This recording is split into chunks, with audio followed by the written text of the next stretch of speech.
for everyone. So will you go to war to fight for the water? Yeah, I'll 'Cause go to war to fight through the water. So you defend Russia going to war to fight for Ukraine, right? Yeah. And His name is so Russia Defender. capitalism is people going to war to fight for their own prosperity, except they're not killing each other to do it.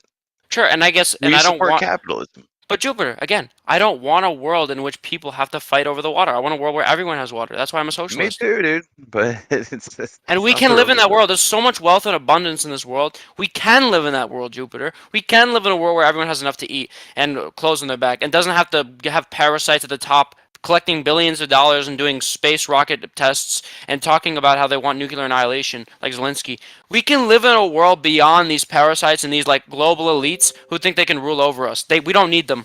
But all we need is God. That's our elite. Those worlds you just talk about, where do you think they are? In America, poor people are fat. We have so much excess calories here because of the capitalism prosperity that capitalism brings. Our poor people are fat here. This isn't but this is America-centric. What about people in Latin America? What about people in Africa? What about people in India? Those are people who need help too. It's not just about Americans. Socialism is about building prosperity across the world, not just in our own countries.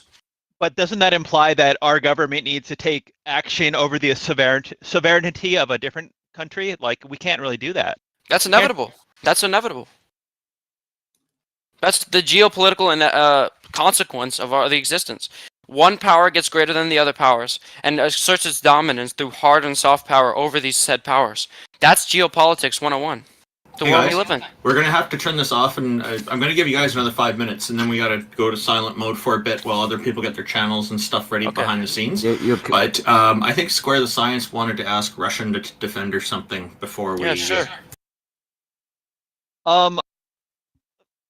In order to be successful in capitalism, you have to basically be able to provide a useful service to other people.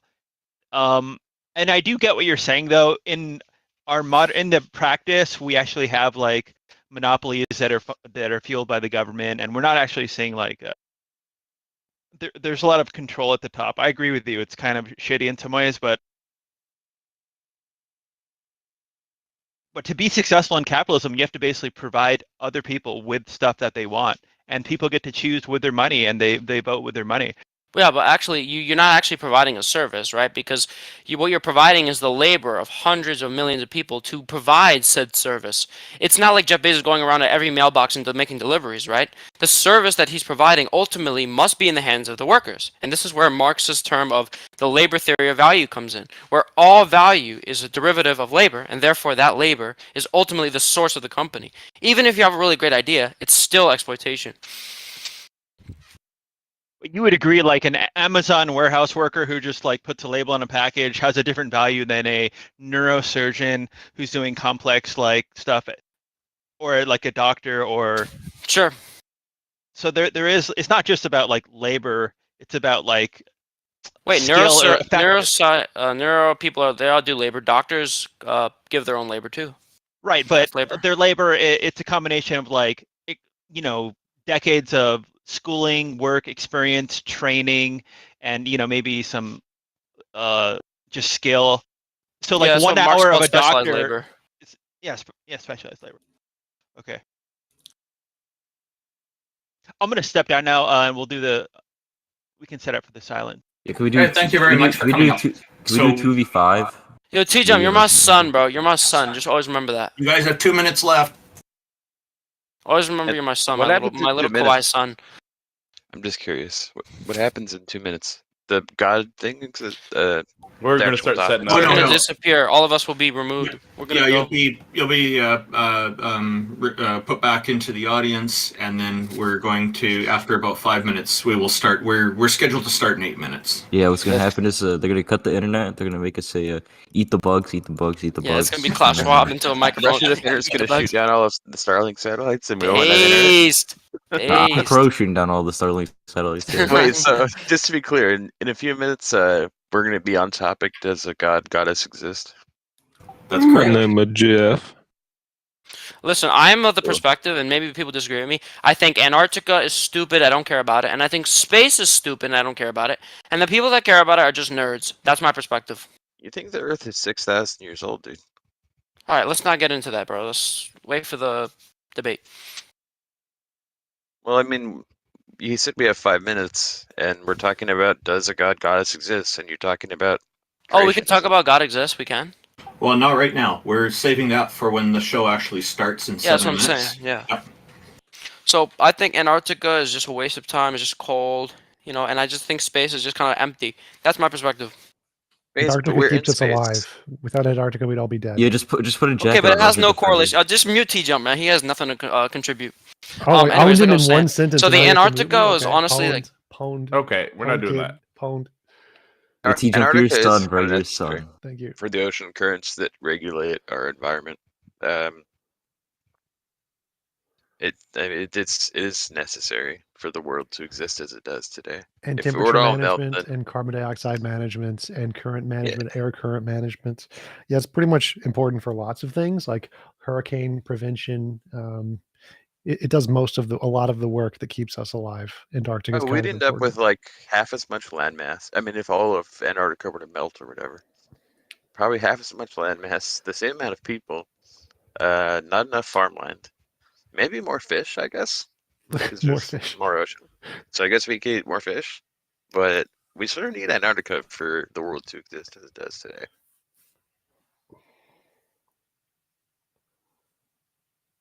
And if you want to look at that, then guess what, dude? I pulled up a map of undersea ocean currents that regulate the temperature of the Earth. You know how they found that? With a fucking satellite in space. Well, he Not with a needs cable. to Google Not a with lot a more cable basic running stuff. underwater. Like he's not to the point where those words are too big for him. He needs to start with small words like Oh no, he just said that math. he thinks the Earth is 6,000 years old. So I mean, I don't know. But if you talk to anyone who's like a geologist, it's pretty clear that it's not 6,000 years old. I don't think he can. Geologist is too And big of a word for him. He doesn't know what that and means. to do that, like for example, if I wanted to look at space, there's a telescope in my kitchen. I don't know why I keep it in the kitchen, just because it's closest to the backyard. Uh, I can go look at a star with the telescope.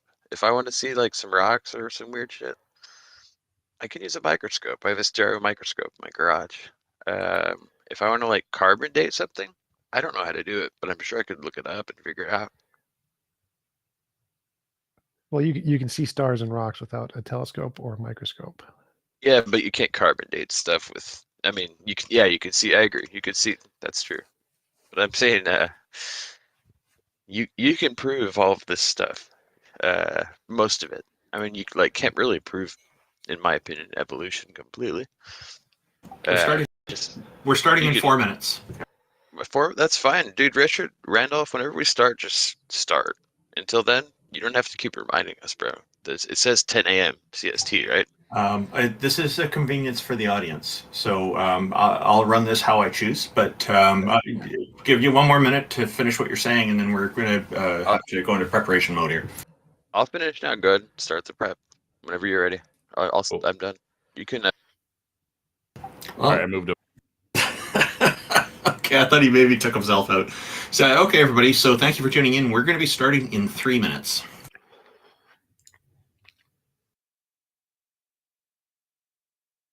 Go ahead and raise your hands if y'all would like to chat. I see Geo and Q already. Anybody else who wants to come up, feel free to raise your hand. We're just going to go in the order that those pop up. We are planning about 15 minutes for any individual guest. Big things. Please don't insult people up here. That's not okay. I know you guys are passionate, but let's try to have a little bit more civil conversation. What's up, Square? And a special thank you to everybody who came on early to discuss anything but the topic. We do like to have a little bit of conversation happen beforehand. Some conversation about political systems like communism came up. It was fascinating. Thank you, everybody. I do see Geo and John and Q. Did we start this already? I'm going to change. No. I'll start it in just under 2 minutes. It says live now. I'm changing the title.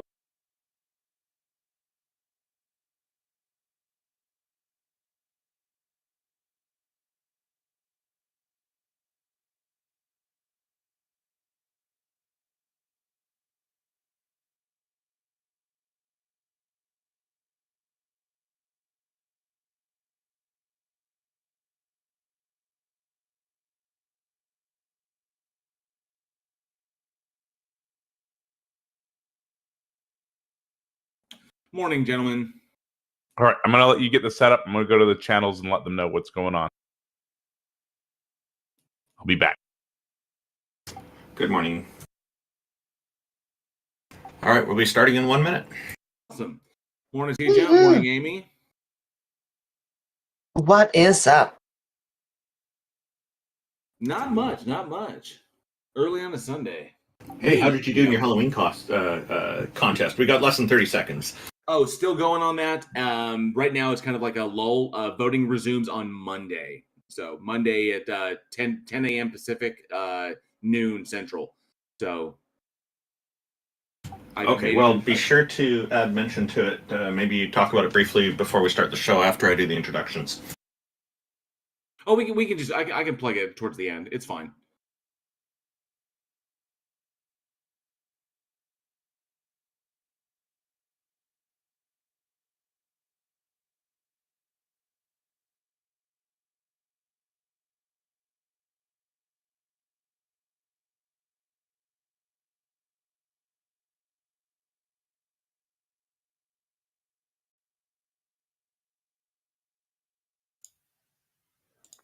I believe it's 10 a.m. now.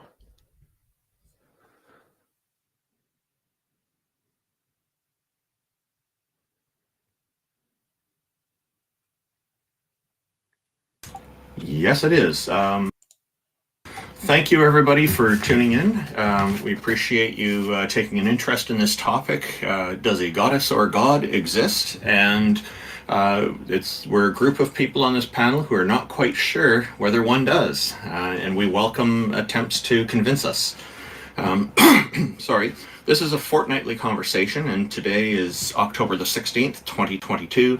The people who are in our panel include Amy Newman, who is known for her trademark slogan, Sending Love. She's a professional comedian and skeptic who hosts debates, interviews, and conversations on her YouTube channel.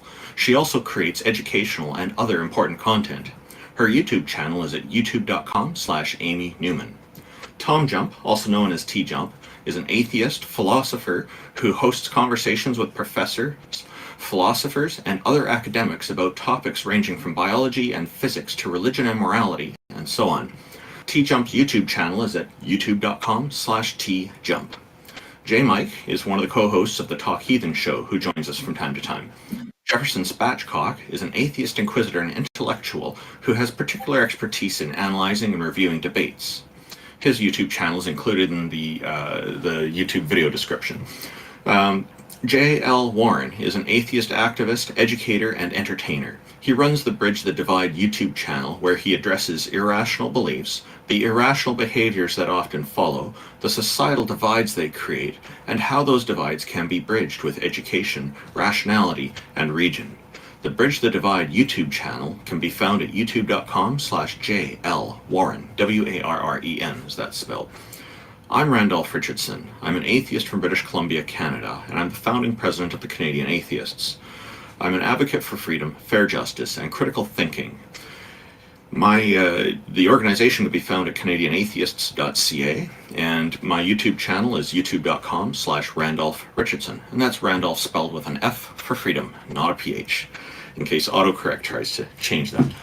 IX is a Tom Unboxes subscriber and former atheist community of Discord admin who enjoys long walks through evolutionary biology-inspired computer science, archaeological academic biblical criticism, and so on.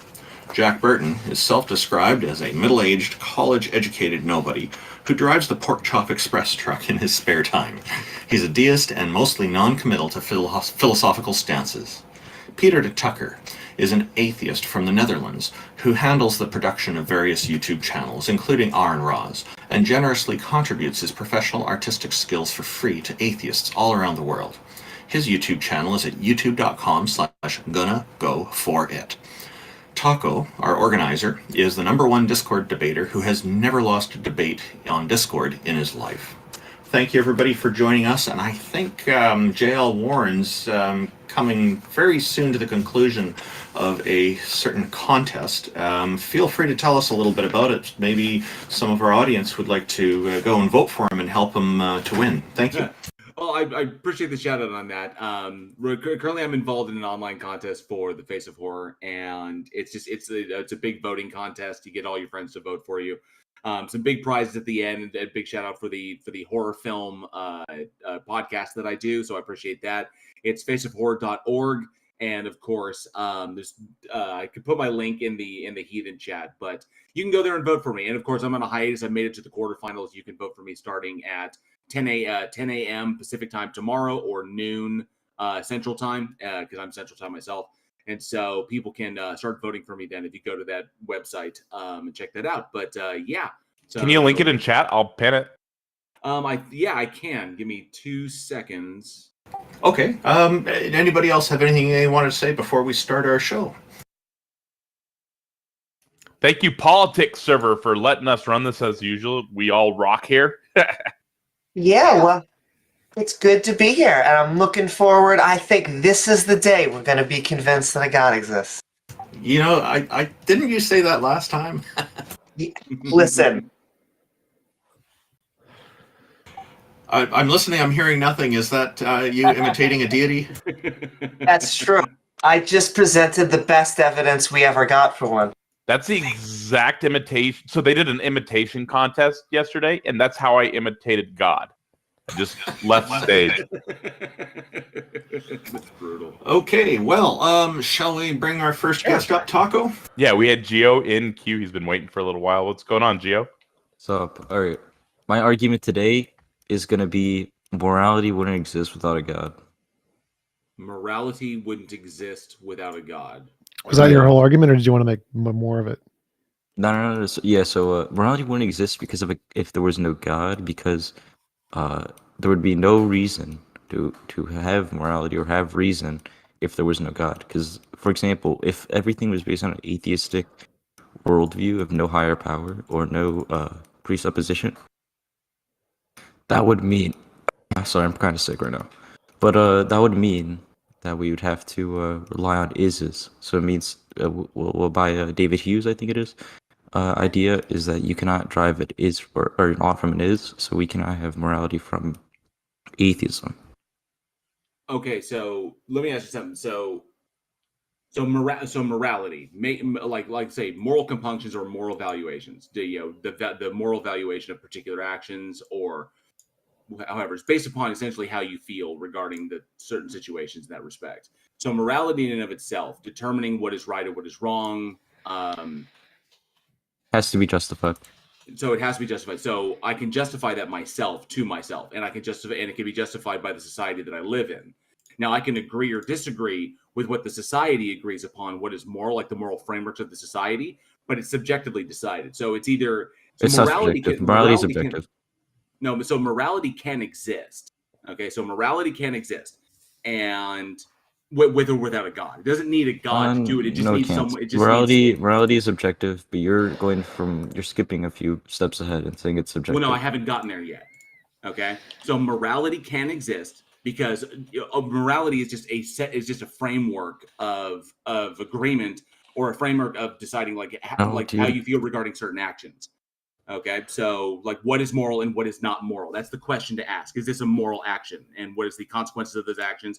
What is the mitigating circumstances to determine whether or not something is moral or not moral? So yes, you can have subjective morality in the sense that you can believe these things, but they're still not true. They're still wrong objectively. Okay, so you could have a set of beliefs that are wrong. Yeah. So that's the problem. So even if there was a God, then that God would be what was dictating what was moral and what was not moral. Yeah. I'm Christian, so I believe in that he came down in the New Testament and Old Testament. Gio, stop interrupting me, please. Which means that even if the God exists, what it determines to be moral and immoral is subjective to that God's determinations. If it was objective, then it would not be influenced. What was moral and what was not moral would not be influenced by God itself. God would be appealing to what that objective standard was, because it would be true whether or not the God exists. But because God makes determinations as to what is moral and immoral, that means it is subjected to God if God exists. I, for one, don't believe that God exists. It's subjected to humanity. So morality is subjected to the individual, it's subjected to the group, to the civilization, to the nation, to the world. And the difficulty is just finding a commonality between all of those layers. You're gishgalving. You're gishgalving. I'm not gishgalving. I'm explaining the position. I'm explaining that that's how we have morality and moral systems. Oh my god. With no okay, God. no, God. If God exists and He makes the determination of what's it called, of morality, that means morality then is subjected to the that means morality is subjected to God. You shut up, Soylent retard. Okay, so excuse me. You're Soylent retard. That's what you are. You're Soylent. All right. Okay, cool. I'll take the W on that. So we've got Russia defender. Oh, does anybody want to say anything to that? Yeah, I just want to say that the atheists are pretty split between whether morality is subjective or objective. I think I'm split myself over that. And so I also don't understand why a god would make anything more moral unless this is something, I guess, intrinsic, which they would have to prove. And I can explain this very simply. I want to know why killing someone we need to discuss, hey, God, should we do this or not? It doesn't make it any more moral or not. 2 points I'd like to make. My finding, Amy, is not the same as yours, but we're in different circles as well as some overlap. I find most of the atheists I converse with are not finding that there is objective morality, although there are some that are. So what you observe is a split. If you were saying if you were meaning to imply it's around 50-50, I'm finding it's probably more about it's mostly a minority who think there's objective morals. Nobody's been able to provide an example of objective morality to me. As far as I can find, it's where I'm willing to say there could be some objective moral determination is only when people have agreement on what the moral standard should be, and then they can make some kind of, I guess, non-subjective determination based on that, but that's still ultimately subjective. As far as our Geo, our guest, just brought up at the very beginning a point about he said what he thinks the atheist worldview is that there is no God. And I'd just like to clarify that. There's no presumption that there is no God. Atheism is not about making such an assumption or presumption. So it's perhaps if there is going to be a worldview of an atheist, it's typically not going to include consideration for God. That doesn't mean it's saying it isn't there or it is there, although some atheists will take that position. But fundamentally, it doesn't. So just to clarify, it's kind of just absent of that consideration rather than outright saying it isn't there. That's the fundamental. Well, I mean, I did want to say that no one really answered his question. His argument was there can't be objective morality without a God. And no one really objected to his statement there. I mean, JL said even with a God, morality is subjective, which I mean is fine, but it's not really addressing his argument. So, well, and I would say that his morality is not objective. So I would disagree with his premise. You can't have objective morality without a God. I don't even understand how you can have objective morality with a God. So he would need to provide evidence, and I don't accept his premise. Well, that would technically be agreeing with him. It wouldn't be disagreeing with him because I believe you can have objective morality without a God. How is that agreeing with him? Yeah, that's fine. So just saying that if you don't believe morality can be objective with a God, that wouldn't be disagreeing with his statement. But if you think it can, then you would be so. So you don't think a God if a God could exist, could institute physical forces of morality or that guide morality? What? Because that's what objective morality would be, right? Yeah, sort of. I mean, so if objective morality is stance independent normative truths, and so if God made them by his stances, his opinions, then it wouldn't be stance independent, so it would be subjective. So that's like what J.L. Lauren is saying. But the point there was that his argument is there can't be objective morality without a God. So to refute his argument, you'd have to say, yes, there can. Here's an example. That would be a refutation of his argument. So you just say like there could be physical forces that guide morality, right? And that's what we call morality. Platonic objects, a priori abstracts, law there of you physics, just those would refute his argument. Yeah. All right. So we've got Russia. Sorry. Just one last thing. I don't think that there is an is-ought problem. I actually think we're getting better at morality the longer that we learn things. Here. Perfect. So we've got Russia Defender up next. He's a very feisty individual, so let's wish him luck.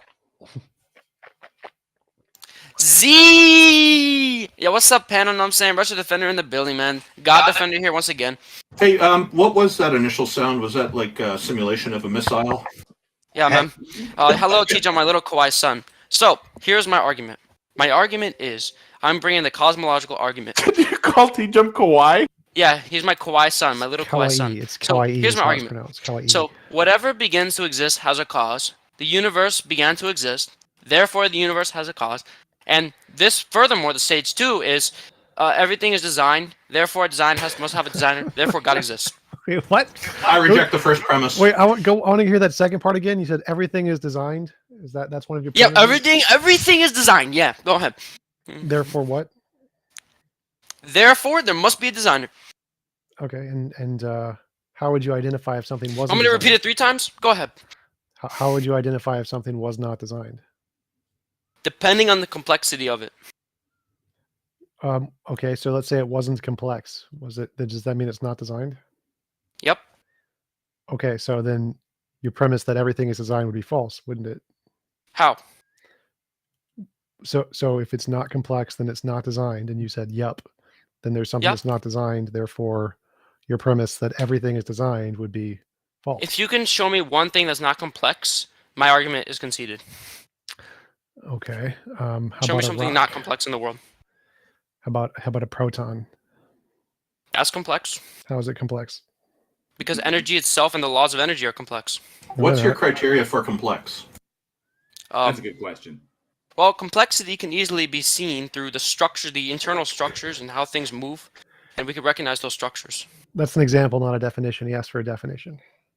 That is definition, dude. Stop sewing out. No, that's Look an at the structures of, for instance, if you look at the structure of a plant, right? You can see a plant has all these cells, all these atoms. Everything has to come together, and the laws of energy has to come together at once to have this plant exist. That proves these systems within systems within systems must come from a designer, because if a book comes from a designer, a plant must come from a designer. So if I say, if I said books are not analogous. So if I said a petal, I can see a petal when I look at a rose. That doesn't tell us what a petal is. You still need to give a definition. A petal is. No, you don't, dude. If you just look at a petal, you can say, "Oh, that's complex." You don't need to soy out you don't need a dictionary for that, dude. Bro, try to follow the logic. Bro.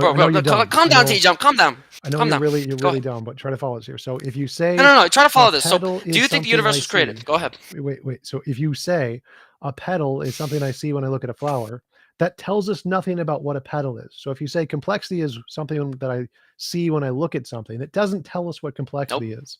So what is complexity? Give us a definition of complexity. So if you can show that there's complicated systems and different structures. You can't use the word complicated in the definition of complicated. What is the definition of complicated? Yes, you can. Problem. Yes, you can. No, you can't. And here's the other thing. You can't use the word to define in the definition. Oh, I can. Of the word. No, I can do that. You can't. Yeah, I can.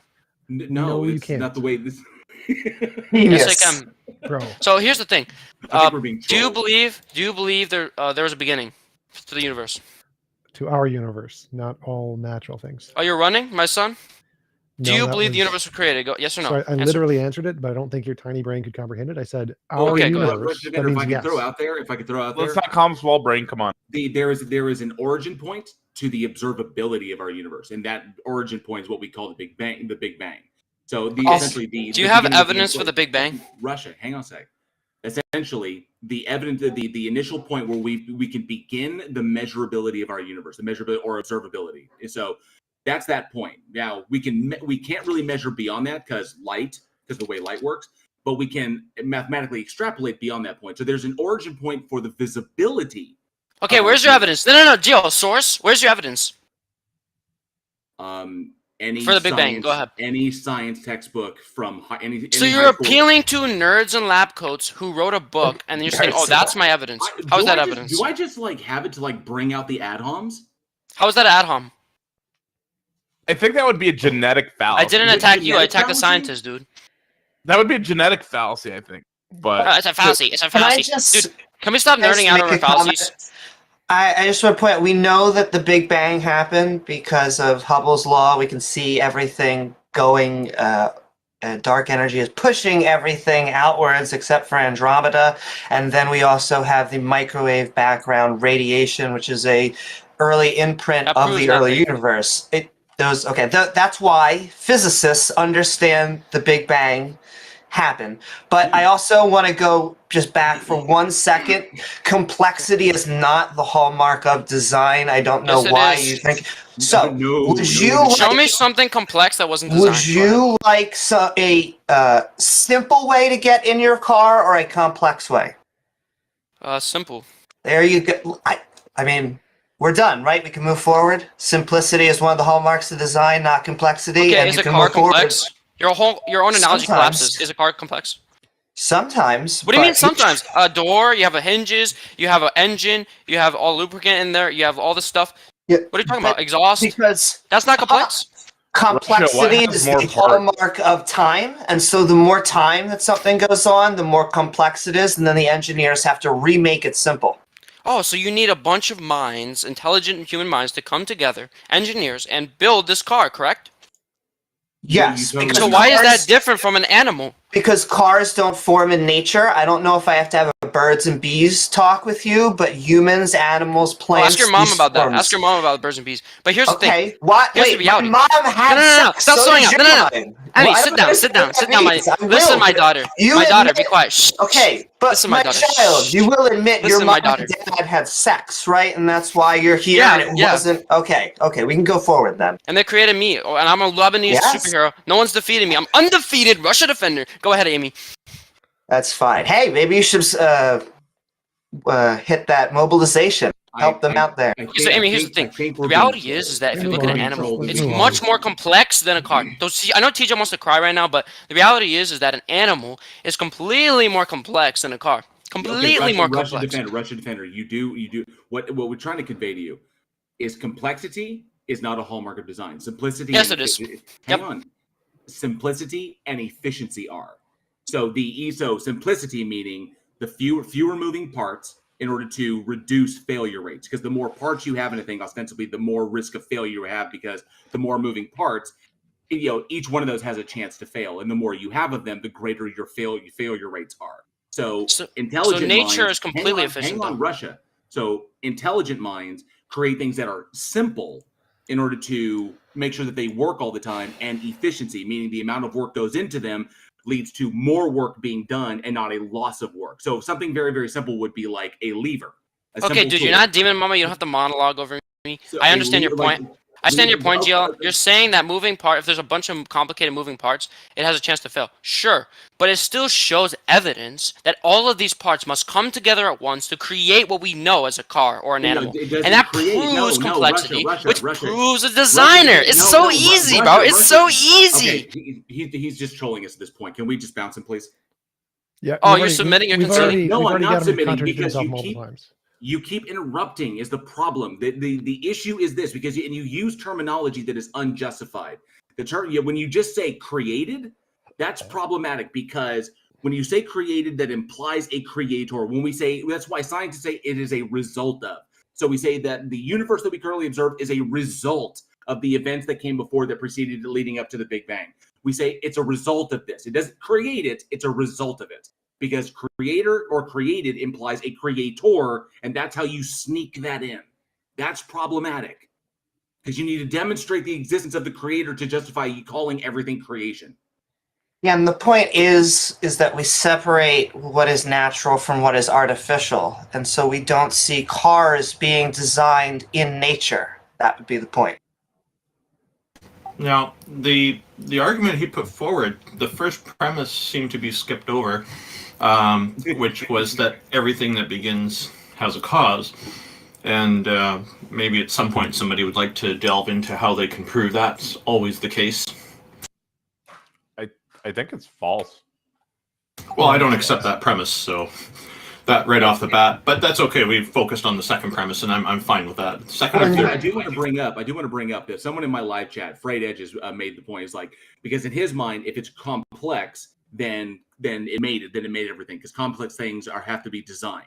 So therefore, if there's a mind out there and it's God, is God simple or is God complex? And it's, whatever he thinks it is. If God is complex, then by his own argument, God had to have a designer. So is God simple? Or you could just go, what's more complicated, a human or a car? What has more parts? Let's move on. What has more systems? And the biggest problem with the Kalam cosmological argument is it doesn't connect the dots to God. It misses that completely. Right. Hello, Analytic Breakfast. How are you? Hello? You can hear me? Yes, we can.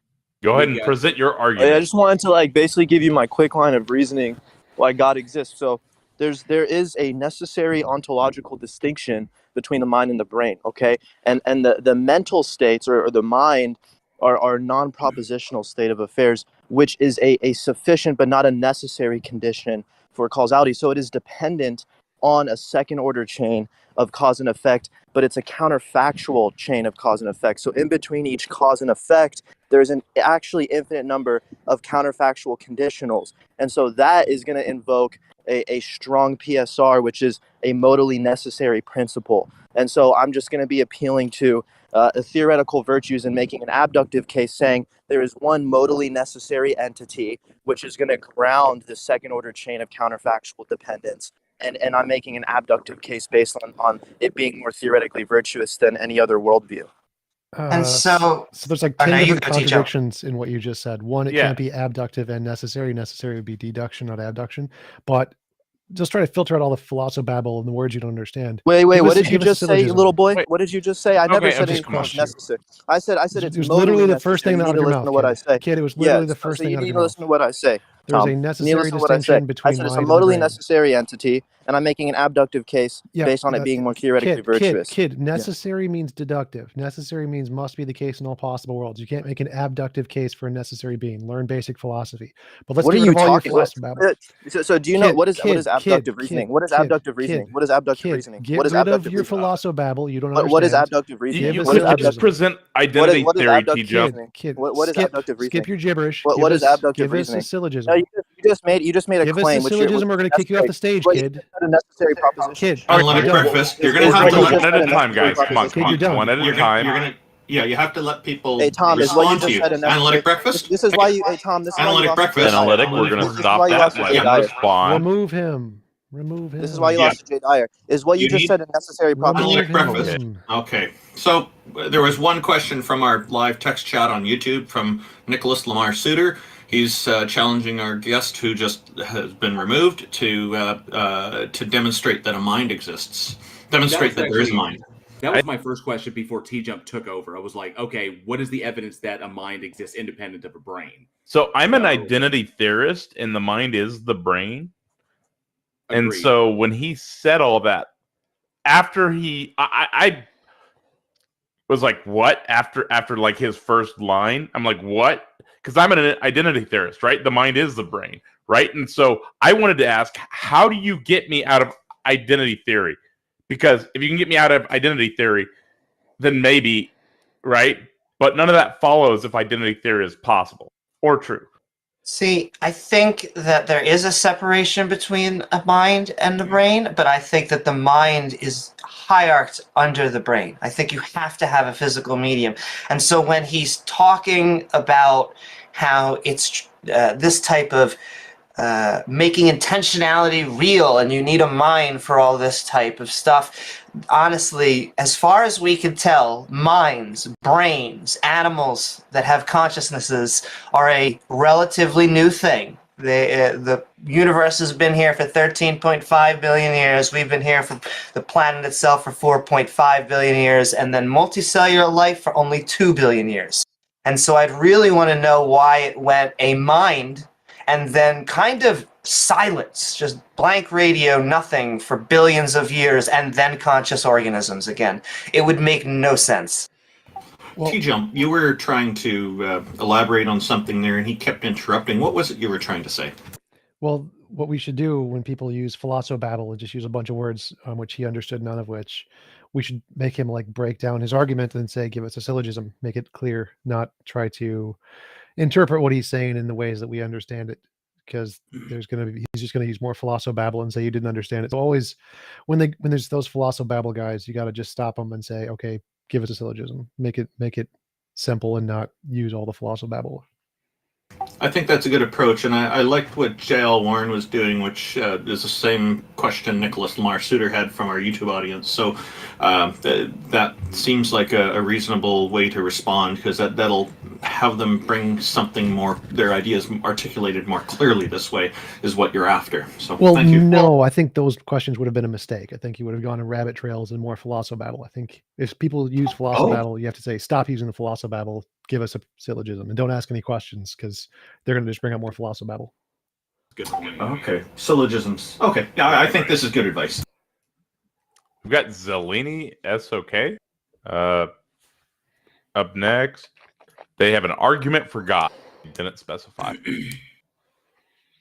Welcome, Zelini. What you got for us? How are you?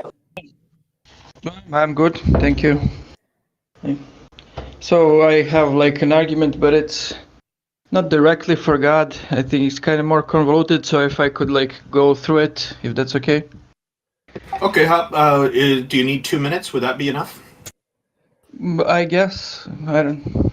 Yeah, we just want to try to make sure it doesn't turn into something really long. So yeah, we'll give you 2 minutes. Yeah, sure. I mean, hop in between, like. So, anyways, like, it would be something similar to Plantinga's argument, but I take a different route. So, like, I would probably gonna get to views that you find problematic before I even mention God. So I don't know if you want to jump in there or like let me. Okay. Plantinga has lots of different arguments. So just tell us the argument. No, I meant like his argument against naturalism is most similar to that, as far as I know, or C.S. Lewis's argument from reason. Anyways, lay out for us from the yeah, sure. Sorry. You've got 90 seconds left, so go ahead, put your argument forward.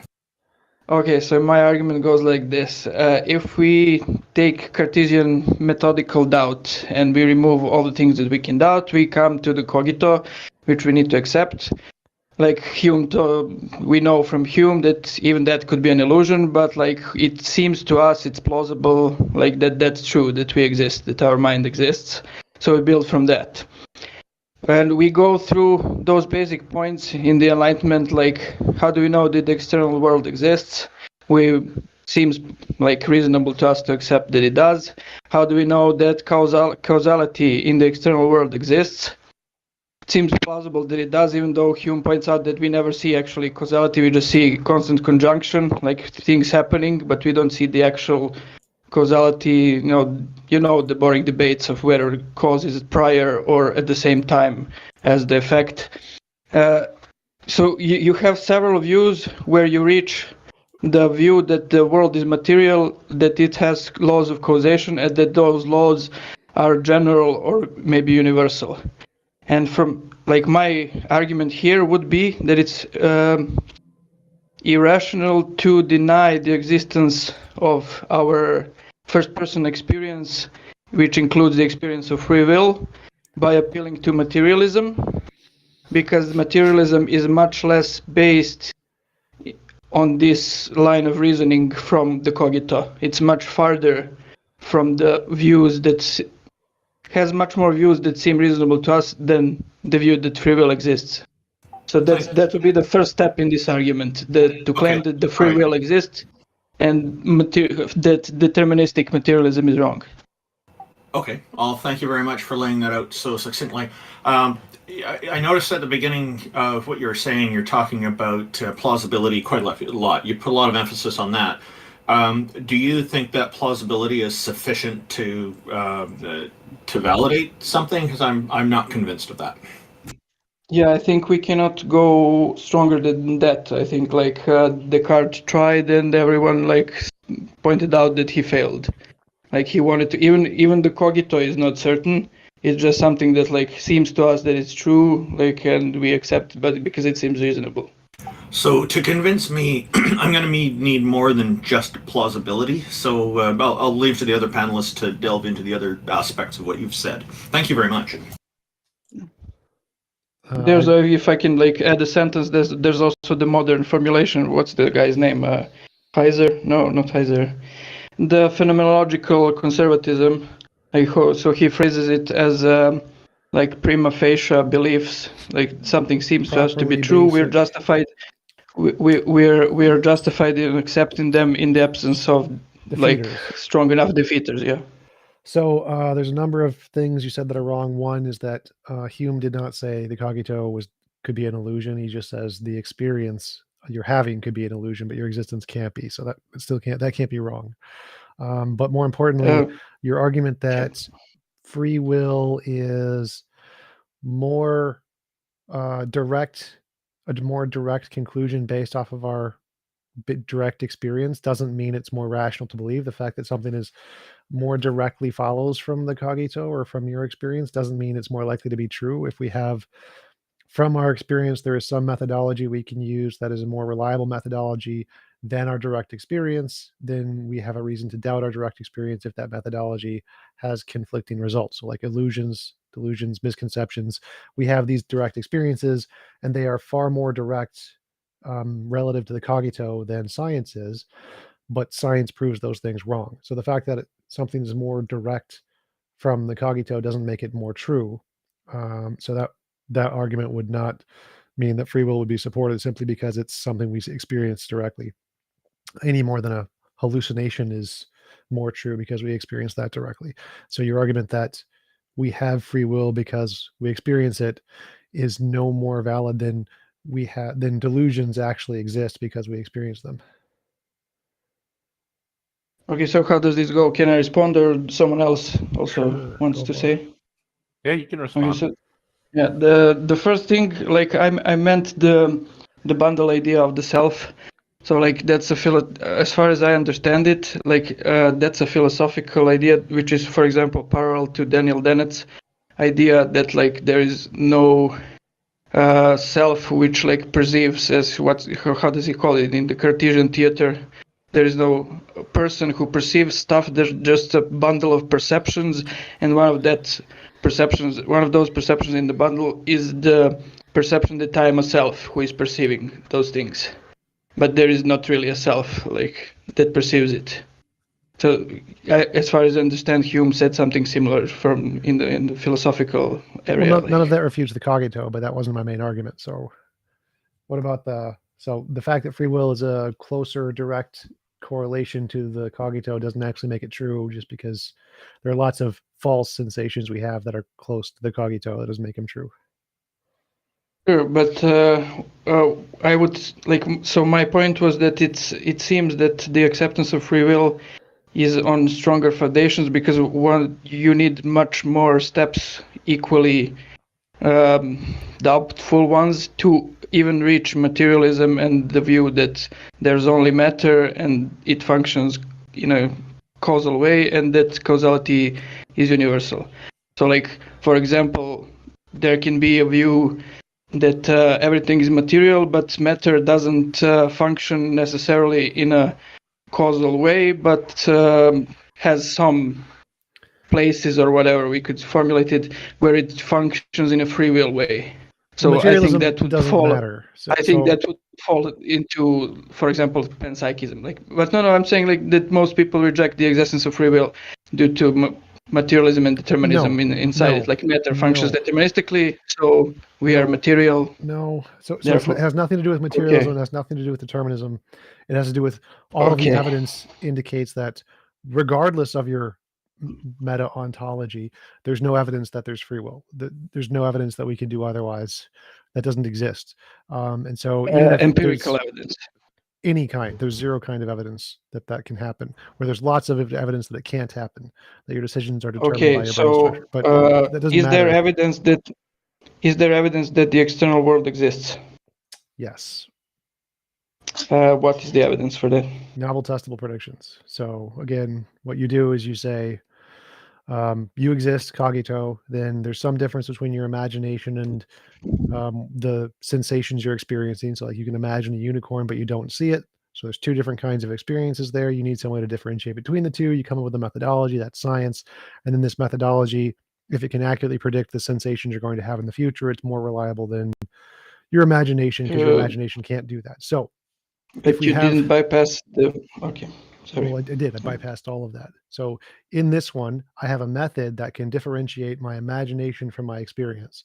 And so for any of the things I have, like I have free will, I have to figure out, is this one of the imaginary things or this is one of the things that exists as an experiential thing? And science says it's one of the imaginary things. Therefore, I'm justified in believing it's imaginary and not a real thing in the world. Okay, so in what way did you bypass it if it seems to me that it's equally plausible that I can differentiate between my voluntarily ideations and my involuntary ideations that constitute what I consider the external world? So I get out of the room, I return back, the chair is there again, but I can just assume those are involuntary ideas produced by the structures of my mind that are fixed, and they have the same effects and produce the same perceivable qualities as does the existence of the external world. One model predicts things we don't know yet, novel things we don't know yet, like will the chair not be there? And one does not predict novel things we don't know yet. And the one that does is reasonable to believe. And so in this case, this is what? Go ahead. Either one of them are not empirically making predictions. They're making an ontological claim. So no, that's what I'm saying. That's wrong. That part doesn't matter. That part's just irrelevant. The one that matters is if it's making predictions and it gets them right, that's reasonable to believe, even if it entails an ontology. So if I say there is magical unicorns that run the universe, and if magical unicorns run the universe, the next time I go into the room, there'll be a gold brick there, and I go in and there's a gold brick. That justifies belief in magical unicorns. So if you predict the future, it doesn't matter what your ontology is. That's reasonable to believe. So you're making a false comparison here between denying the external world and denying free will. Free will is false because we have tons and tons of a reliable methodology that gives us accurate predictions about the future. No one gives a crap about what your overall ontology is. Doesn't matter if it's materialism, doesn't matter if it's spiritualism, completely irrelevant. Here's a methodology that can accurately predict the future. And it does not in any way indicate free will. Therefore, it's rational to reject free will. The point is that the methodology of science works perfectly fine, regardless of whether the external world is actually external or whether it's a projection of my internal mental structures. Yes, I'm agreeing with that.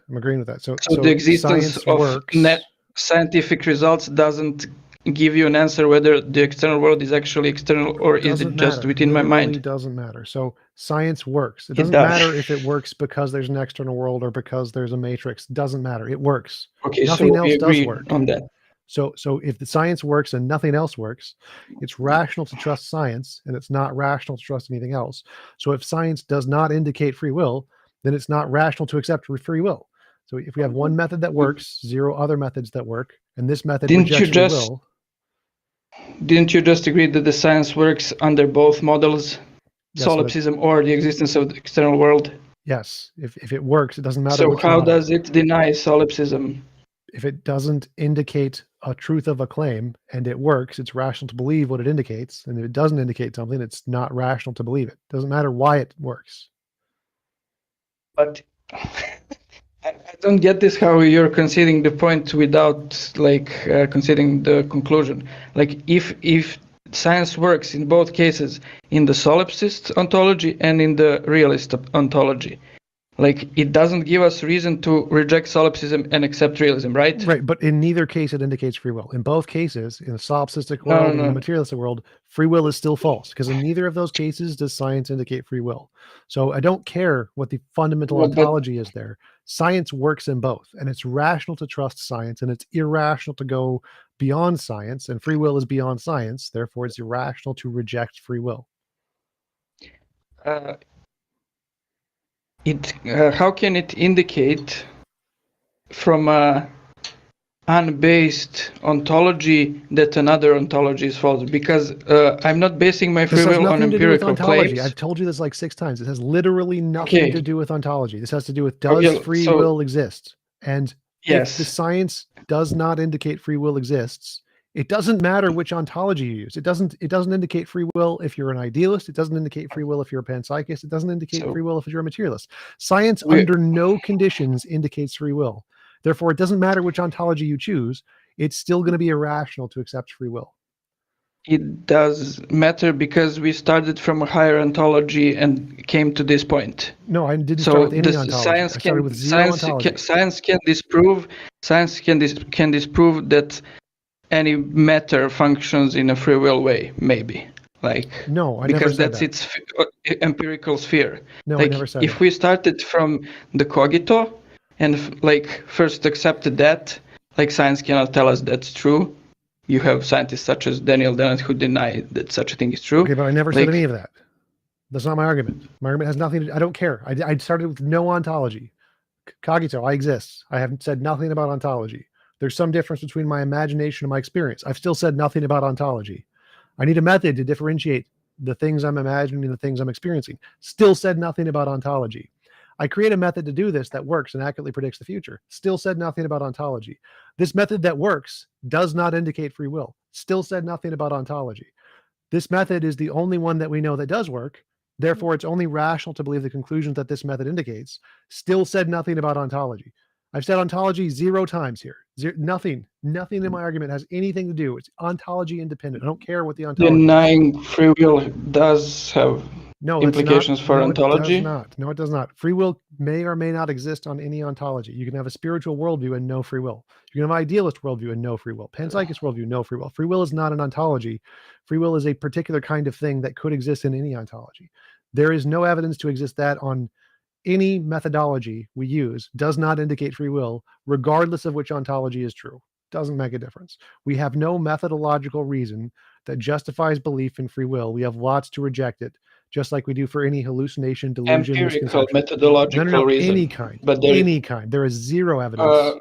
Okay. Didn't we just start from the cogito? Yes, we in start this from the cogito discussion. So that's a philosophical method of like searching for what's reasonable to believe. Sure. And we can get to free will before we even accept that the external world exists. Okay, but I didn't say anything about the external world. Under the ontology that like the external world doesn't exist, there is no problem with zero ontology. No ontology in this argument. We need a way to differentiate our experience from our imagination. We have a thought that we have free will, and we need some methodology to say, is this one of the experiential things or one of the imaginary things? I don't care about ontology. If you don't have a rationally successful methodology that can differentiate between imagination and experience, that can then isolate whatever this thing is, free will or whatever thing you're talking about, is it one of the imaginary things or was it one of the experiential things, then it is irrational to believe it exists. So we have a method, and the method says it's one of the imaginary things. It's rational to believe it's imaginary. Ontology doesn't make a difference here. I get your argument because you're kind of repeating yourself, but the point is that you start from something that is higher than the method of empirical science. And you want to say that because of that method, it doesn't yield the empirical data about the existence of free will in the area that it examines, we can reject the experience of free will that we have that is prior to even getting to that method itself. That's my point. Like the philosophical method of even getting all these reasonable beliefs is prior to like examining the world. That in the first thing I said, it doesn't matter if it's prior. So many of the prior beliefs we have are delusions, illusions, misconceptions, and are objectively false. The order which you come to the beliefs doesn't make them more reasonable. This method, yeah, it does come later and it proves a lot of those prior things are just false. So the fact that it's prior isn't a justification, but I'm done.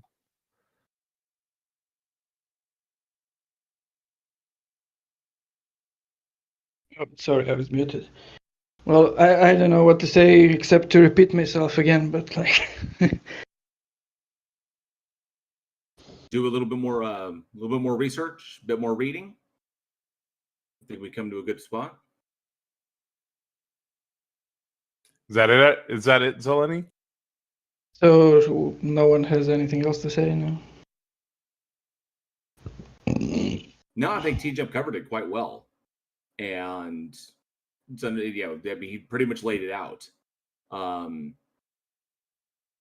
So like I said, that's pretty much where it is. If you're just kind of like if he's posited this to you, and you really have no rebuttal, then I would say then just take what he said, dive into it, take it apart, and work until you understand it. Of course, I would say more reading and research. No, I mean, I understand it. I read and researched it. I majored in analytical philosophy, but like this is an impasse that is based on his rejection of to follow the line of the argument.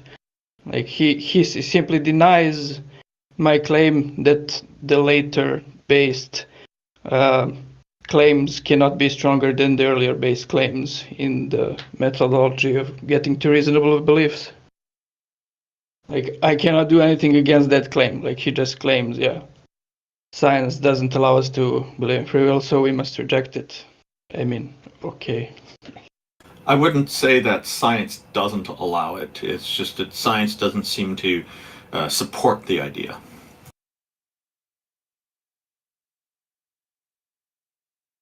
It seems to me that science doesn't say much for or against it. Like, you need to universalize the data from science to generalize the way you think matter works and to assume that matter is the only thing that exists in order to deny free will. If something didn't exist, do you think you would see studies for or against it? Not necessarily.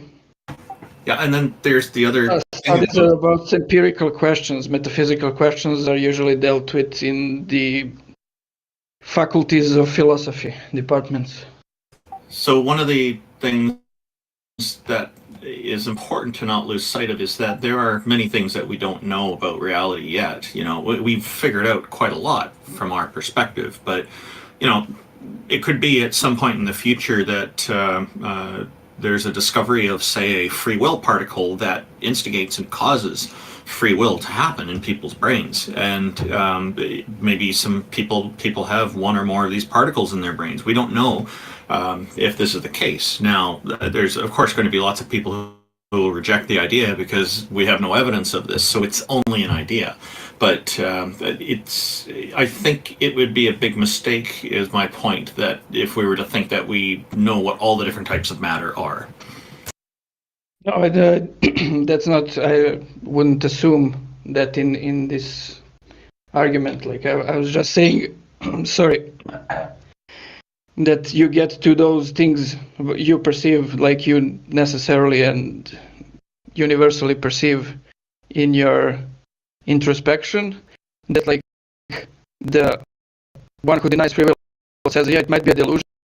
Sure, it might be, but that's where plausibility, like yes, it is plausible to believe, and then they deny it based on science, which has 10 different steps before it, which all could equally be said for that they might be an illusion. So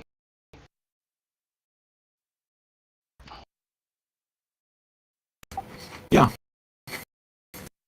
So see, my point is that it seems more reasonable to me to accept the view that has like one or two questionable steps in its basis than to deny it on the basis of something that has 10 questionable steps in its basis. Yeah, well, so you're differentiating between what seems to be the most likely case versus what is absolute fact, and I think that's a reasonable approach to use. And it's important to understand that distinction, and there are unfortunately people who don't, and then they will say, okay, this seems to be the most likely case, and they jump to the conclusion saying, therefore, that must be the case, and that's where the error lies. No, I think sure. You also misstated the amount of reasonable, steps and questionable things. Sorry, I didn't hear that. Like if you started at I exist, and then the universe exists, and then expound out from there, I'm sure it's going to be quite a few more than 2 and 10 steps respectively. Or free will? Yeah, for whatever the two positions are. I'm sure whatever you're looking at, it's going to be quite a few more steps. One is, I took as like that one position is that there is free will, one is the materialist, so like determinist but free will adds a step on top of material things happening, right?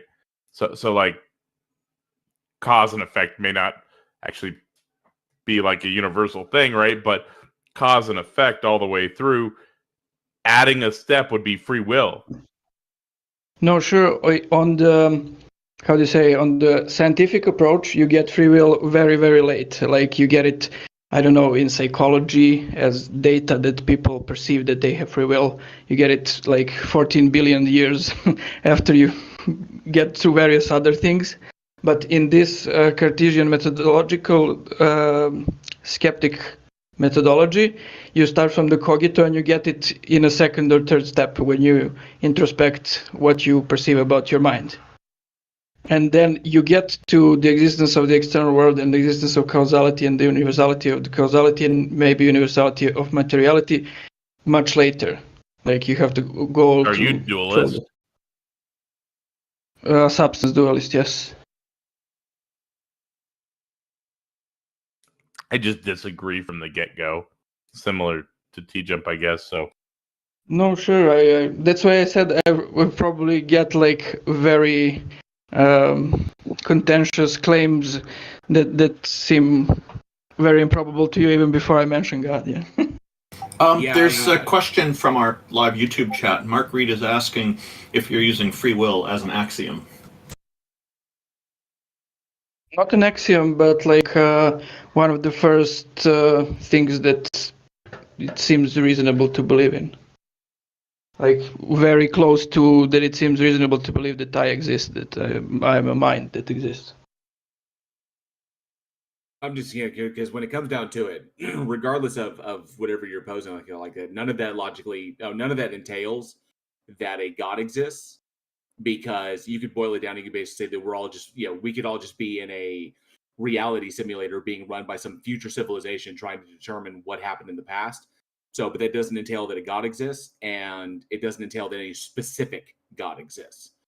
So it's still a big leap in order to get. You could pose all things, given like, what is reality, and is the external reality something that is there, something that is projected, something that is fed to us, or whatever. But it's still one problem, and then getting it to a God, or getting it to like an all-powerful creator, or getting it to especially to a specific God with particular attributes, that's problematic because you can't jump that. So no, I agree with the later parts. Like I think that my line of argumentation would further go like to posit substance dualism from the like that it seems to us that matter exists, but also and that it functions deterministically, but also that free will exists. So from that, it would seem reasonable that substance dualism is true, and like from that, maybe we can get to a vague kind of theism, but no, it certainly doesn't lead to any specific religion. No. Right. So I mean, I'm just trying to bring it back to the beginning that that's kind of what the stage is set for, is that it's not a matter of, it's like, does a god or do gods or goddesses exist, or do you believe in a particular god, and do you have evidence for the existence of that thing, like why you believe it and stuff like that. But just the hypothetical questioning of whether or not reality is what we perceive it to be, and jumping into these things, when it comes down to it, when you boil it all down, we perceive an external reality, a reality that is external to us. Whether or not that is there is actually irrelevant, because we can't perceive it in another way without really, really screwing with our brains. So like chemical, intervention or chemical interaction, stuff like that. So we understand these things implicitly. We perceive it's there, and there's nothing to indicate that it's not there. Okay, so asking, is this just a projection of our minds? Asking if this, these are just hypotheticals. Because when it comes down to the evidence, we can only side with what the evidence tells us. And the evidence points to an external reality that is external to us, that continues on after we die, and that after we die, there is nothing after that. That we just go, and there's no evidence to conclude or suggest that anything persists after that. So, because when we look at the individual claims that something is persisting on, those all fall apart under scrutiny. So we go with what the evidence has, and what is justified in accepting, or justified in believing.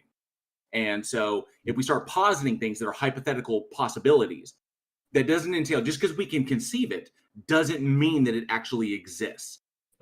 So that's where the line of demarcation should be. So sure, you can conceive of all kinds of things.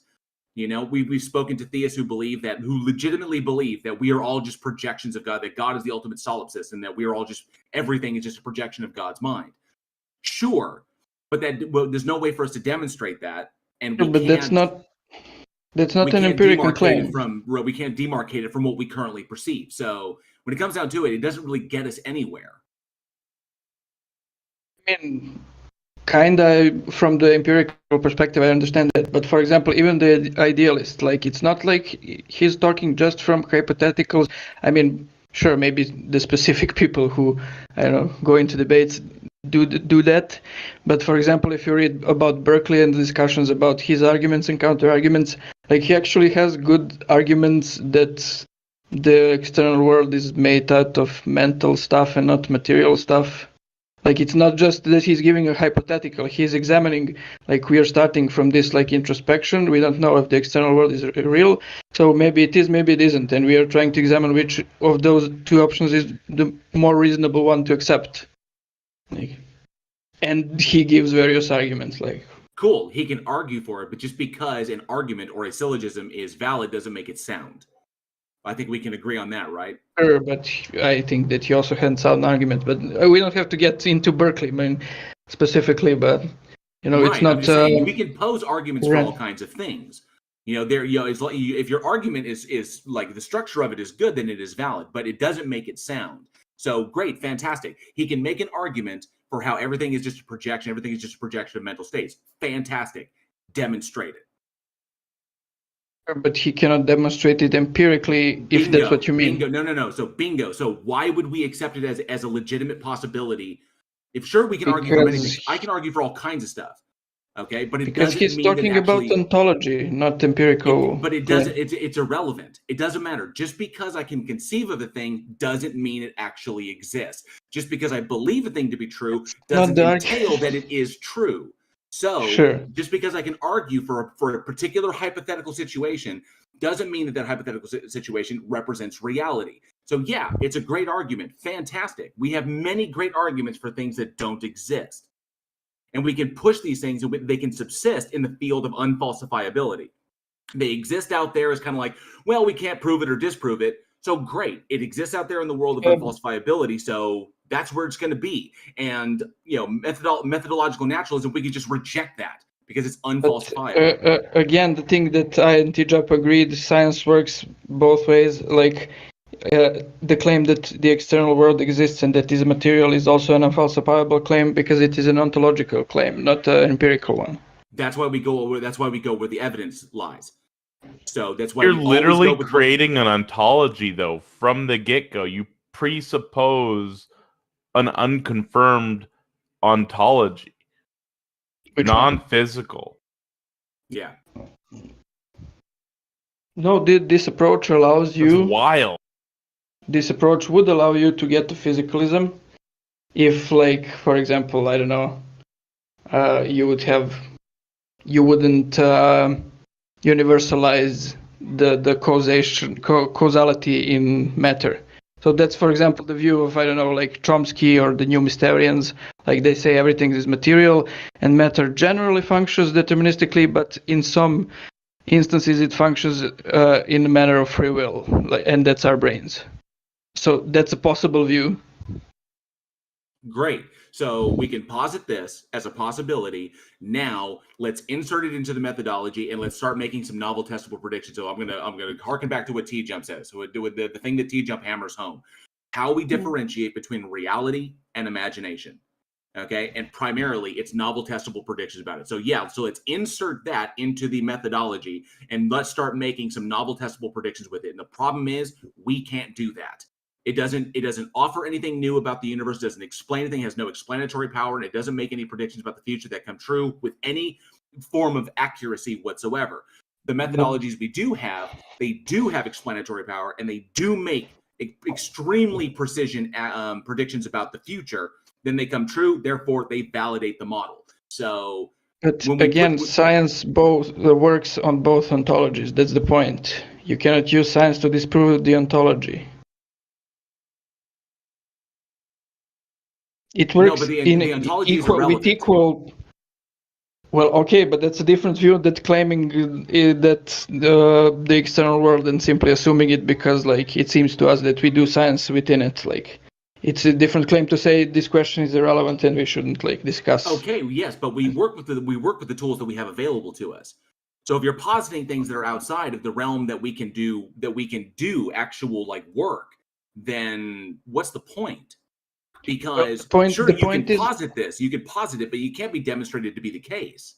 No, but the point is that we have a very strong, like, almost, well, not almost, but kind of involuntary perception of the existence of free will. So, like, do you say it's a delusion or not? It's a kind of important question. Well, okay, so like, do people have different positions on free will? I know pretty much. I think everybody here on the panel has like kind of a different interpretation or a different. My position on it is that there is evidence. Essentially, I kind of like, it's very tongue in cheek, but we have free will because we have no choice not to. So, because we have no choice in the matter, because there is evidence that we live in a deterministic universe. Okay, just by what we understand about physics and quantum mechanics, but we are grounded in the third dimension. And just a person standing in reality, just a person standing in the space, there are things that we don't know that are that happen in the future that we can't predict. That just by ourselves, we can predict some things to a certainty, but not everything. So we have this concept, we have this idea, this perception of free will.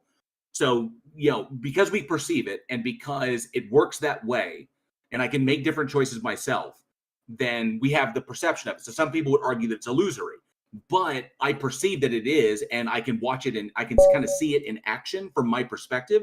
So it's real to me. So I'm torn on free will. We have the perception of it; it's there, but there's evidence that we live in a deterministic universe just by what we understand about physics and quantum mechanics. So there's some sort of there's some sort of line of demarcation that I'm not settled on yet. So do we have free will? We perceive that we do. Is there evidence against it? Absolutely. But, where do we stand? It's because we're sadly grounded in the third dimension. So can I just delineate between free will, which I don't think exists either, and will, which is just what we use as a measuring stick for deciding legal and moral actions. It is the difference between, was it your own will to walk through the door, or did someone pick you up and throw you through the door?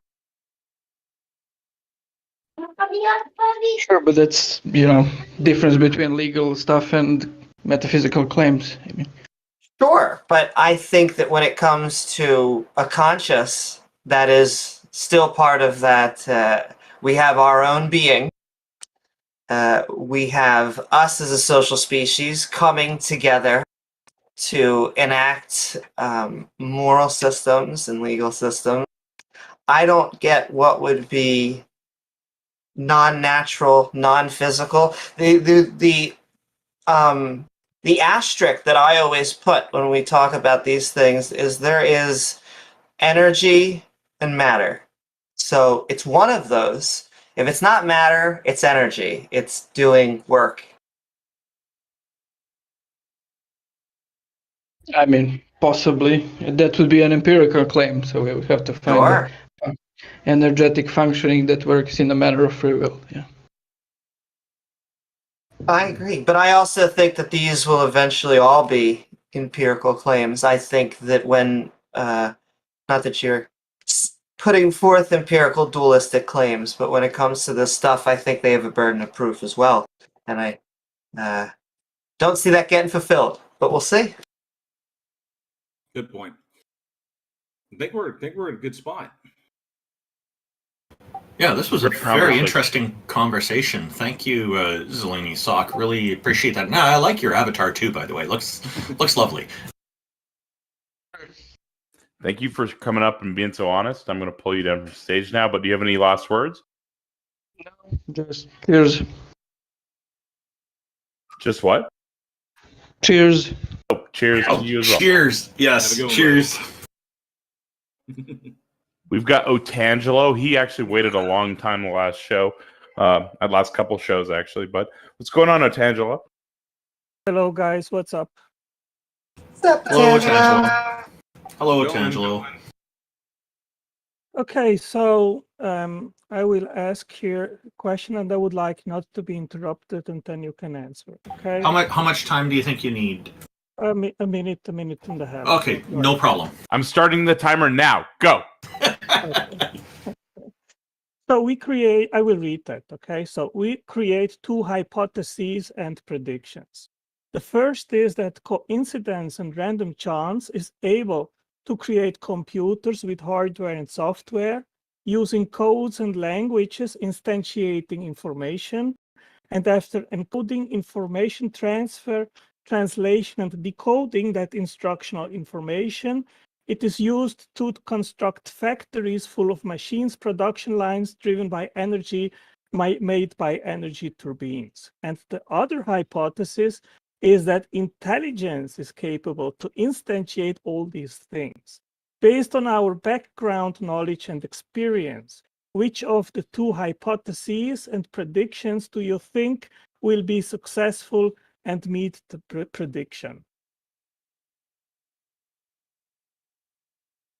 So I would disagree with a lot of the terminology you used because it's not analogous. What the terminology you're using, like code and machines and all this stuff, are just. This is the problem with this is the problem with the words that you're using. You're manipulating language with this. These terms are utilized in order to describe something in a kind of analogous way, but that's not what they are. That's what's problematic when trying to convey complex scientific processes to lay people, is that certain things that are kind of similar will be utilized to describe them, but that doesn't indicate that that's what they are. What you're essentially, everything you talked about there is literally just chemical processes. That's what it boils down to, is the formation of DNA, RNA synthesis, everything, the entire process of building up to cellular life that is then self-replicate DNA, which is a self-replicating molecule. Is that it's all chemical processes. These are all natural elements, natural chemicals that exist in nature, and we have found in the universe, and that in the right circumstances they come together and they react naturally. So kind of like the universe is a big laboratory. The chemicals, when they come together in specific instances, they react specifically, and they do these things naturally. And these are naturally arising chemicals in the world, like in the universe. They come about naturally. So I would disagree with the use of terminology, but to address your argument, given what we understand of them being naturally occurring chemicals, and the second one where you're positing an intelligence behind these things, I would say that the evidence and what we understand about reality, what we understand about the universe, and the evidence that we have to work with, that the first one is that this is an unguided process, and that life in and of itself is an emergent property of the universe. JL, did I mention any of all these things that you just mentioned? I didn't. I just asked a succinct question in regards of the origin of the things that I mentioned. I didn't mention DNA. I didn't mention. Could you ask your question again? Angela, I didn't understand your question when you first asked it. Could you ask your question again? Yes, I will read it again. We create two hypotheses and predictions. The first is that coincidence or random chance is able to create computers with hardware and software using codes and languages instantiating information, and after encoding information transfer, translation, and decoding that instructional information, it is used to construct factories full of machines, production lines driven by energy, made by energy turbines. And the other hypothesis is that intelligence is capable to instantiate all these things. Based on our background knowledge and experience, which of the two hypotheses and predictions do you think will be successful and meet the prediction? So it was intelligence that made these computers and machines now, but for most of life, there were no artificial machines. There were no creations. Well, did I mention something about what you just said? Well, it's kind of a false dichotomy because it wasn't. The answer is intelligence to create the computers, but there's nothing suggesting the origin of life or the universe was intelligently created. He hasn't made that part of the argument yet. So yes, I mention something about universe, origin yes. of life? I mean, so the answer is so yes, if we see computers and we have two hypotheses where did they come about by random chance or by design, based on our background knowledge, we know that computers are designed by humans, so we would infer that they were designed by humans. And the reason that I bring that up is because when you use words like random and chance, those are only used in theistic worlds to describe things like abiogenesis. And so it's not terms that physicists use. And so I agree those are machines that would come about by intelligent means. They're the only ways that we know of so far. Physicists do use random. Random is like a fundamental force in physics. It's a really common word, but Okay, Yeah. I want to apologize here because what I did was, and so Tangelo, if you're just asking about like computers and machines and stuff that we have today that humans have created, then yeah, obviously then humans created those things. So yeah, there was intelligence behind those things.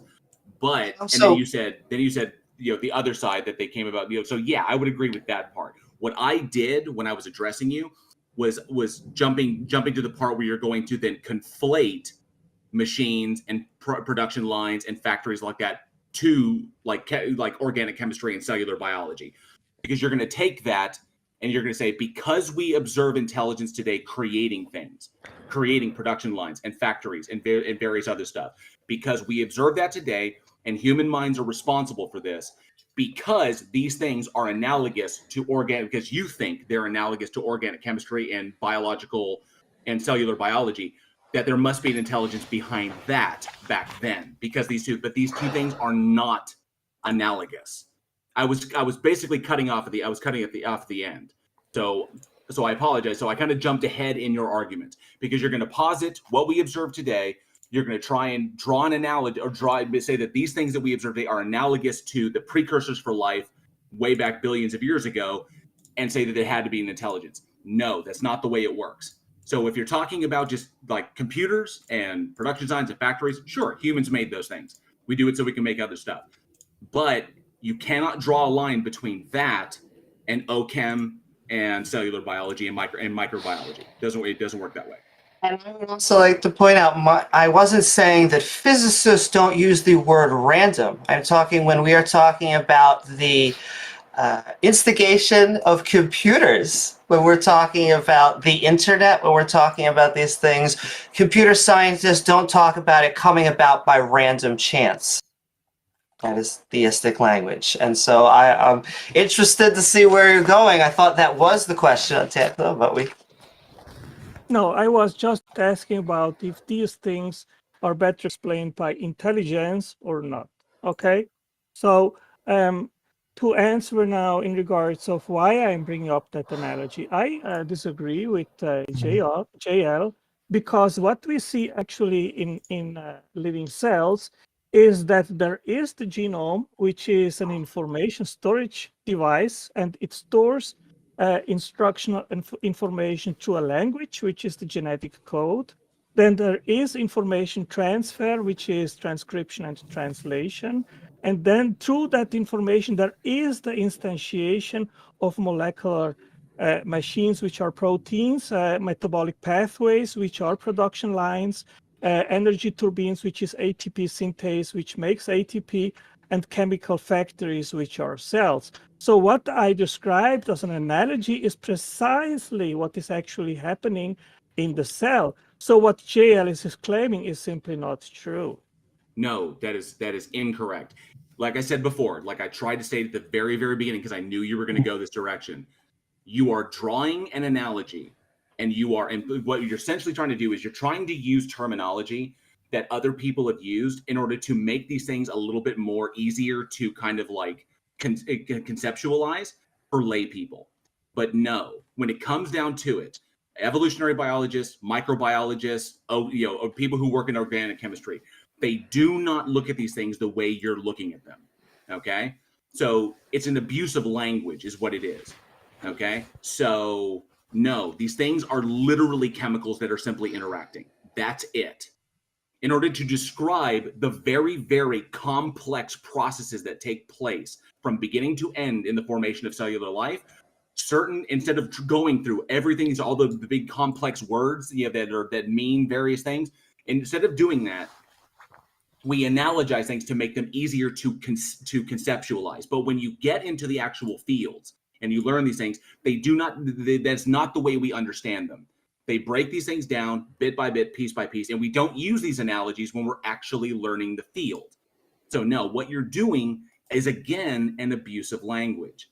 So you're using these lay terms, these lay analogies, to try and say something about reality that is literally not true. Okay? These are chemical processes. The chemicals involved arise naturally, and they interact naturally without guidance. That is what we have evidence of. So no, you cannot keep calling cells factories. You cannot keep calling transcription and transcriptase you cannot liken that to an exchange of information like in a computer. They're not analogous. Okay, and this has been pointed out many times before. You were drawing analogies and assuming that they mean the same thing when they don't. Yeah, JL, I am using strictly scientific terms, transcription and translation. This is used to explain what happens in the cell. Now there is a used to explain, but it doesn't mean that's what it is. Otangelo, no, Otangelo. It's used to explain it. It's used to explain it, but it does not mean that's what it is. Stop, one at a time, guys. Otangelo, stop jumping past my point. It's used to explain it, but it is not representative of what it is. Jay, could you please stop interrupting me when I try to answer you? No, I will interrupt you. I will interrupt you when you run past my point and you don't address it, or you misrepresent me, Otangelo. As I have always told you, if you misrepresent my argument, or you completely fly past it in order to avoid addressing it, I will stop you. Because that's the way discourse works. Okay, I disagree with you because the sequence of nucleotides, which is instructional and complex, it dictates the sequence of amino acids, which then will form proteins.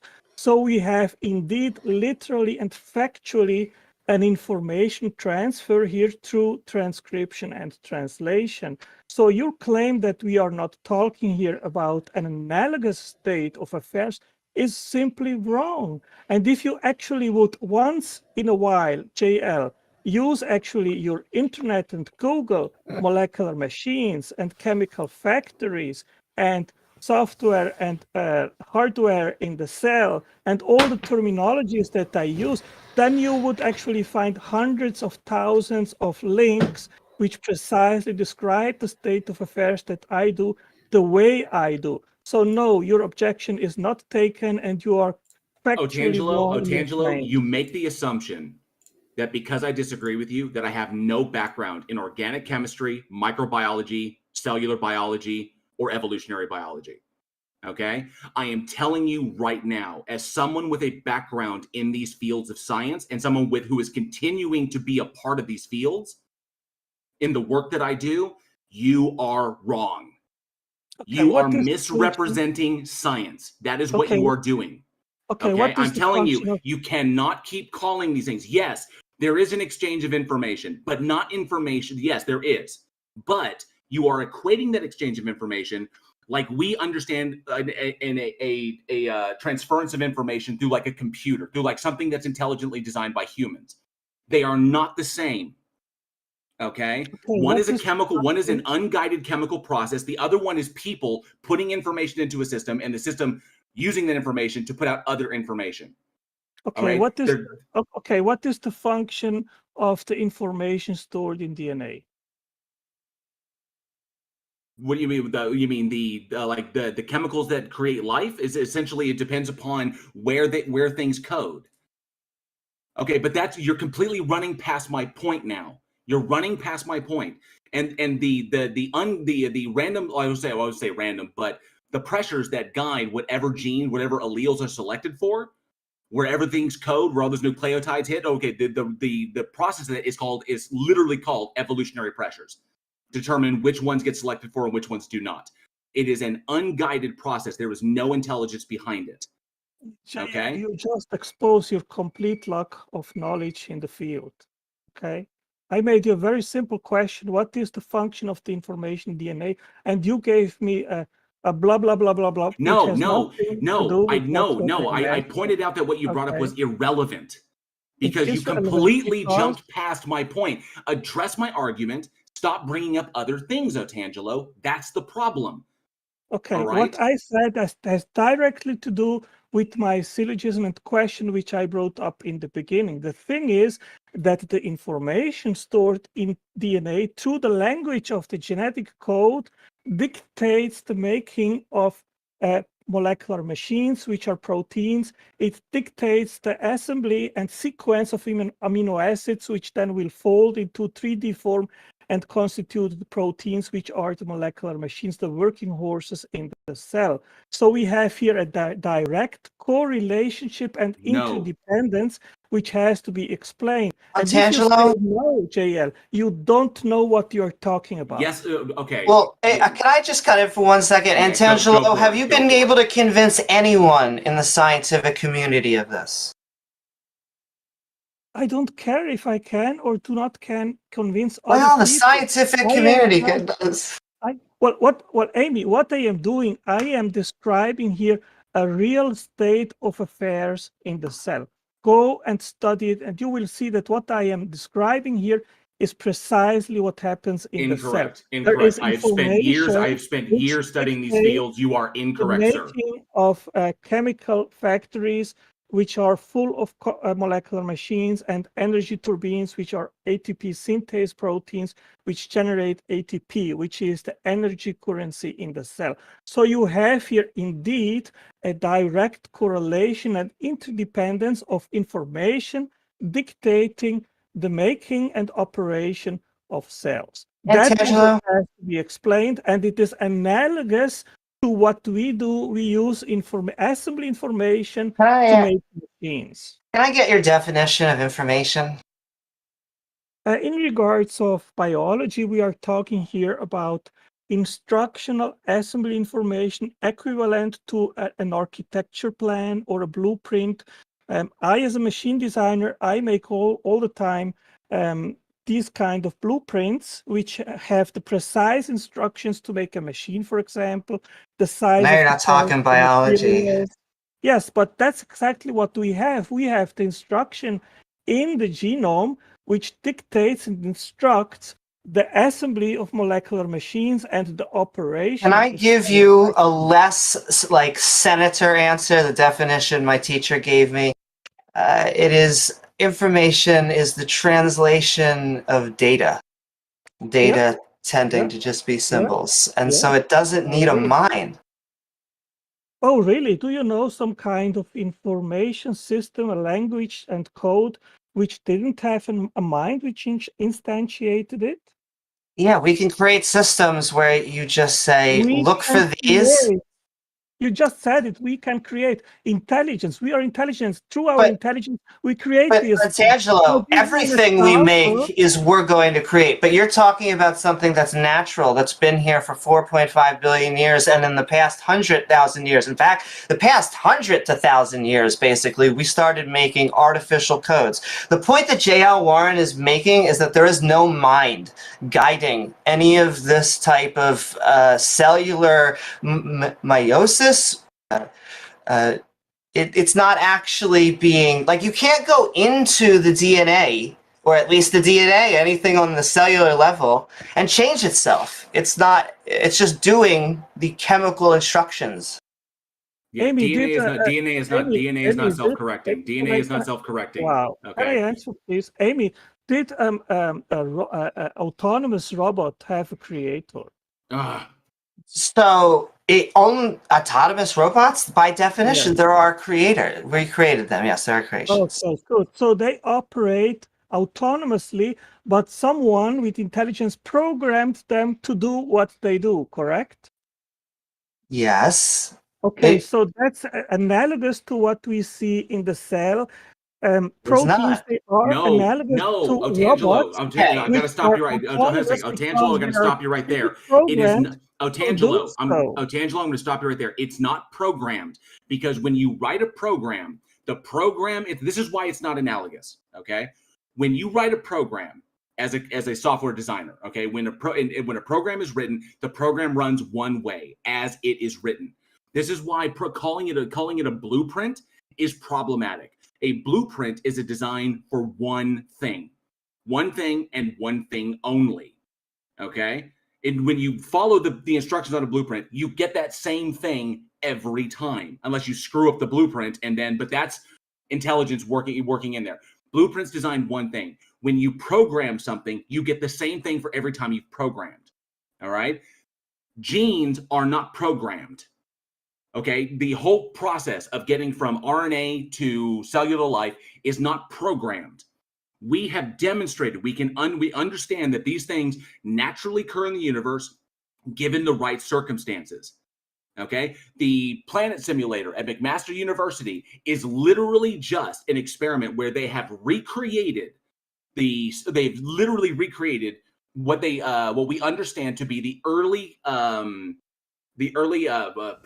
parameters of primordial Earth in order to attempt to see how abiogenesis comes about.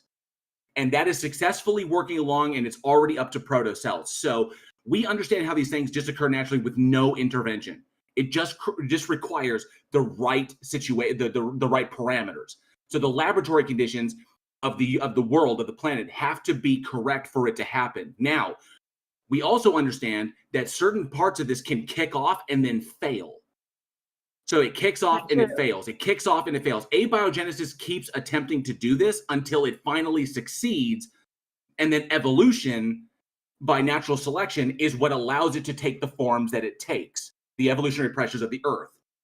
All right? Okay, JL, let me quote you here from Leslie Orgel, Prospects for Understanding the Origin of the RNA World, 1993. He says, a blueprint cannot produce a car all by itself without a factory and workers to assemble the parts according to the instructions contained in the blueprint. You just proved my point. In the same way, the blueprint contained in RNA cannot produce proteins by itself without the cooperation of other cellular components which follow the instructions contained in RNA. Now, here is the interesting thing. Otangelo, let me respond to that. Otangelo, stop. Otangelo, stop. No, let me respond to that. No, because you've already gotten something wrong on that. You literally just proved my point. Because RNA synthesis is not a blueprint. It is a chemical interaction. All right? There's no blueprint there. These chemicals interact and they have results. So much like chemistry, throwing magnesium into water, there is a chemical interaction between those two, between the magnesium and the H2O. That is a naturally occurring thing. If there is water in the universe, wherever, and there's magnesium in the world, or to take cesium, for example, okay? If the cesium touches the water, like a cesium meteorite strikes an ocean, there will be a chemical reaction resulting in an explosion. This is a naturally occurring thing. Cesium comes about naturally, water comes about naturally. And if the two interact, there's a chemical interaction. The same thing goes for the chemicals that are involved in the production of life. I almost misspoke there. Literally in the result of life. Okay, it's chemical interaction. There is no blueprint. These chemicals come together under the right circumstances, and they interact, and they result in what we now see today. That is what we're talking about. You're calling it a blueprint. There is no blueprint because the formation of what we see from basic cellular, from our humble origins to what we are now is a result of the pressures of the environment. Determining, depending upon what those pressures are, which alleles will be repeated to the next generation. And that process, that change in morphology and the speciation, that whole process is what we call evolution. Okay? So there is no blueprint. Stop referring to it as a blueprint because there is no blueprint. And Tangelo, can I... do you think that it was just a mind that created it 4.5 billion years ago when life started? Because DNA is still going. Do you think that God is like having every cell do mitosis, or he's helping right now? He's helping program it? Okay, let me first answer to JL. JL, right. You don't know what you're talking about. I'll quote here Paul Davies. He asks, how did stupid atoms spontaneously write their own software? Nobody knows. There is no software law of physics able to create information from nothing. There's no software. If you don't understand that DNA is a software storage mechanism through the genetic code and its language, then you don't know what you're talking about. I can't deal. That's why he made that analogy earlier. I can't deal with this abuse of language. So this is an absolute abuse of terminology, and he's still continue. I've already explained why you can't do this and why you can't draw these analogies. The analogies that are used to explain to lay people do not represent what actually exists. I've tried to explain this multiple times, and he just keeps running past it. So, and just I like just quote mine in chat. Tangelo, just you were saying like you don't know what you're talking about. Incorrect, sir. Incorrect. Okay, and you literally quoted somebody. You literally cited something that literally proved my point, and then you tried to present it as something that refuted me. And you're incorrect on that, sir. Let me quote you here, Michael Levine. Living things are not machines, updating mechanism metaphors in light of the modern science of machine behavior from 2021. He says, biology and computer science are not two different fields. They are both branches of information science working in distinct media, but with much in common. So he directly refutes your claim. And here, no, he doesn't. He acknowledges the analogy. He acknowledges no, Otangelo. He acknowledges the analogy, but he does not conclude that they are the same thing. These things are not analogous. These things are analogous, but they are not the same. Yeah. Okay. We can use one to describe the other, but they don't represent the same thing. Yeah. A factory producing things that we humans have created does not equate to the chemical interactions that form life. Yeah, yes, JL, we can use one because of the moving part. We can say that these processes take place and it kind of like resembles a production line, but that's not what's actually happening. I was very clear in my explanation, which completely went in one ear and out of the other. Okay, I'm done with it. At that point, JL, I think that you are a lost case. You have not. Anybody else want to engage with Otangelo? The facts which I am explaining here. Yeah, he's got nothing but ad homs at this point, so I'm done with it. I've already demonstrated to him irrefutably he could stop it that his God doesn't even exist. So, and I've already demonstrated that, and at this point he's just a deist. But even then, his argument doesn't even get you to deism, so I'm done with him. Well, so, Otangelo, nobody wants to engage with you. I apologize. Thank you for coming up. Do you have any last words? Yes. If someone denies that DNA is an information storage mechanism, I suggest go and learn basic science, basic biology. This is what JL has not made, and I think at this point it's hopeless. DNA is not a hard drive, Otangelo. Yeah. And Otangelo, can I just get like an answer on like, is God, is he the one who started it 4.5 billion years ago? Is he making all the meiosis and mitosis? Is he doing it all right now? Or like, could he change it? Are any of those questions viable to you? Well, yeah, I mean, the thing is that life has very powerful error check and repair mechanisms. And if they would not be instantiated right from the beginning when life started, the mutation rate would be so great that the cell wouldn't survive. It would immediately die. So that's also incorrect. So the error minimization process, you have a mutation, one mutation maybe in 1 up to 10 billion nucleotides translated. That's phenomenal. And the ribosome alone has 13 different error check and repair mechanisms.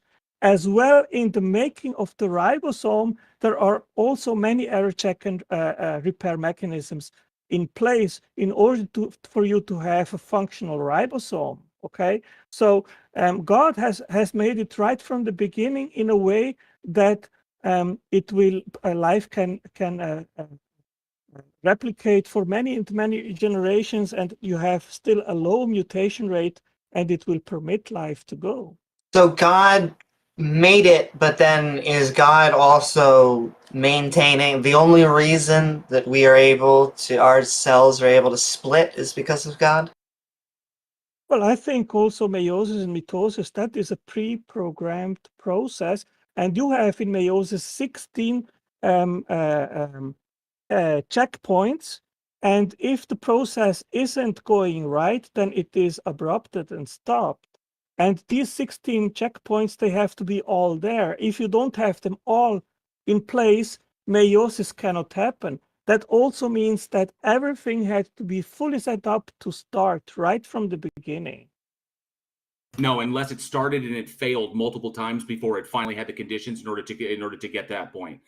So the problem is that you're thinking this whole thing occurred once, like abiogenesis or the initial formations took place one time and then everything kicked off. Okay, the very real possibility is, even though because we weren't there to observe, but we could say that these processes start and then they get interrupted by various pressures or because certain things haven't happened in a particular way. So the failure rate of this is actually quite high. You need the right circumstances and you need the right things to fall in the right place. And this is just a matter of chance. Okay, this is just a matter that as long as it keeps attempting to do it, it'll eventually find the right play, the right moment, and it will kick off and do what it does naturally. But you haven't eliminated the possibility that abiogenesis failed hundreds, if not thousands, if not millions of times before it finally got the opportunity to finally kick off and run. Okay, Yeah, you're just saying that it occurred once and it happened. No, that is not the case because abiogenesis once abiogenesis kicks off, it can't really occur again because the things that are necessary for abiogenesis to take place now become a part of the food chain for living organisms that have already arisen. Okay, so abiogenesis can happen one time, kick off, and once you have life, then it's done. Abiogenesis can't happen again because those chemicals are being reused for the cycle.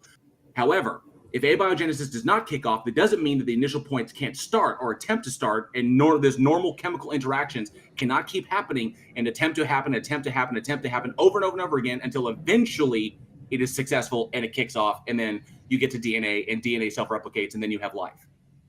Okay, we have two questions. Sorry, we ahead. have two questions from our live YouTube checks chat, our live YouTube audience. One from Mark Reed. He's wondering why you would reference Michael Levin when you support evolution and abiogenesis. And the other question is from Beamsy. He's wondering if you can explain if pulsars are programmed. Well, the first question is, I quoted Levin because that is a very common sense. Everyone knows that DNA is an information storage mechanism. And when we are talking about that information, it is complex specified information, or I use a more colloquial word, which is instructional assembly information, because it dictates the making of proteins and it dictates the sequence of amino acids. Okay, so this is something which is very commonly known. JL doesn't know or deny it because he knows the implicancies. But this is not the word is implications, Otangelo. And no, I am aware of it. You are misquoting this person. And the point is that they acknowledge the analogy, but they do not say that the analogy represents what's actually occurring in reality. Okay? Stop misusing people's quotes. I'll drill down the point, Otangelo. Are you using Brian R. Johnson, who wrote Self-Organization, Natural Selection, and Evolution, Cellular Hardware, and Genetic Software, that you're getting that analogy from? Are you using that to try to disprove evolution? Well, first of all, we are not talking. Is your goal to disprove evolution here? No, this entire conversation had nothing to do with evolution. It has all to do with the origin of life, which requires all that state of affairs that we are talking about fully set up. Only then you can have life, self-replication, and evolution. So you have two alternatives here. So these analogies have nothing to do with abiogenesis. So why are you applying them? They're in regards to evolution. So why are you applying them to abiogenesis? No, they have to do with abiogenesis because you have to instantiate. They're specifically targeting evolution with what they're talking about here. The only thing here is substantiating that DNA, in fact, and literally stores information. Let me quote here Richard Dawkins. He says, after the 7th minute in a speech, can you think of any other class of molecule that has that property of folding itself up into a uniquely characteristic enzyme of which there is an enormous repertoire capable of catalyzing an enormous repertoire of chemical reactions. And this is in itself to be absolutely determined by a digital code. Do you know what the digital code is? He is talking here about the genetic code, which is digital, and the information in DNA, which is digital. Okay, you No, have that's not what he meant by that. You're taking that completely out of context. You don't have an analogous situation in regards of the genetic code. You have a literal assignment of meaning of codons to amino acids. You have 64 codons which are mapped or assigned to 20 amino acids. This is not analogous. This is the literal state of affairs. And assigning meaning always requires intelligence. So once you can start making the testable predictions that the naturalists do, then we'll start taking you seriously. Until then, arguments mean nothing. Tried for 70 years, Tom, and they have failed to explain the origin of the genetic code. They're making progress, you're not. They make successful predictions, they make successful papers, they you are do not. Do you know what the progress is, Tom? Yes, I that do. RNA, they have demonstrated that RNA becomes asphalt. I don't care. They make predictions that are correct. You do not. Let's move on. Yes, the correct prediction is that RNA becomes asphalt. Thank you for coming up, Otangelo. We do appreciate your time. Okay. Have a good one, man. I will point out before I move on to the next person that when I last had a conversation with him in Clubhouse, because I went into that place, I presented the evidence for him that the Abrahamic Christian God does not exist, and he literally broke it down for him, to him and a number of other people that were in that room, and he didn't have an argument for it. He couldn't refute what I said. He couldn't shut it down. As a matter of fact, he just walked away. So I was hoping that we would eventually get to that, because I was hoping he would bring that up, but he just went back to the old tropes. But I want him to present an argument for some sort of evidence that knocks down the evidence that I presented to him. Thank you. I've been invited to speak. Sorry, I was arguing with someone. Hang on for one moment. Go ahead. Are you done, Jail? Or yeah, I'm good.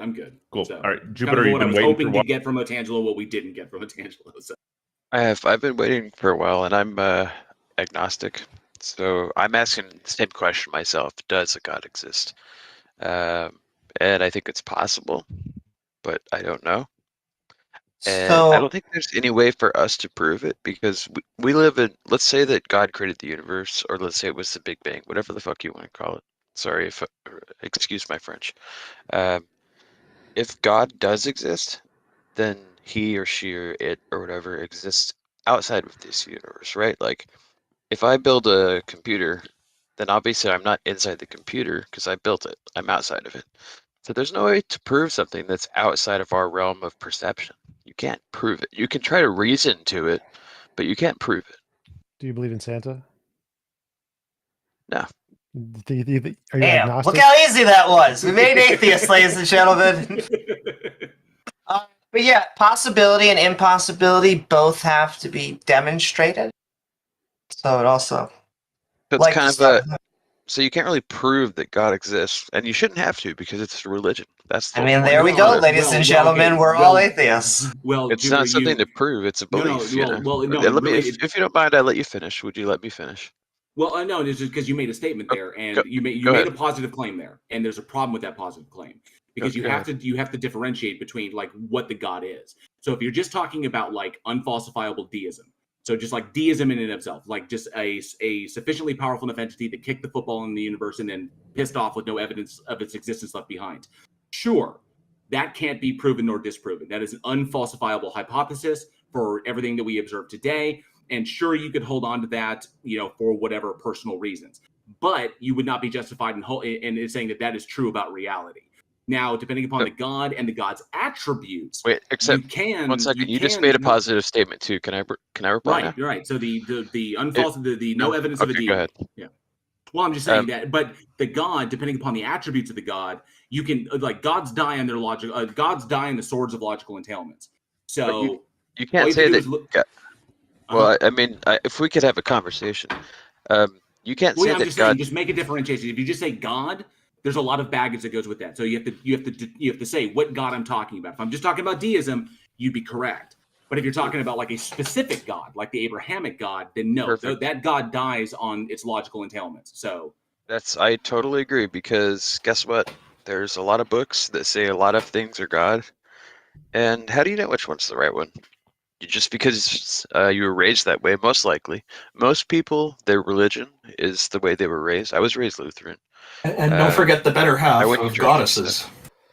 And goddesses, yeah. And like the Greeks were raised to believe in a bunch of gods, a pantheon.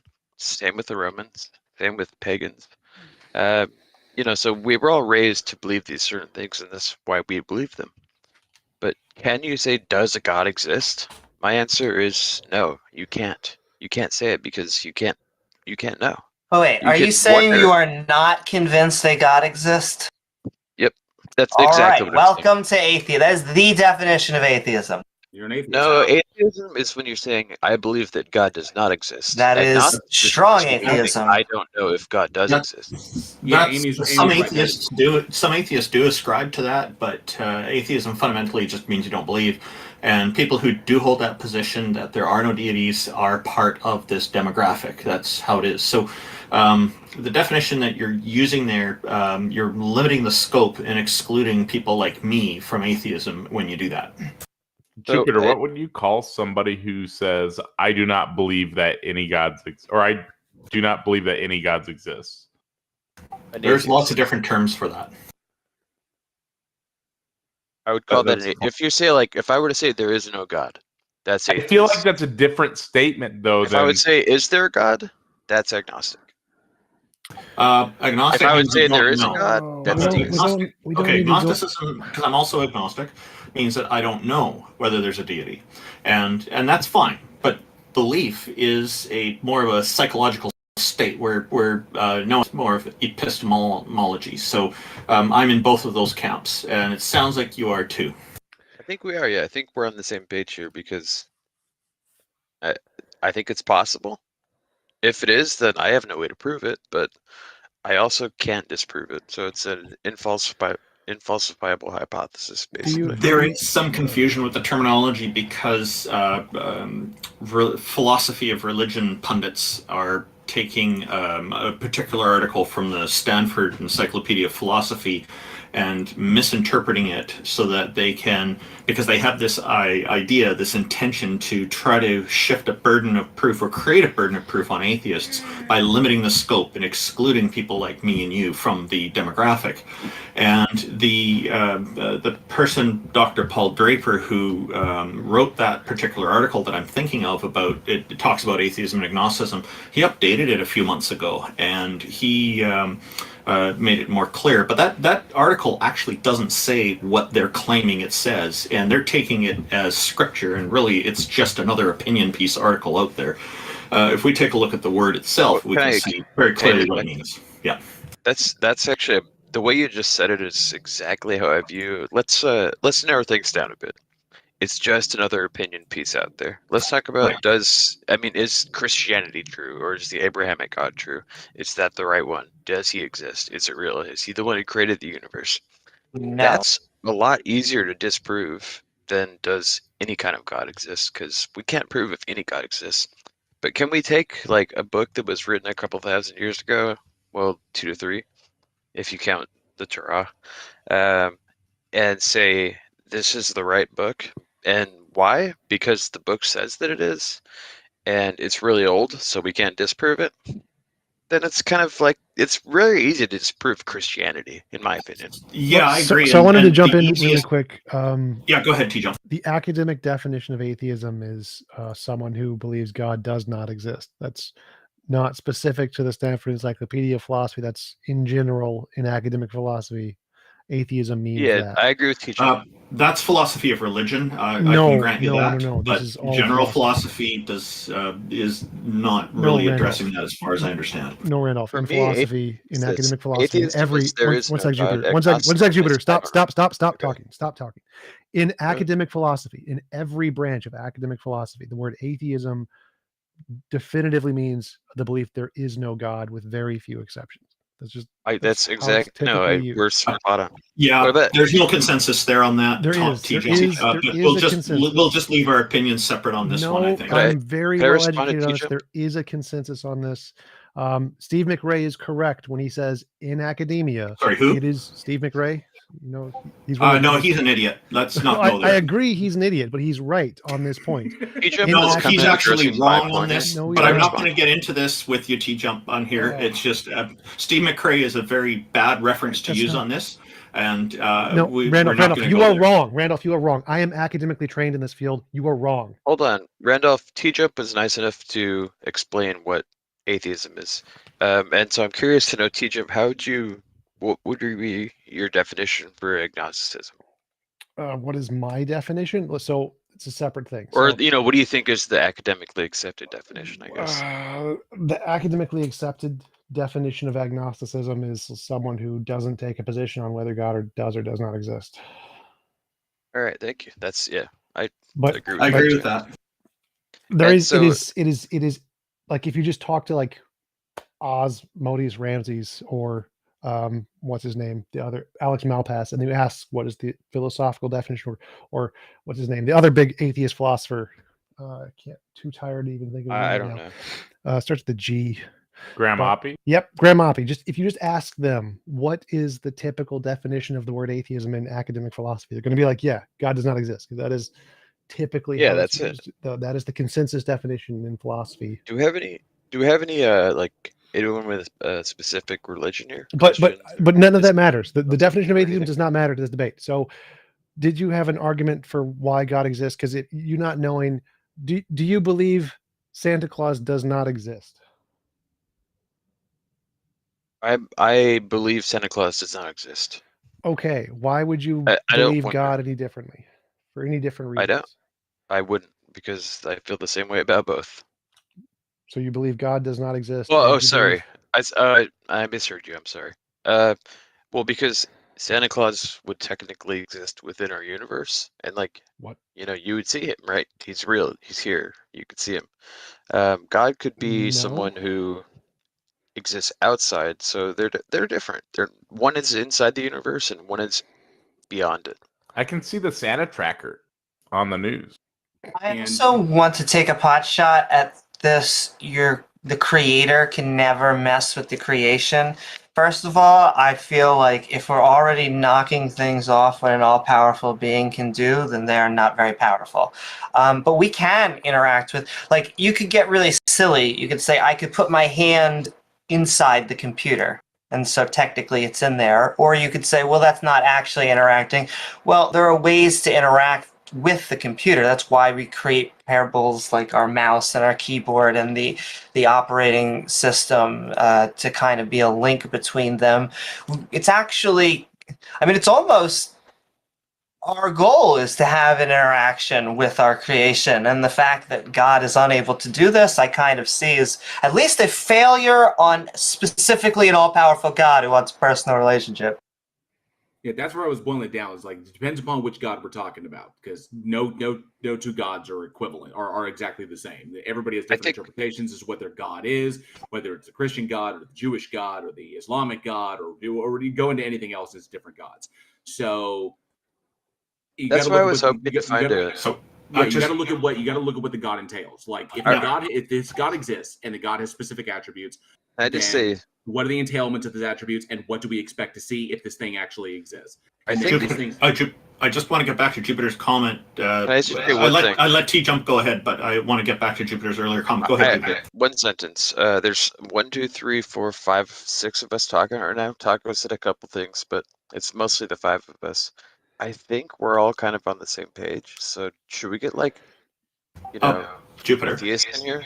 Jupiter, like a Christian or a Muslim? No, Jupiter. The way this stage works is that you're our guest, and so most of our guests are theists. Once in a while, we get an atheist, agnostic, or somebody like this, like yourself. Now, you were talking about how the Abrahamic God could be easily debunked, and what I was going to say, and we went into the other topic there, which is fine, is that I agree with that. That specific deity, and I like the idea of taking them on one deity at a time, and just staying neutral until I have more information to make a determination, which I think is generally how things work scientifically and throughout the world. So for myself, the way I see it for the Abrahamic God is that it has a number of characteristics. One of them is omniscience, another one's omnipotence. It's also omnichronological. The list goes on. It's omnipresent. Just two of those characteristics, you can take omniscience and omnipotence, and there becomes a paradox, which makes it logically impossible for that God to be real. Because if the God is all powerful and all knowing and knows that tomorrow there's going to be it's going to be sunny weather here in my neighborhood, and then tomorrow rolls along and he decides to change it to rain or snow, he has now invalidated his omniscience from the day before. Therein lies the paradox. And that's why it's easy to dismiss the Abrahamic God. I'm agreeing with you, I think, here. Yeah, you are agreeing with me. Yeah. Well, but so although if there I wanted was, to like address the main point here. I think one sec, well, because he was responding to me. If there is an omniscient God, well, then he already knew he was going to change it from rain to snow, right? none of this matters. This is just like irrelevant to Go the ahead, topic. TJ. You're not a theist. Well, It's I'm rational not. to say No, I'd God like does to not hear from a exist. theist. It's well, we want to move you away from the stage and hear from a theist. But your original claim that to be agnostic, I'd say agnosticism is irrational, just like to be agnostic on whether Santa Claus exists is irrational. It's more likely it's a figment of human imagination. So I don't believe in any versions of gods, just like I don't believe in any versions of Santa Claus. And I think they're both made up by human imagination. That's the rational conclusion. Therefore, it's rational to be an atheist, and being agnostic is kind of silly, just like it's silly to believe agnostic on Santa Claus. But I'd like to move to atheism, to theists, to actually believe in theism, to say something of value. Agreed. Okay, to just be clear, we're not kicking people off the stage just because they're not theists. But Jupiter, I think JL Warren wants to bring up a point with you here. No, I'm solid. I'm solid. So I think I'm good. If someone like a Christian or Muslim or a Buddhist wants to come and talk, I would love to hear your take on things, because cool. Let's get one up right now. Thank you for coming up, Jupiter. Jupiter, thank you very much, and thank you for the pre-stage chat as well. Yeah, and we've got one of them coming up here shortly, so you'll be able to listen to them and have your own opinions. Feel free to participate in chat. Better Call Bo is up next. Hello, I've been waiting here for 2 hours. Hello, Better Call Bo. Is that picture a reference to the Better Call Saul show? I just have to ask. No, that's from Blue Oyster Cult. That's the Blue Oyster Cult. Oh, okay. Yeah. So what have you got for us today? Listen, I'm just trying to, ancients and how there's depiction of gods and how they always worship some type of god. And what I believe is that the god was the same god, but it's just worshipped differently. Like, the Christianity god is, similar to the Muslim god, but the Muslims worship him differently than the Christians do. And so I'm going to take us way back and try to prove to you, while I am on 2 hours of sleep and 3 mugs of coffee down, on why you guys should actually. I know you guys won't be convinced that there is a god. What's the argument? Okay, stop right there. Stop right there. You cannot convince an atheist. Listen. No. Don't interrupt me. Better Call Bo. Stop crying. Hey, you're going to make these assumptions about us. That's not appropriate here. We are asking people to convince us, and so the title says it all. We are open to this. To say that we're not is to say that we are misrepresenting ourselves here, and we're not going to put up with that. So go ahead and put your argument forward. I'm so sorry. No, it's okay. Just go ahead and put your argument forward. That's fine. All right. So back a long time ago. I'm going back before Jesus was ever born. The Chinese, before it was actually China, there was all these dynasties and they believed in gods. Same with the Egyptians. They had multiple gods that helped them with fertility and land growth.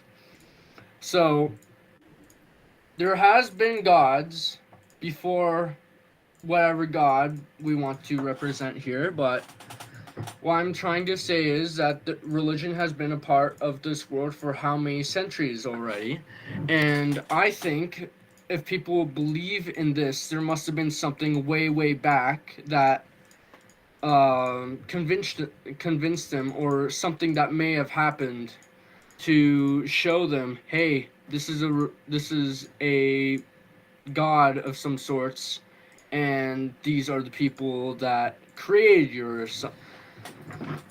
Okay, Bo, can I ask you 2 questions in response to what you're positing here? Just 2 really quick questions. One, if people conceptualize something and they worship it, does that entail that what they're worshiping exists in reality? Oh, we never know. We never know if it does could it entail? or could not. It's yes or no. Does it entail that it exists in reality? It all depends on their faith. If they think it's based in reality, go right ahead. No, Bo, does it entail that it exists in reality? Could it not exist? Hold on. Could it not exist? I shouldn't be doing this when I have 2 hours of fucking sleep. That's great. Hey, can I be taken down from the stage? I have like 2 hours of sleep. I can't explain this. Yeah, we can bring you back. We can bring you back in 2 weeks. Thank you for coming up. That was interesting. I hope he comes back next fortnight. So let's grant him that humans have had religion for 1 million years. Let's say 50 million years. Humans haven't even been alive that long. Let's grant him that much religion. 4 billion years of no religion on this planet. 4 billion. Yeah. That was going to be my next question. Is it just the fact that humans because we see the phenomena of humans coming up with gods to explain phenomena that they don't understand in the world, does that entail? So it's like, just because we worship things, concepts, doesn't mean those concepts actually exist, and just because humanity as a whole comes up with the easiest explanation for things, and sometimes those things are gods, and that's kind of like all of humanity has done that, does that entail that it got it? And the answer to both those questions is no. So it's not it's not a justification. So we've got Kyle coming up next. Cool. He wanted to present an argument about this one was interesting. Yeah, I'll let him do it. Hello, Kyle. What have you got for us today? So I can't barely hear you guys, so I'm going to try and have to figure out how to get my microphone up now. You've had 2 hours to figure that one out. No, sorry about that. Do you have something? It just suddenly stopped out of nowhere. I don't know what happened. Okay, well, we can hear you. Do you have something that will convince us that a goddess or a god exists? Yeah. So I'm gonna put my head up to the microphone. I believe that there's this man named Eben Alexander. Well, he is a man, but he basically believes that God exists because he had personal experience with this God, and he basically had this near-death experience where he had like E. coli meningitis that was spontaneous. There was no way that he was able to have an experience with anything because he was in like a very deep state coma. So that's false. And he had this experience with God. Basically, he was like this speck of thing on a butterfly wing. It was kind of weird, kind of cool though. So Kyle, so that's an anecdote. A person's personal experience is anecdotal because they're relating what they felt or they're relating what they have perceived. So that's anecdote. So obviously not evidence. Well, I think his argument there is the fact that he had experience when his brain was in a state that it should be like impossible to have experience, and so he's presenting like objective evidence there, sort of. But the problem is that in those states, it's not impossible to have experiences. When you have a near-death experience, and you suddenly lose consciousness. Your brain is essentially like a bunch of water pipes. And if the pipes are left open such that your experiences are being saved to conscious memory, and you lose consciousness and the pipes are still in that same configuration, any sensations or degradation that happens to your brain chemistry will be saved as a conscious experience. And so when you wake up, you'll have memories that you think or that you thought were conscious experiences, but really they weren't. Really, they were things that were just culminations of your brain chemistry changing that were saved as conscious experiences. That's what a near-death experience is. It's something that was happened in your brain while you were not conscious, because there was no conscious experience, but it was saved in your brain as a conscious experience because that's the brain chemistry was just open the pathways in that way. So that's all it was. That's all near-death experiences are. I'm very familiar with Eben Alexander. He's a very prolific neuroscientist who works in this field. His stories are well documented. All of this is fully explained by natural phenomenon. NDEs are in no way considered reliable sources of evidence that your brain can be conscious outside of a physical state. It's just not evidence. Okay. I'm just thinking like, see, we have levels of consciousness that are more than just our senses. I'm just kind of curious as to like where that, like, our understanding of ourselves goes when we die. Like, do we just the dirt become nothing, or dirt? Yeah. You go to the same place you did before you were born. You didn't exist for 4 billion years before you were born, and after you die, you will cease to exist. Yeah, I'll be honest. I really thought I was more prepared than I really was. I think I'm gonna kind of just. Well, let me just say, Kyle, that thank you, first of all, for just being open and honest with your answers. But I also don't want it to lead to like a certain type of nihilism, because yeah, we could still find lots of value and meaning, and it's why it's about the journey, and I guess not the destination. Right. And Kyle, if you'd like to join us again next fortnight, you feel free to make some notes and put some things together, maybe a point form list of things that you think would be helpful, and present them. We'd be happy to hear from you again. All right. Thank you. Yeah, thank you for joining us. See you later. Thank you for coming up. I liked the Ben Shapiro, the comical Ben Shapiro image. Yeah, I noticed that too. We've got P-Town up next with the same image as that other guy.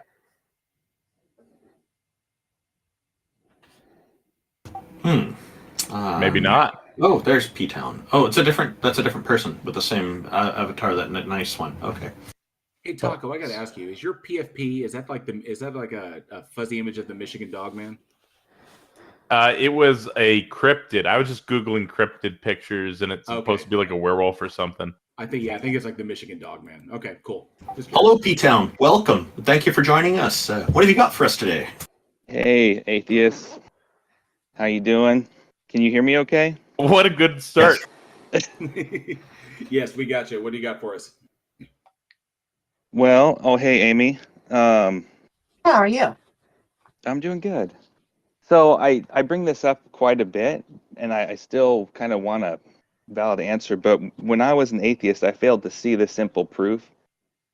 What I see as a simple proof in the solar eclipse. And I was wondering, what you guys think about that. What's the proof? So the solar eclipse, how is that relevant to proving God? So if I remember, you were talking.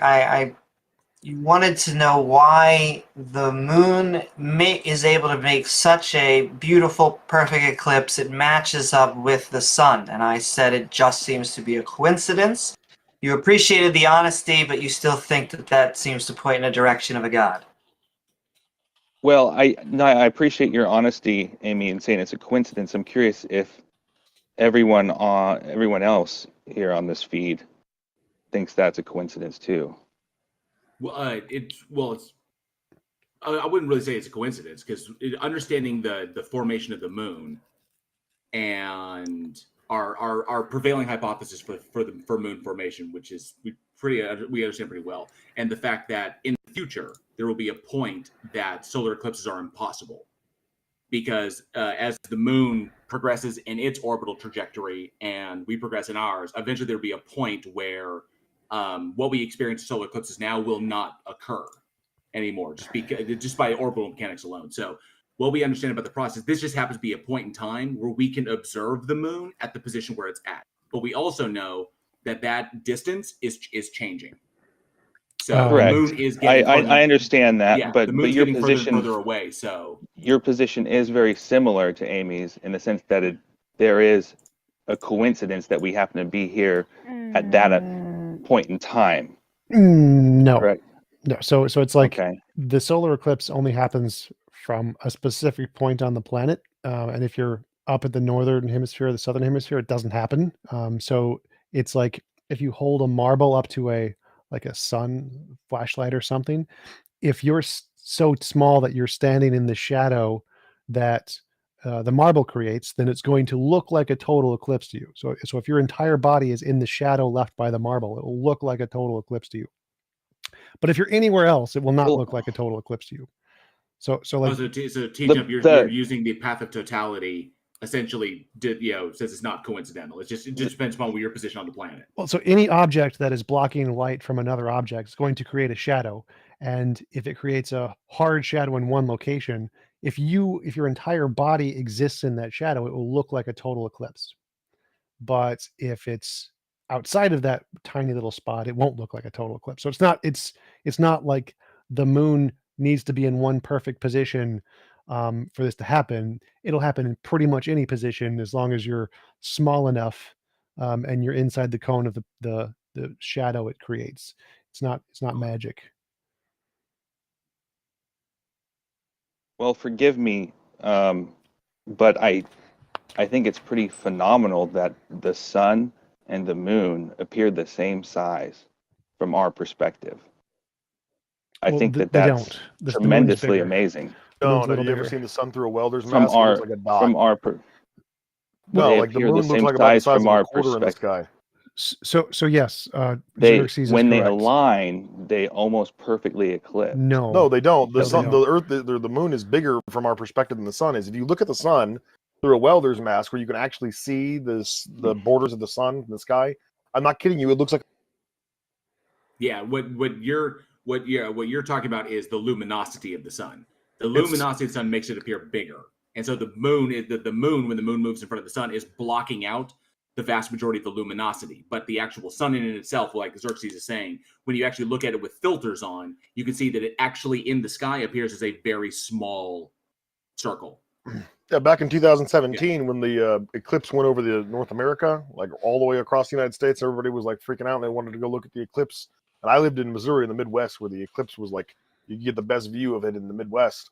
And there was a bunch of people. We all had these little glasses on. You look up at the sun in those glasses before the eclipse, and it's not much bigger than just the normal stars in the sky at the nighttime. It's very tiny. So yeah, it's literally the kind of like the luminosity is what it is. It's kind of blocking out the sun so that the majority of that light doesn't get to us. But that's because of the distances between the 93 million miles between us and the sun, and the 380,000 or the 300,000 miles between us and the moon. 255. But what is it again? Sorry. 255. Yeah. The other thing is that the moon is. Yeah. The other thing is that the moon is not going to blind you if you look directly at it, right? So you can get a better depth perception of the moon. You can never look directly at the sun. You can't even partially look at the sun, or it'll blind you. Like your body wants to close your eyes because it's too bright. So yeah, but here's what's really interesting, Pete Town. In I think the estimation what I said was like 1.3 million years. Say human beings are still on the planet, right? That we still live here in like 1.3 or 1.4 million years, if I remember the math correctly. Then it won't be possible to see this anymore because of simply what the moon is doing. Because the sun's moving away an inch a year. No, because the moon is moving away. Oh, sorry, that's what I mean. Yeah. So because of that, eventually we won't even have solar eclipses. So that's a brief period in time, cosmologically speaking, that this can actually occur. Right. And I guess what I'm really fascinated with is that we're talking about something that's not relevant to what my point is. I mean, I think we're talking about how it's not going to happen in the future, rather than what we observe today, something that God made for us to clearly see, something amazing and beautiful, like a key that fits into a door. Like this, but this you is see the link obviously there. something God made. No, but you see Yeah, the it link. also the gives us moon. cancer, bro. Like, I mean, No, an eclipse, guys. Like, let's We get on this addressed that. point. We addressed that. It's They- not. Mhm. It is not perfectly aligned. The moon is bigger by a decent margin. It's not perfectly aligned. It will be perfectly aligned. Eclipses were can I object times that? of great panic. But like my guy, historically speaking, when you look at like the way that religions thought of eclipses, they thought that God was punishing them for something, right? These were instances that enticed child sacrifice. They were never really seen as like a good Well, let's stay instance on- of God being happy with you. They were seen as a punishment because he's taking the light away. Well, let's This stay on isn't something we topic here. think of it as majestic because we have like modern science to understand the fact that this is just like a natural occurrence and it's not going to hurt us, but they didn't, right? So if you think that God orchestrated eclipses for the purposes of us enjoying the majesty of celestial events, well, I mean, either God's a buffoon and didn't think that through very far, or it wasn't. That's not the reason why eclipses happen. Well, he did that so we're without excuse, and we're supposed to know that there's a creator. But let me. But P-Town, how's it? You just that's begging the question. I don't know So what you're begging the predicating all this question on is. you're but- predicating. You're assuming that the God exists in order to do this. You haven't demonstrated that the God exists. So you're Well, let me- assuming it exists in order to do this, which means you're begging the question. So you're predicating all this on a logical fallacy. Basically, your conclusion has to be true in order for one of your premises to be true. Okay, can we cover one thing real quick regarding the size of the moon in relation to us, the size of the moon and the sun? When it comes to solar eclipses, there's two types. When the moon is further away, it eclipses the sun fully, so we see a corona, right? Or we see kind of a ring. And then when it's closer to us and it's eclipsing the sun, then we see the corona. So it's almost perfectly the same. And I think you would agree that the sun is 400 times larger than the moon, at least the circumference of it. Well, and it's 400 so the times very first thing I further said away. was if you Right. look at the shadow, there's the umbra and the penumbra. That's the different kinds of shadows the moon creates when it creates an eclipse. It does not cover the entire planet. It does not happen. There are parts of it that is not hit. So if you go to the high, And this is where you're not getting it though, because it's not for the Earth. It's for your eyeball. no, It's for your your brain. your for you to eyeball. see. No, stop. For you to see it. Stop That's what God talking. did. Not Oh my God. everyone on Earth will see a perfect eclipse, which means the moon is not perfectly aligned to block the sun. It fails to do that. If God, God could have made it because their brains aren't aligned. At that Oh my time. God! Remember, the 2017 eclipse could only be seen from North America. If you were in England, you would not see the eclipse. What is your point? That's irrelevant. I saw the eclipse. I was there. My brain was aligned with the moon and sun. I'm going this. It's my turn. My turn. So if go for it. your argument was correct that God aligned the moon perfectly with the sun to create a perfect eclipse, he could have done it so it would eclipse the entire planet. For everyone on the planet would see the eclipse. That is false, which means the moon is a little bit too close to Earth to be a perfect eclipse. It is failed. That means if God tried to make a perfect eclipse, he messed up. He did a dum-dum and it didn't work. So you could have made it a perfect eclipse. You put it a little bit further away or a little bit closer to make a perfect shadow on the entire Earth. It doesn't do that. It makes a shadow on And a this is part of what's the so Earth. fascinating, if I'm allowed to talk for a second, is that this alignment, the sun, the moon, it's not the alignment between the sun and the moon and Earth for everyone to see. It's an alignment between the sun, the moon, and you to be able to see. Your eyeball. Then why did eclipses take place before humans ever walked the Earth? Wait. That is what a do you mean fallacy. me? See, What do you mean? You want to? Wait, No, what do it's you mean? not. No, it's not. I'm We still can going. literally- I'm still going here. I'm still going here. So I can explain if you want. How is that a fallacy? Wait, stop. I haven't stopped. I'm not done yet. So you keep mentioning me. Why do I matter? What matters is everyone on Earth. The fact that some people on Earth see an eclipse is irrelevant. like some people on Earth, the moon is lined up to block the sun, but not for everyone on Earth. So why? I don't know why you. Can I explain? I can answer your question if I can. Go for it. If it's okay. If God had made it the way that you're describing it, which you're claiming would be better evidence for him, then we couldn't observe solar eclipses the way that we do now. He wouldn't, because we wouldn't be able to see it. If it encompassed the whole Earth, so everyone could see it, they wouldn't be able to see the corona, and they wouldn't be able to see the ring. Yes, they would. They would still be able to see that. Well, you know, maybe you're right, but you'd have to prove that. P-Town, geometrically speaking, we live on a sphere, so there would be no way for the moon, which orbits the Earth, and the sun, which does not orbit the Earth, to perfectly align regardless. God would have had to create us as a flat disk with a dome on top for that observation to be possible. But of course, all our other observations about the sun and the light that it shines on our planet and where at certain points you can be and see the same angle of the sun indicates to us without a doubt that we are not on a flat disk. At the very least, that the sun isn't orbiting us. I mean, most of our observations would be impossible if that was the case. So this what, is my... what you're arguing for is like a really weird rhetorical teleos, right? You think that there's some purpose behind this, that it was meant for us to enjoy. As I already stated, the overwhelming majority of people throughout history were filled with panic and terror when eclipses happened. The only reason why we like them and think that they're cool now is because we know why they happen and we know we're not all about to die. When people saw them 1,000 years ago, they thought the world was ending. I mean, heck, you keep trying to go off to a philosophical argument. I'm trying to define a fact here that eclipses exist, and you guys deny that. No, P-Town. What? Pretty much. We're not denying pretty much. P-Town. Then Amy, why did eclipses you occur? chime then why in. did why do eclipses occur? Why did eclipses occur like millions of years before humans ever walked the Earth? And why do eclipses occur on planets with no life on them? They don't eclipse on other planets like there we do here. And I'm a young Earth creationist. I don't believe in people millions of years ago. If you were standing on Mars, P-Town, if you were standing on Mars, you could witness an eclipse. But there is no humans on Mars. Why are eclipses visible from Mars when there are no humans on them? Okay, so TJump TJump just shared an image with me, and so I posted it in Heathen Hangout and pinged all of you.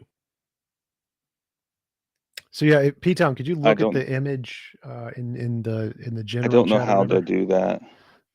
I don't know how to do that for my phone, and I'm out. What is it of? It's a picture of how the eclipse works, and where there's a total eclipse and where there's a partial eclipse. And I will text it or message it to you. Okay. We're going back. So check your messages. And of course, lunar eclipses as well, which is the converse, was when we block the light to the moon. So why are we talking about lunar eclipses now? We're not. This is it's a picture of a solar eclipse. It's the other side. Yeah, I'm scrolling down into the chat here. I think. Can you still hear me while I back out like this? Yes, we can still hear you. Because there is a solar eclipse when the moon is between us and the sun, and then there's a lunar eclipse when we are between the sun and the moon. The lunar eclipse is just irrelevant to his argument. That's why he isn't. Oh, okay. But I still would like an answer to the question. But can I answer your question regarding Then why did eclipses take place before humans ever walked the Earth? And we understand, we know that these occurred because we can track backwards with understanding orbits. We can track back and say there was an eclipse here, there was an eclipse here, there was an eclipse here, and here were the path of totalities. There were eclipses when there were dinosaurs on the Earth. Okay. Can I answer two of them real quick without being interrupted? Well, also there's that one, and why do eclipses occur and are visible from Mars and other planets? I'll with answer moons, both if I can talk. And other planets with moons when there's no humans on them. I can answer both if I can talk. Okay.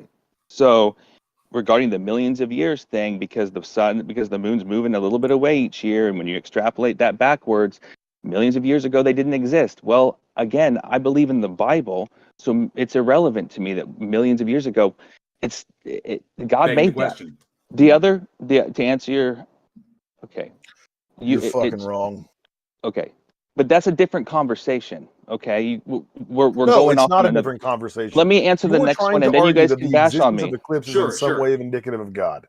Sure. It's Tell not. me why eclipses are visible on other planets when there are no humans on those planets. What I'm saying is they are the other, like, put yourself on Mars, for example, and Okay. in an eclipse, okay?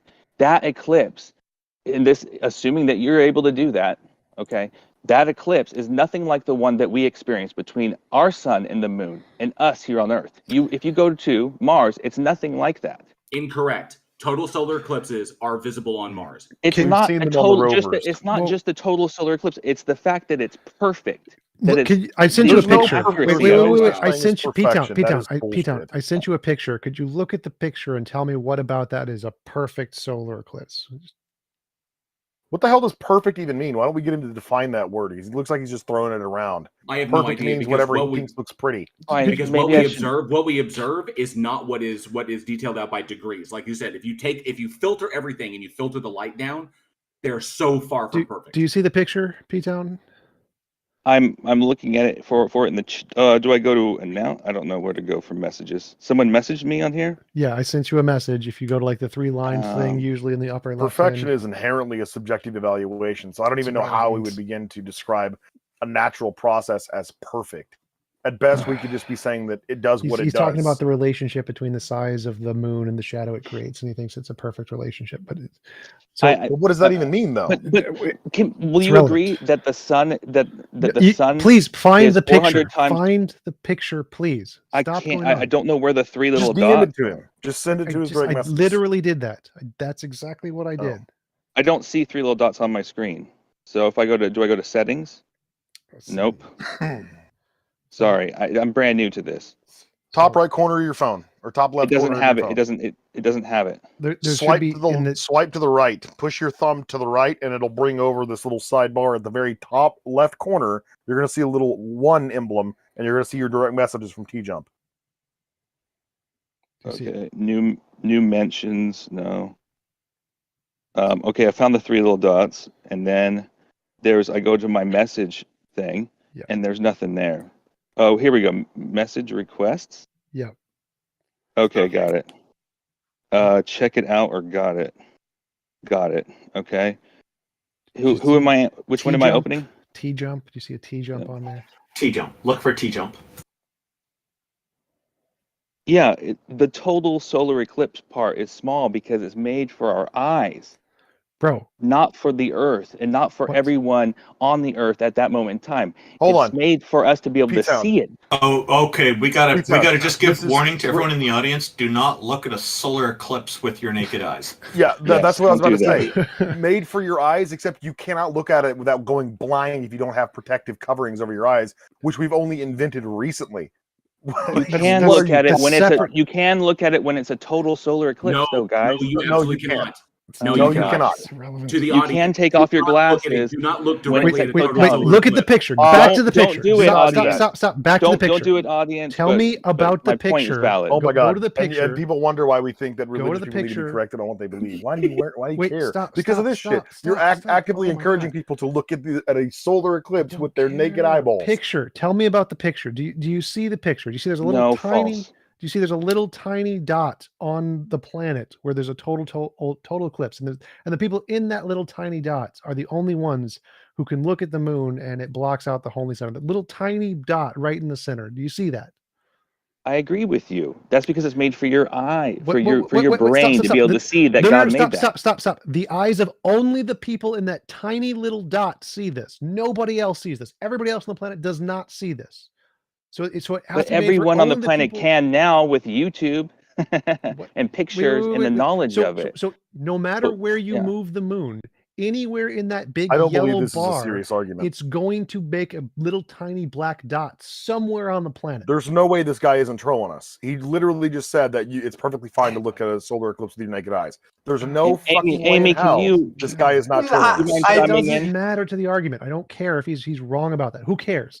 Anywhere you Xerxes, move he also the said moon. he's a young earther, so I do know he's I not guarantee trolling. you, like young earthers are not going to advocate looking at a I naked, don't like a care. I solar don't eclipse. care. with Let's naked stay on eyeballs. topic. Can we please that's stay why on he topic? No, not disregarded like the dinosaur your argument. visual ones. My original point, guys, was that I'm fascinated with how you guys don't see this. Wait. That- So where would you put the moon to not have somebody on the planet see a total eclipse? Because anywhere you put it in that line is going to create this. Anywhere somebody is going to get blocked and have a total solar eclipse, no matter where you put the moon. So how is this designed? Where could you possibly put it to not have that? I'm not entirely following you, but if I can answer it with an example, when it comes to Einstein and his general theory of relativity, he uses an My eclipse, question is right? where Sure. could you place the moon on this picture to make a not total eclipse? So like anywhere you place this moon, it's going to block the sun for somebody on the earth. Somebody on the earth is going to look at the moon. No, the moon could be smaller and denser. It would still impact, And it's still going to block similarly the impact light. the Earth. It's But still going to block the light, and somebody's it still going to wouldn't see be a a total total. eclipse. Yes, it It would. wouldn't be a total solar eclipse. So for it to be No, to stop a total because- solar eclipse, it would have to be so much smaller that literally no human eyes, no human being would be smaller than the size of the tiny little black dot of the total eclipse. That's it. That's what would be required to prevent 100% of all total eclipses. The shadow created by the moon would have to be smaller than a human eye. That's what you'd have to accomplish. So as long as the shadow is bigger than a human head, you're gonna see a total eclipse. Somebody on the planet is gonna see a total eclipse. Right now, the size of that shadow is thousands of miles. That tiny little black dot is thousands of miles big. And in order to make it stop creating a total eclipse, it has to be less than like 6 inches. Okay, how about this? Imagine you're looking at a solar eclipse now, okay? And now imagine the moon being smaller. Yes. It wouldn't block it anymore. It still would block it. Oh my goodness. So- It wouldn't so- block it. It wouldn't block it over as wide of a range, but it would still right. block it. The sunlight would come through. Hey, ding around dong, the I edges. can hold my thumb up to the sun and blot it out. Right. We don't even have to go to What are Mars. you We even can just go talking to about? why are eclipses I called you visible ding on the dong. moon? Then why are eclipses visible on the moon when there's no humans on the moon? There's a tree in my backyard, and I can stand under it, and it shades me from the light of the sun. And I can peer through the leaves and the branches and not get direct contact on my eyes with the sun, and it creates a big ass shadow in my yard, so I can get out of the heat of the day when I'm working outside. Like, Let's what is your forget about point? this. Okay, how about can we agree that the circumference of the sun from our perspective is 400 times larger than the circumference of the moon from our perspective? We do not see the circumference of the sun. We see the light guys that the sun is shining onto the planet. You can only see the circumference of the sun from our perspective if you're wearing something like a welder's mask or very tinted sunglasses, at which point it's about the size of the stars in the night sky. It's very, very tiny. I've done it. I've looked at the sun directly with a welder's mask on. It is infinitesimally smaller than the moon. Okay, so far your guys' arguments are that it's not. P-Town, I pointed out before, the mistake you're making is you're confusing the luminosity of the sun with the circumference of the sun. We observe the luminosity of the sun with no filters. When you filter it out and you block out all that luminosity so that you're not blinded, the sun appears very, very, very small. So you're confusing, you're conflating the luminosity with the actual size. Oh my goodness, I don't think it's relevant to my It point. is relevant. It is relevant because the phenomena you're describing relies upon the luminosity of the sun, not the size of the sun. You're just trying to confuse people. That's not my point. I'm not confusing anyone. That's why we see If I these can eclipses talk. the way they do is because of the luminosity of the sun, not Sure. because How of the about I size of the disagree sun. with you? It still doesn't change my point. So far, your guys' arguments are that it's not special because I can use my thumb, or you can see eclipses somewhere else. But at the same time, you're saying it is special because right now, and this time in history, is when we can see it. Because if you go back or if you go forwards in time, it's not going to exist. So This which dude is are you going trolling to us. hold? This guy is I think obviously he's trolling us. Yeah. Right. And you still haven't addressed. If eclipses were specifically designed for humans to observe, then why do eclipses occur on the moon, which is necessary for an eclipse? Why do they occur on the moon when the Earth is between the sun and the moon, and yet there's no humans there to observe it? it wouldn't You be acknowledge the observing it moon the same exists. way. You acknowledge the moon There's something exists, but there's beautiful nobody about there. a solar eclipse, and it's amazing, and it's pretty, and That's this is what I said. confirmation. Back You when I guys was ready an to move atheist, on? I never Also, the thought. sun gives us let's move cancer. on. All right. This Like, is We're gonna go literal ahead and move on. confirmation Thank you for bias. coming up. Literal confirmation bias. Yeah. So look, we've the got- Umbra is 100 miles approximately. There's a 100-mile radius of where people can see a total solar eclipse, and if it moves closer or further away, you can increase or decrease that number, and somebody's going to see a total solar eclipse as long as it's greater than 1 foot. Somebody's going to be able to see it. Stupid argument. And if I remember correctly, there's going to be another one over North America in 2024, 25, or 27. There's one coming up soon here over North America. And so. Well, I sincerely hope that the troll that was just up here doesn't actually take his own advice and look at it with his naked eyes. Yeah, don't look at a total solar eclipse. But if he does, I'd like him to come back on here and explain to us how that worked out for him. Do the Donald Trump. Well, he may not be able to. Yeah, Trump. He may not be able to see the keyboard. So we've got Aaron, yes, and Q up next.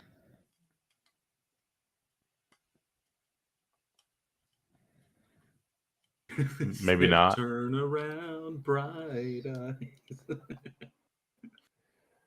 All right, Randolph, you wanted to read this next one. I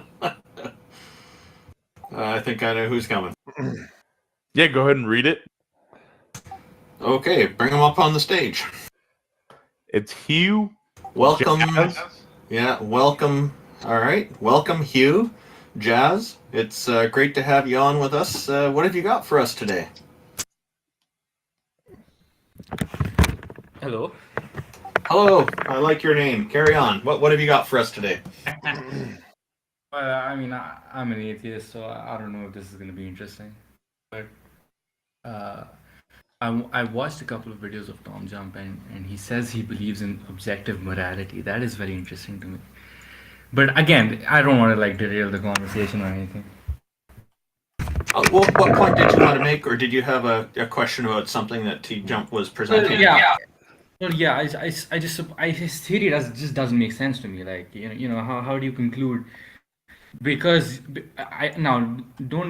if I get this wrong, please correct me. But you say that because of some evidence or some observation you have made about moral development in humans, you can assess objective morality from that. I just don't see how that follows. If there is Maybe an I have it objective wrong. morality and it affects people, then we should see some kind of pattern in the way it's affecting people. We do see a pattern in the way it's affecting people. Therefore, there's objective morality. So you think that What does this have to do with so God? it's really not about any one person's desire standard for actions that you consider immoral. No, it's literally wasn't in any of the things I said there. No, I'm just trying to understand what you mean by objective morality. Then, so If there is an objective morality, a stance-independent force in the universe, and it affects people, the things that feel morality, people, then we should see a pattern in the way it affects people. We do see a pattern in the way it affects people. Therefore, there's objective morality. what's the pattern? Moral intuition, moral progress, the philosophical dilemmas. Moral progress is the main one. Moral progress. It's a How do you technical measure that? term in philosophy. You can Google it. Okay. So you're collecting data based on metrics that you use, that you get from intuition, right? No, if you want to, this is a standard thing in philosophy. You can Google it. Google what moral progress is. No, okay, that's fine. But the other thing you said about moral intuition. Yeah. So if you're deriving your observations from moral intuition, That's perfectly fine.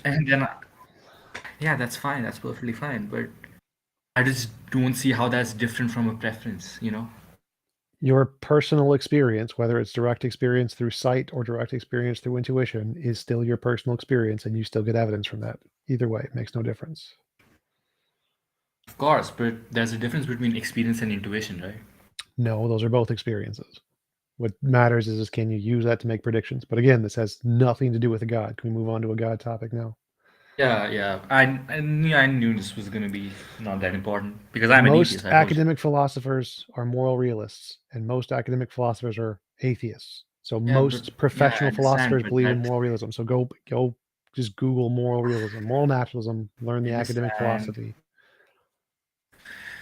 There's a distinction between what we define morality as and which phenomenon objectively fit that criterion and don't, versus what we ought and ought not do. Right.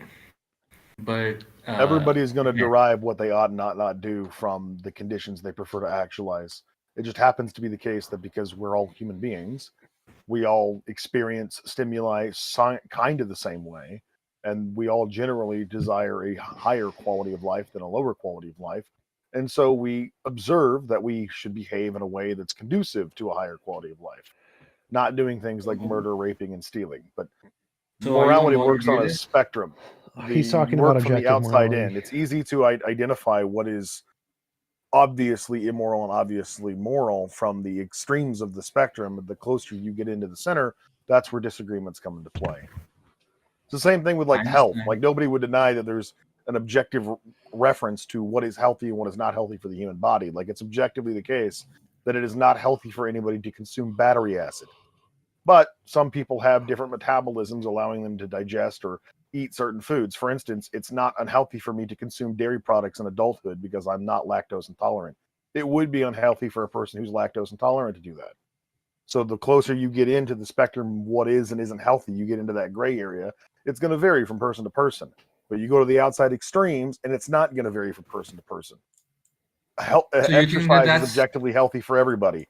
Drinking battery acid is objectively unhealthy for everybody. Right. So you think that that's analogous to morality? Yeah. It's objectively immoral to murder people.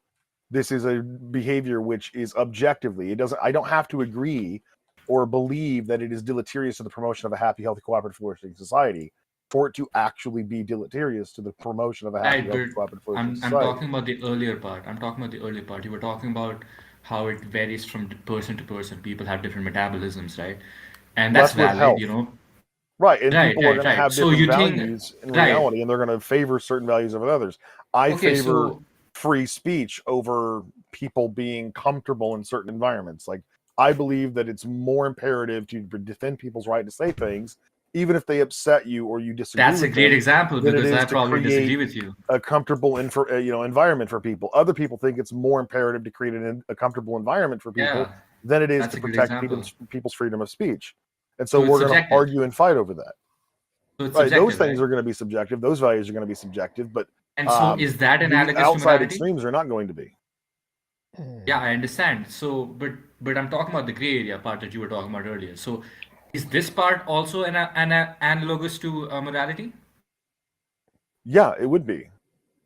Okay, so you don't believe that there's a universal standard, right?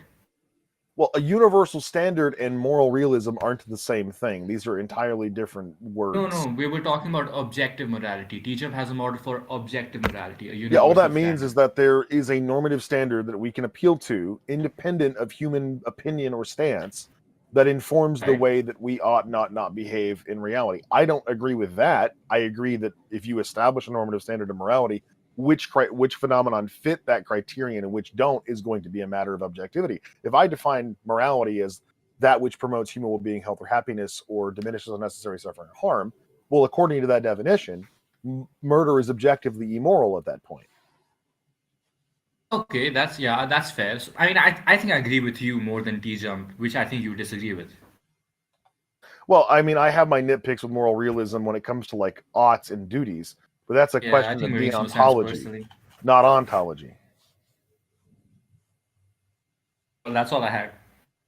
Fair enough. Cool. Thank you, Hugh. Yeah, thanks for joining us. It was a good conversation. It was a good conversation. We've got I'm hearing an echo here. This is a good conversation. Who's next? Golio talk. Oh, and congrats, Xerxes, on getting so close, man. I saw your message. I probably just didn't reply, but Oh no, you're fine, man. Jolio Talk, welcome. I hope we're saying your name properly. Yeah, can you guys hear me?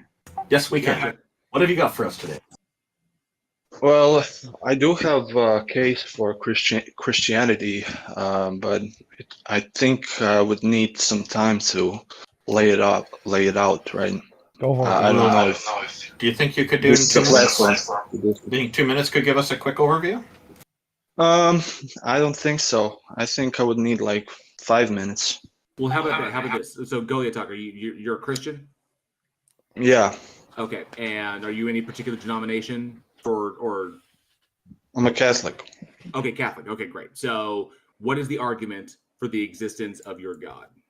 Well, the best evidence is to explain what Christianity is and to point to Christ, right? And that's what I would do. Or if you want like philosophical, I can refute Randolph's argument. Well, quickly. You'd have to. If you want something quick. You'd have to demonstrate the truth of Christianity. In other words, a thing. People can believe a thing or believe a concept, but it doesn't necessarily entail. It doesn't entail that concept actually exists in reality. So it wouldn't be about proving it wouldn't be about, you'd have to prove that God exists to say that Christianity, or specifically you'd have to prove that the Christian idea of the Abrahamic God is the one that exists. You want to be convinced. If you want to be convinced, then I think that the so very how do nature you- of the narrative No, so is what is the powerful evidence? What is the enough. evidence or the argumentation for the existence of the God that Christianity is predicated on? Well, he said Jesus. So what about Jesus is evidence of God? Right. Okay, that's good. Well, that's one point. I would start actually with Christianity and what is the point of it all. But I can go to Christ, right? I can point to my faith, that my faith is like foretold by many predictions. It has been based upon a number of miracles. It was nourished by hope. It was increased by charity, strengthened by antiquity, confirmed by the succession of bishops. So, Golio. So can I ask you something regarding your faith position? Wait. Well, no. Because you brought up something very important, and what you touched on was important. Is your faith position? Can I ask you something about your faith for clarification? Sure.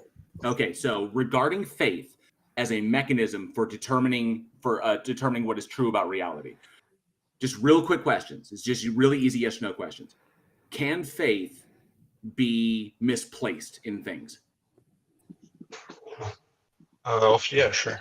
Okay, can faith be misplaced in things without you realizing it's been misplaced? Without me realizing, like you don't realize that you realize later on. Okay, great. Okay, can faith be manipulated by external sources like other people? Oh yeah, sure. Okay, can faith be manipulated by external sources like other people without you realizing it? Sure, yeah. Sure, like it's how we get cults and stuff like that, like Jim Jones and stuff like that. Okay, great. So is faith, seeing how people can move denominations, people can be, go from Catholic to like Protestant, or people can go from in between different denominations. Seeing this, and these are all and the denomination you're in is predicated on your faith. Would we say that faith is predominantly emotions based? It depends on how you feel and how that denomination represents the God or the faith itself. So, No, I wouldn't agree with that. I think I'm a rational creature, right? I can. Well, it's true. That's true, but if all of a sudden Catholicism took a stance... Give me a sentence, bro. Give me just one second. But but if Catholicism took a stance all of a sudden that you did not agree with, and say, no, that doesn't represent what I believe, would you not then be justified? That's impossible, because I'm 100% certain that Jesus left his authority, right? That's irrelevant. No, it's irrelevant. It's irrelevant. If all of a sudden, can people change denominations? Yes. Okay. So, and they do that based upon the representation of the belief. They say this faith, this denomination no longer represents what I believe, so therefore I change to a denomination that represents what I believe. So, given that there's many reasons, right? Yes, but Golio, because given that faith, Golio, stop. Given that faith that we've determined by your answers, given that faith is predicated on how people feel, given that it can be manipulated by external sources without your knowledge, given that you can misplace it, not even realize you've misplaced it until later on. Given the fallibility of faith, why would we ever use this bad tool to determine the truth about anything? Well, unreliable. everybody uses their fallible perceptions or reasoning to a certain extent. I know you take science as an ultimate tool to come to truth, but there are certain things that cannot be measured, and we do believe in them, right? I cannot measure things like love or yeah, you can. Yes, we just can. Because like, TJump is correct. We Yeah, actually that's can. your But presupposition. Golio, you're avoiding the question. Why would we use this tool? Faith is a tool that you utilize to determine what is true about reality. We've just by your answers, by your agreement with the questions that I asked, we've been able to determine that faith is an unreliable tool because it is literally emotions based. It can be manipulated by external sources. You don't realize it can be misplaced in things. You can move around depending upon how you feel between denominations, between actually whole faiths. There are people who deconvert from Catholicism to become Jewish, or people who go from like Catholicism to Islam. So because we know these things hang on, let me finish. Because we know these Golio, because we know these things can exist and these things happen. This demonstrates that faith is an unreliable mechanism for determining. You're just repeating yourself. I understand your point. Golio, then why would we so answer the question? Why would we ever use faith, given its unreliability, to determine what is true? I will ask you some questions, right? No, answer the question. Golio, answer the question. I will answer you with giving you some questions, and you will understand my point. That's not how you a answer question. Because there's nothing. Do you believe there's nothing wrong with taking the word of experts, right? Because most of our knowledge, everything that we haven't studied and proven ourselves, is based on taking the word of others, right? Unless we have reason to think that the person whose word we are taking is untrustworthy, it is reasonable to operate in this manner. Would you agree? Golio, and I'm not going to answer. I posed you a question. You need to answer the question. I'm getting somewhere with this. Just answer the question. Do you want to have a discussion? Golio, or no, sir. You do not need to put caveats on this. It's a simple question because it goes to your faith. You said your position is based upon your faith. You literally invoked faith in your explanation. And to get clarification, I'm asking you, given the problems with faith, why would we use it to determine what is true about reality? And you have to answer the question. You always have some faith, right? How did we get to faith? So like we asked what was the evidence? He brought it up in his justification for what he believes. We asked what was the evidence? You said Jesus, and then so what about Jesus as evidence of God? Yeah, but let me finish this point. So TJump, that's when he went to faith, because he was saying that for example, as I said, most of our knowledge, something I didn't prove myself in a laboratory, I take the word of the expert because I don't have good reasons to think they are untrustworthy. Golio, incorrect. So Golio, stop. What they are being told. The others, they need a reason to believe. I don't. Golio, you're misrepresenting it. Called the motive of I don't think this matters. I don't care. Yeah, it doesn't. It does. It's completely irrelevant. Golio, you're misrepresenting it. I can replicate. I'm talking about let's ignore the faith. Ignore the faith. Evidence. Jesus. How is Jesus evidence? TJump. He went from Jesus to faith. Yes, that was his argument. That's why I'm addressing it. He said God to Jesus and Jesus to faith. That's why I'm addressing his faith. Because if all of this is predicated on his faith, and we've already demonstrated the unreliability of faith, why would we use that to justify a relationship or a belief in a relationship between the existence of Jesus and God? Okay, I'm not understanding. How did you go? How is Jesus evidence of God? How did you answer that, Golio? Or left or not? So that's a fallacy, actually, Warren. Just because some people can we not do the faith thing? I don't care about the faith thing. How did you go from Jesus as evidence of God? Tell me. He was using fallacious reasoning. I don't care. Right? Let's not go into the faith thing. The word of the definition of faith. I don't care. How did you go Jesus is evidence of God. Explain. Just give me one sentence and then I will go into it, right? So because what people who are questioning what they are being told by others, they need a reason to believe them. And it's a motive of credibility. The more motives of credibility they can establish regarding the truthfulness of what they are being told, the more reasons they have to accept it. So I don't have a blind faith. All right, and it's just because some people put their faith into something that is mistaken, that doesn't mean I did that, right? That doesn't mean I can't put my faith in something that That is is not true. the argument I made. That is not what I was pointing out. I don't want to talk about faith. So how did you go from Jesus' evidence? T-Jump. Just a reason alone. T-Jump. We can. He invoked faith as part of his Yes, justification. it was not a part of his argument.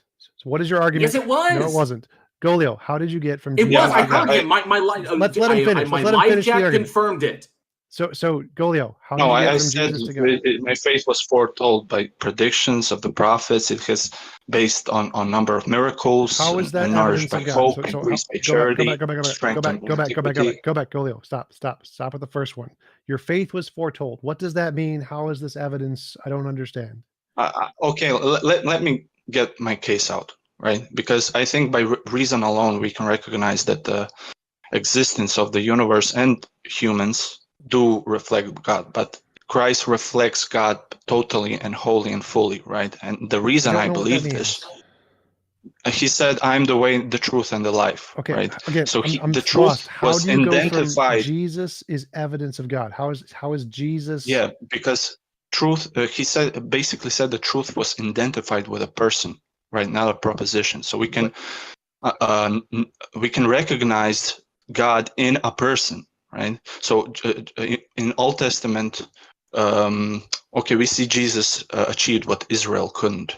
He was tempted by hunger, which had caused Israel to grumble against God. He's tempted to worship a false god, which Israel did in creating the golden calf. He was leading a new exodus. Okay, I'm right? lost. I'm lost again.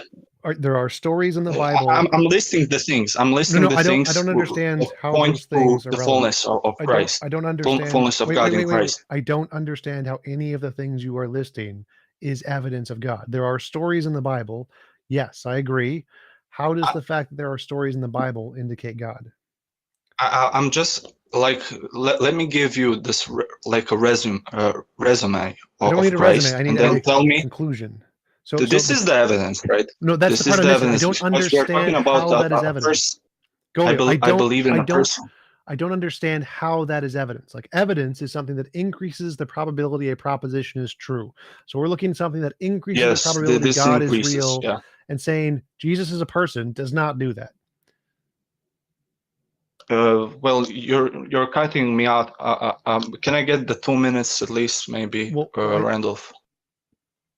Well, I don't want you If to I can list a get bunch 2 of minutes things. without interruption. I want you to list one thing and tell me how does it increase the probability of a God. Well, if I can't give out my case, then it's list pointless. one If you just thing. want to zoom List into one thing.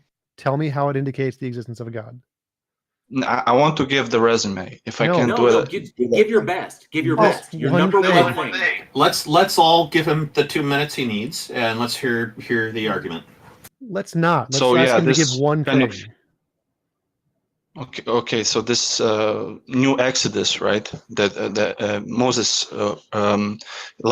Jesus is the new Moses, right? So, but this time is not from a political tyrant whose armies are drowned in the sea. It's from sin and death, which are destroyed in the waters of baptism. And Jesus, right, had no army, yet kings feared him. He won no military battles, but he conquered the world.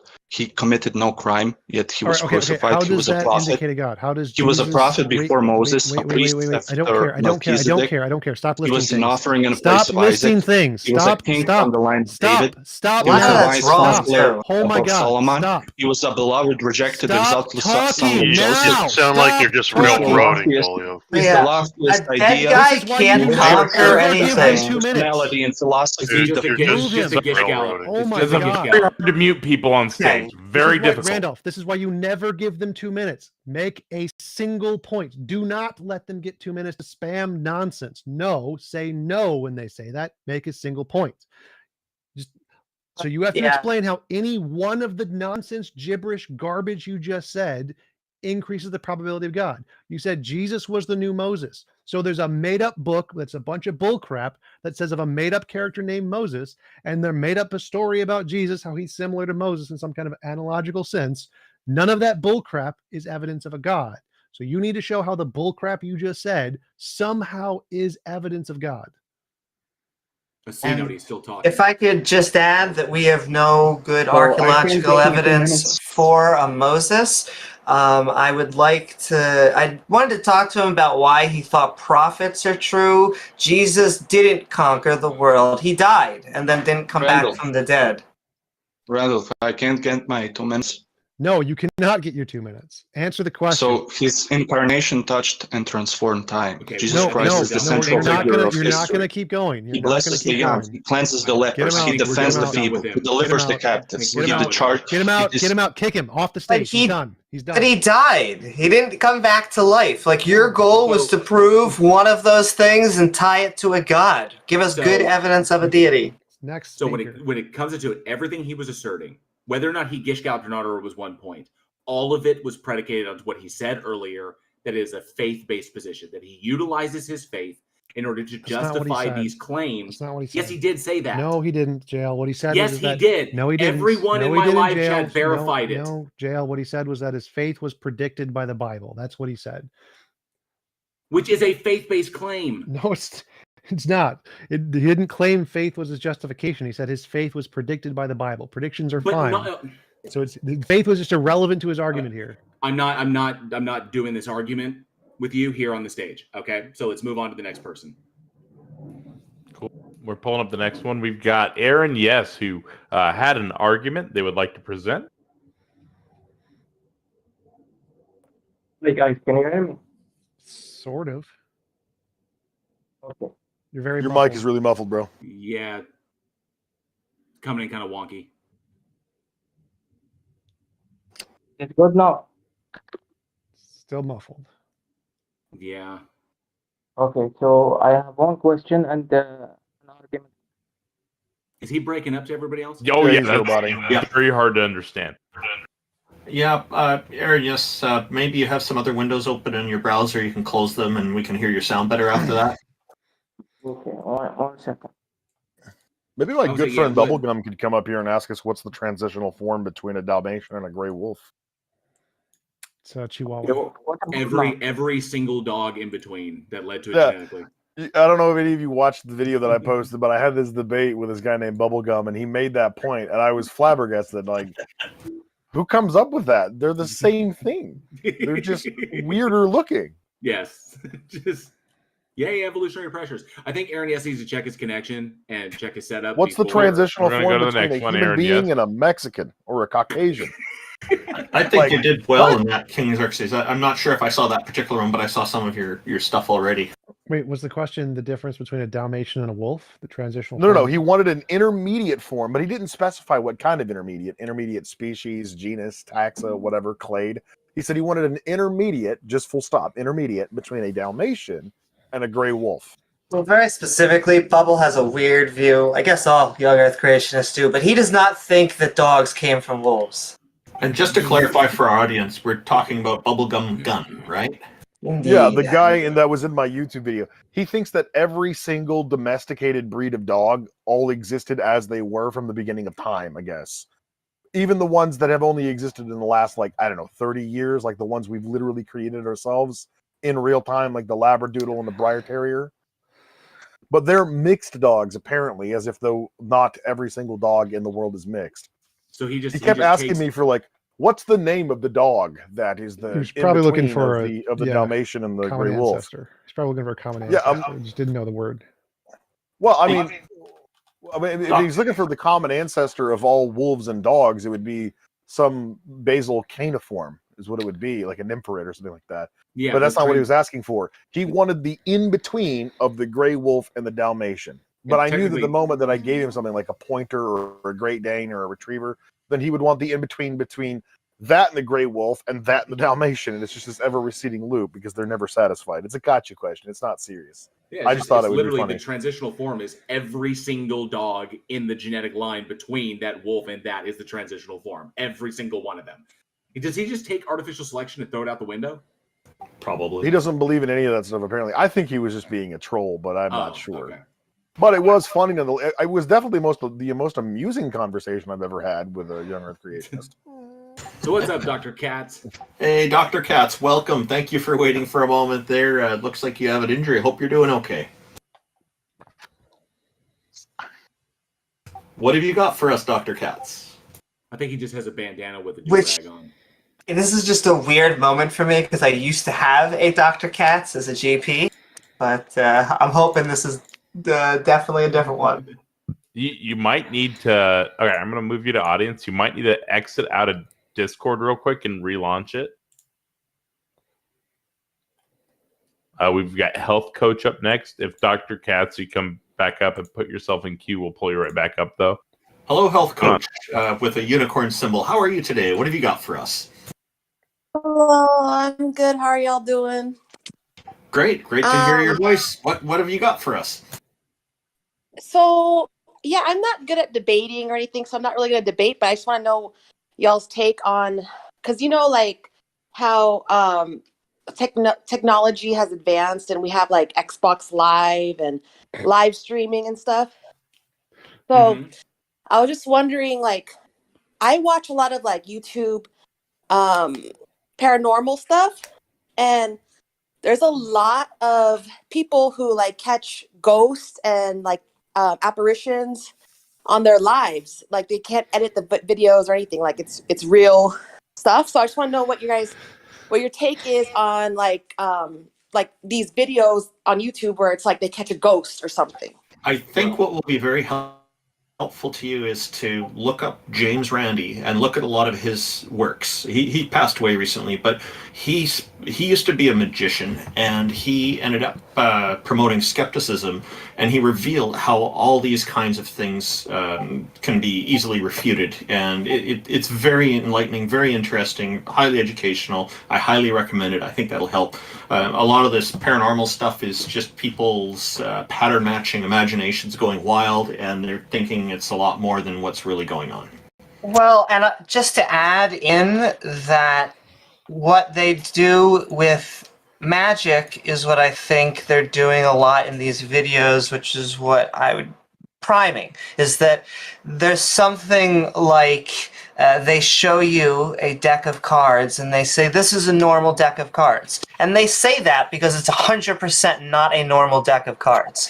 And so like when you see the video and they're like, you're watching a video that has not been edited, yeah, it probably was. And so I would like to see, or like some sort of peer review data, if they could get like a video and then, or a phenomena, like if we could go to a site, an active paranormal site, and there was like a voice that was speaking from beyond the grave that we could not understand, I feel like it would be drawing scientists from all over the world. And so I am highly skeptical about, as much as we are broadcasting on YouTube, and I love the TOS gods, I do not believe in those videos, and I would love to see why you think they are real.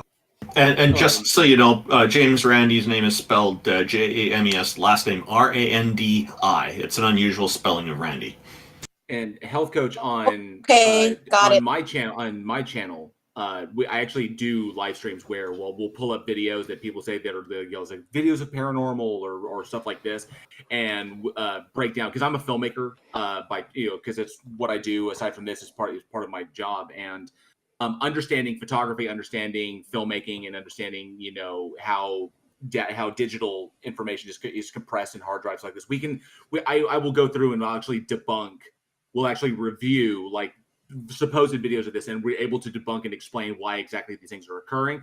And then we can actually take the same equipment and then we can replicate those same things in order to get the same effects, and then we can pause it off.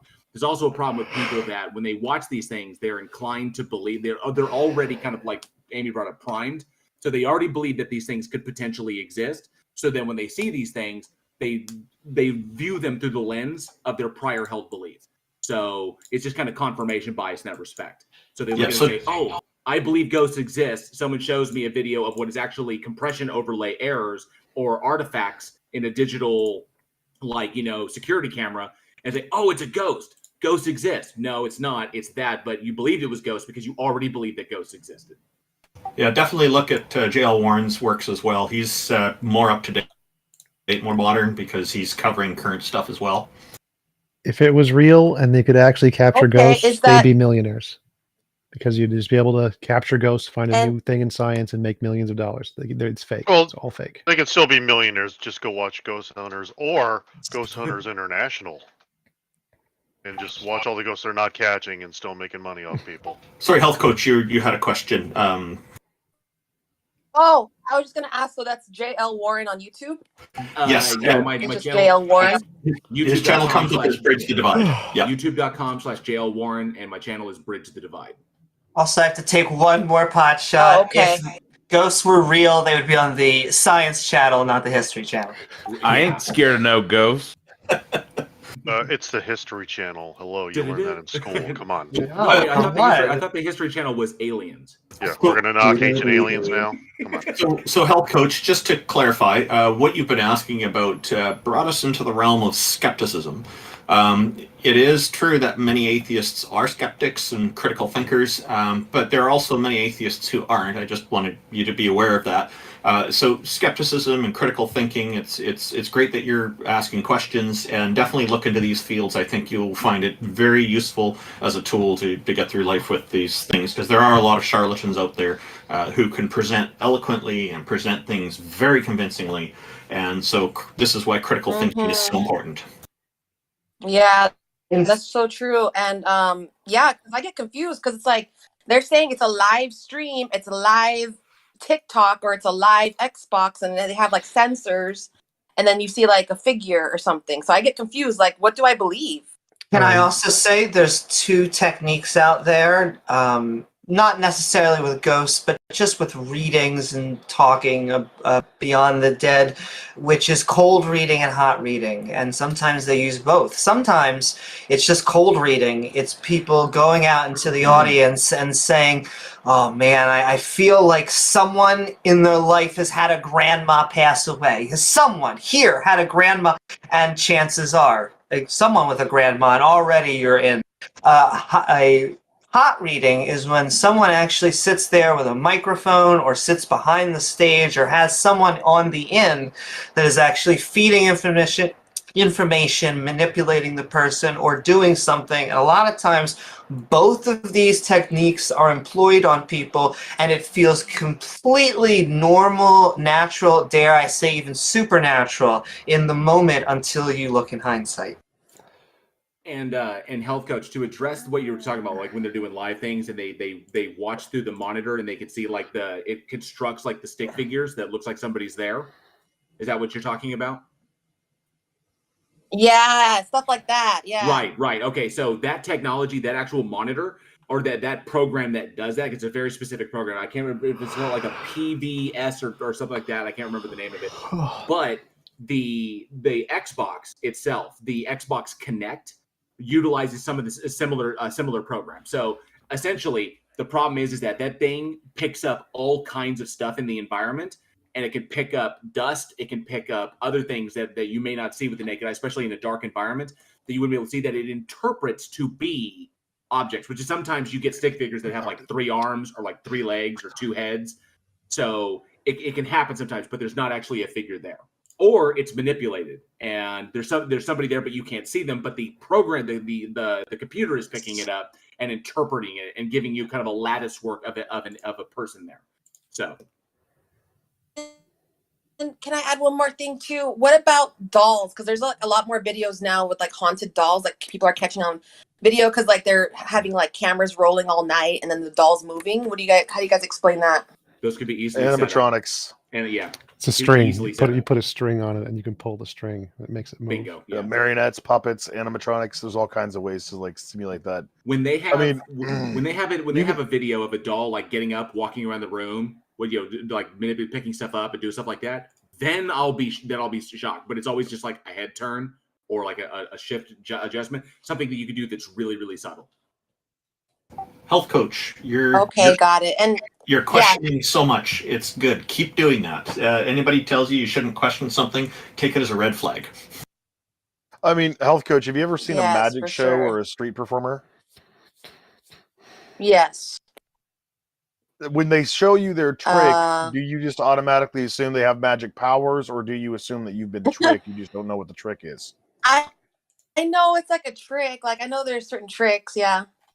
Yeah, and the reason why is because we are predisposed not to accept things which violate the laws of our reality. Right? Things don't materialize out of thin air. That doesn't happen. So the more parsimonious assumption is that a law of like a violation of the laws of reality did not happen, but rather you didn't see what you thought you saw. Like I used to do sleight of hand card tricks all the time, especially when I was working with foster kids, because kids love card tricks. And it's very easy to manipulate a deck of cards. It's very easy to manipulate coins. And there are decades of study into how to perform sleight of hand for a wide variety of different purposes. And if you get a person who really knows what they're doing, it is so fluid. You even that they showed you what they're doing, you still wouldn't see it knowing what they're doing, right? Penn and Teller have a show called Fool Right. Us.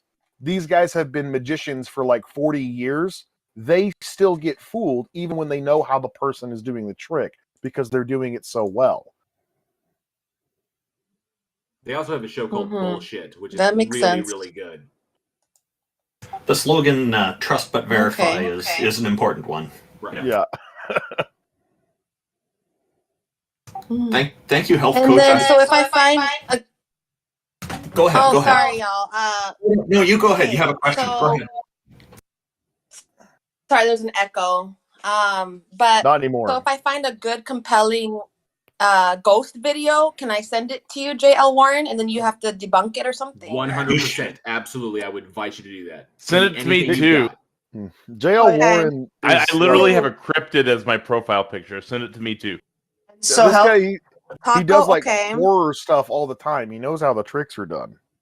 Yeah, I'm because predominantly okay. as a filmmaker, I pretty much do horror films.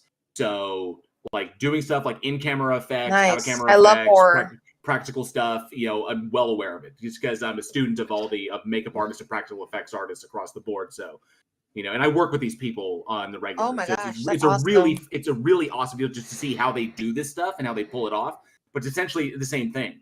It's what you're seeing on screen when you're like watching Xbox Live or on YouTube. They're doing the same stuff, and I'm looking at it as a visual effects artist. I'm looking at it like I know exactly how they did that. That is cool as hell.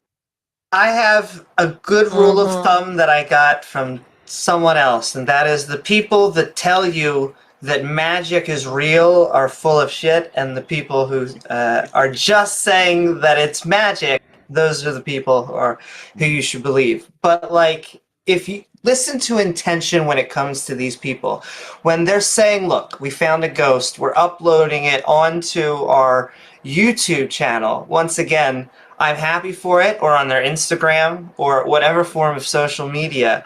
I wish what they would do, if they were actually serious about it, is they would record a phenomena. It would be replicatable, just like everything else in science, and then we would be learning about it in, I guess, a new type of biology book or chemistry or whatever would expand our mind into that phenomena. But generally, what they're doing is sending these videos out into a layperson's land, a bunch of people who aren't scientists and aren't debunkers, and it's just a bunch of woo-woo. The other thing to consider is the built-in audience, right? The majority of people who watch ghost videos believe in ghosts. Right. So they're not going to critically analyze what already conforms to their worldview. And most of these people are con artists and scammers. I mean, I'm not kidding you. A lot of these people will charge you upwards of $5,000 to walk around your house with like scented wood and sage your house or whatever to ward off the evil spirits, because apparently burning special combinations of herbs and spices really pisses off ghosts somehow. But it does make your chicken delicious. It does, yeah. And one thing, health coach, just to leave you on this, is that if you go like shows, like actual shows that were broadcast, like Ghost Hunters, like the original Ghost Hunters with Jason and Grant, there was a big controversy there because initially Ghost Hunters started out as kind of a debunking show where these two guys who were really familiar with the the intricate workings of houses and how they're built and like electrical and plumbing and all this other stuff. Because I'm also certified in HVAC, so I understand a lot of things about heating and cooling systems and how they can really affect what goes on in the house. And so these guys would go in to a house that supposedly was haunted. They would find out the reason why the people were having an experience. They would fix it. No more haunting. So it really was a debunking deal. But the episodes, what they found as the show progressed, the episodes where they were left stumped, like we can't figure it out, what could this possibly be, were more popular. So they started doubling down on the unknown instead of the debunking aspect. And then at this certain point, they started fabricating hauntings. They started fabricating stuff and they were caught in doing that, which is what eventually what led to the demise of the show. Is because it was found, like, I think on live during a live Halloween one when they were like had the cameras there. It was found that Grant was fabricating evidence, and so that was a big kerfuffle. It all fell apart, and now we have other shows like Zach Baggins, what he does, and Ghost Hunters International. But it literally it's all for views. Wait a minute. Quiet. Did you guys hear that? Oh, must have been a ghost. Never mind. I just want to get, because I think I flubbed it, but it's that fake magic is real and real magic is fake. And it seems to be that skeptics, for maybe not whatever reason, I think there seems to be a tie. Skeptics tend to have a lot of magicians in the community. And I think that tends to be because of liking to see our intuition both flubbed and then trying to explain to other people why we can rationally and logically come to those conclusions, why our brains sometimes mess up, how we can trick people with point of view, like J.L. Warren was saying with cameras, how you can do things, both visual effects, but then just special effects. You can do things that are practical. I mean, TJump was big. It was serious and a joke at the same time. It was that a guy could be sitting there with his toe, and you don't see the toe on camera, and he has it tied up to a string, and he wiggles his toe like we can't, and it moves the string. And so I would say the best way to actually investigate these things is looking up how actual magic is done. Skepticism, just like what Randolph was saying as well. Cool. Thank you very much. Thank you for coming I'll up. be messaging you guys. Absolutely. Thank you. Look forward to anything you send to me. Thank you. We really appreciate Okay, great. this conversation. Yeah, it was great. Come back again. We're great. JL Warren, I suspect that she's going to love your YouTube channel because you do cover the horror stuff well. Oh, yeah. I'll be looking forward to any video. Because the crazy thing is that the vast majority of like videos out there that are of like ghosts or supernatural, they already have commentary on them, and the way the commentary is presented leans into the confirmation bias, which is problematic. So I just like looking at like the raw footage, say like, this is it. Please explain this. And so I try to find those. So, and they're kind of few and far between, so they're hard to find. So anything she sends me, I'll be happy to take a look at and be like, yeah, this is how this is done, or how we can explain this, and how we can recreate it. And we can create it and actually get what we want to see, stuff like that. So really, I look forward to anything she sends me. Aaron, yes, welcome. How are you? I hope you got your sound working. What have you got for us today? I don't think Aaron's there. Nope. Okay, audio problems again. Let's move on to our next guest. I do recall. Here's the other one who had audio problems. Can y'all hear me now? Yep. Yes, we can hear you. My Welcome, bad. Dr. I Katz. think I had it on push to talk and I wasn't pressing the button or something. Oh, But, so was I wrong? That's not an injury in your picture. Oh, that's actually someone else from a different server. I was just like making fun of him one day, and so I made him my avatar.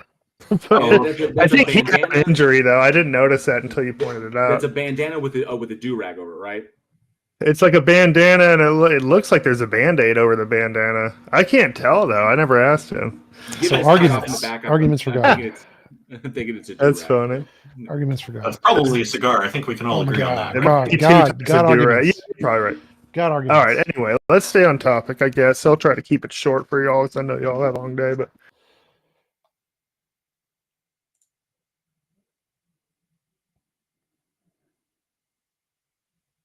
how atheists rule out, like how they can, with 100% certainty that there isn't some kind of God, or the simulation theory where a lot of people consider the creator of that to be a God. So two things. One, we don't rule out with 100% certainty that there is no God, unless, of course, the definition of the particular God in question creates a logical contradiction. Secondly, this isn't a conversation about simulation theory. Okay, yeah. I feel that. Gods die on the swords of logical entailments. So when it comes to The it, simulation theory is irrelevant to the discussion of Because in a solipsistic world, or at least in a simulated world, all these, there has to be a base. We can only deal with what we're dealing with in this physical reality, and so yeah. There's So it'd still be kind of some baseless.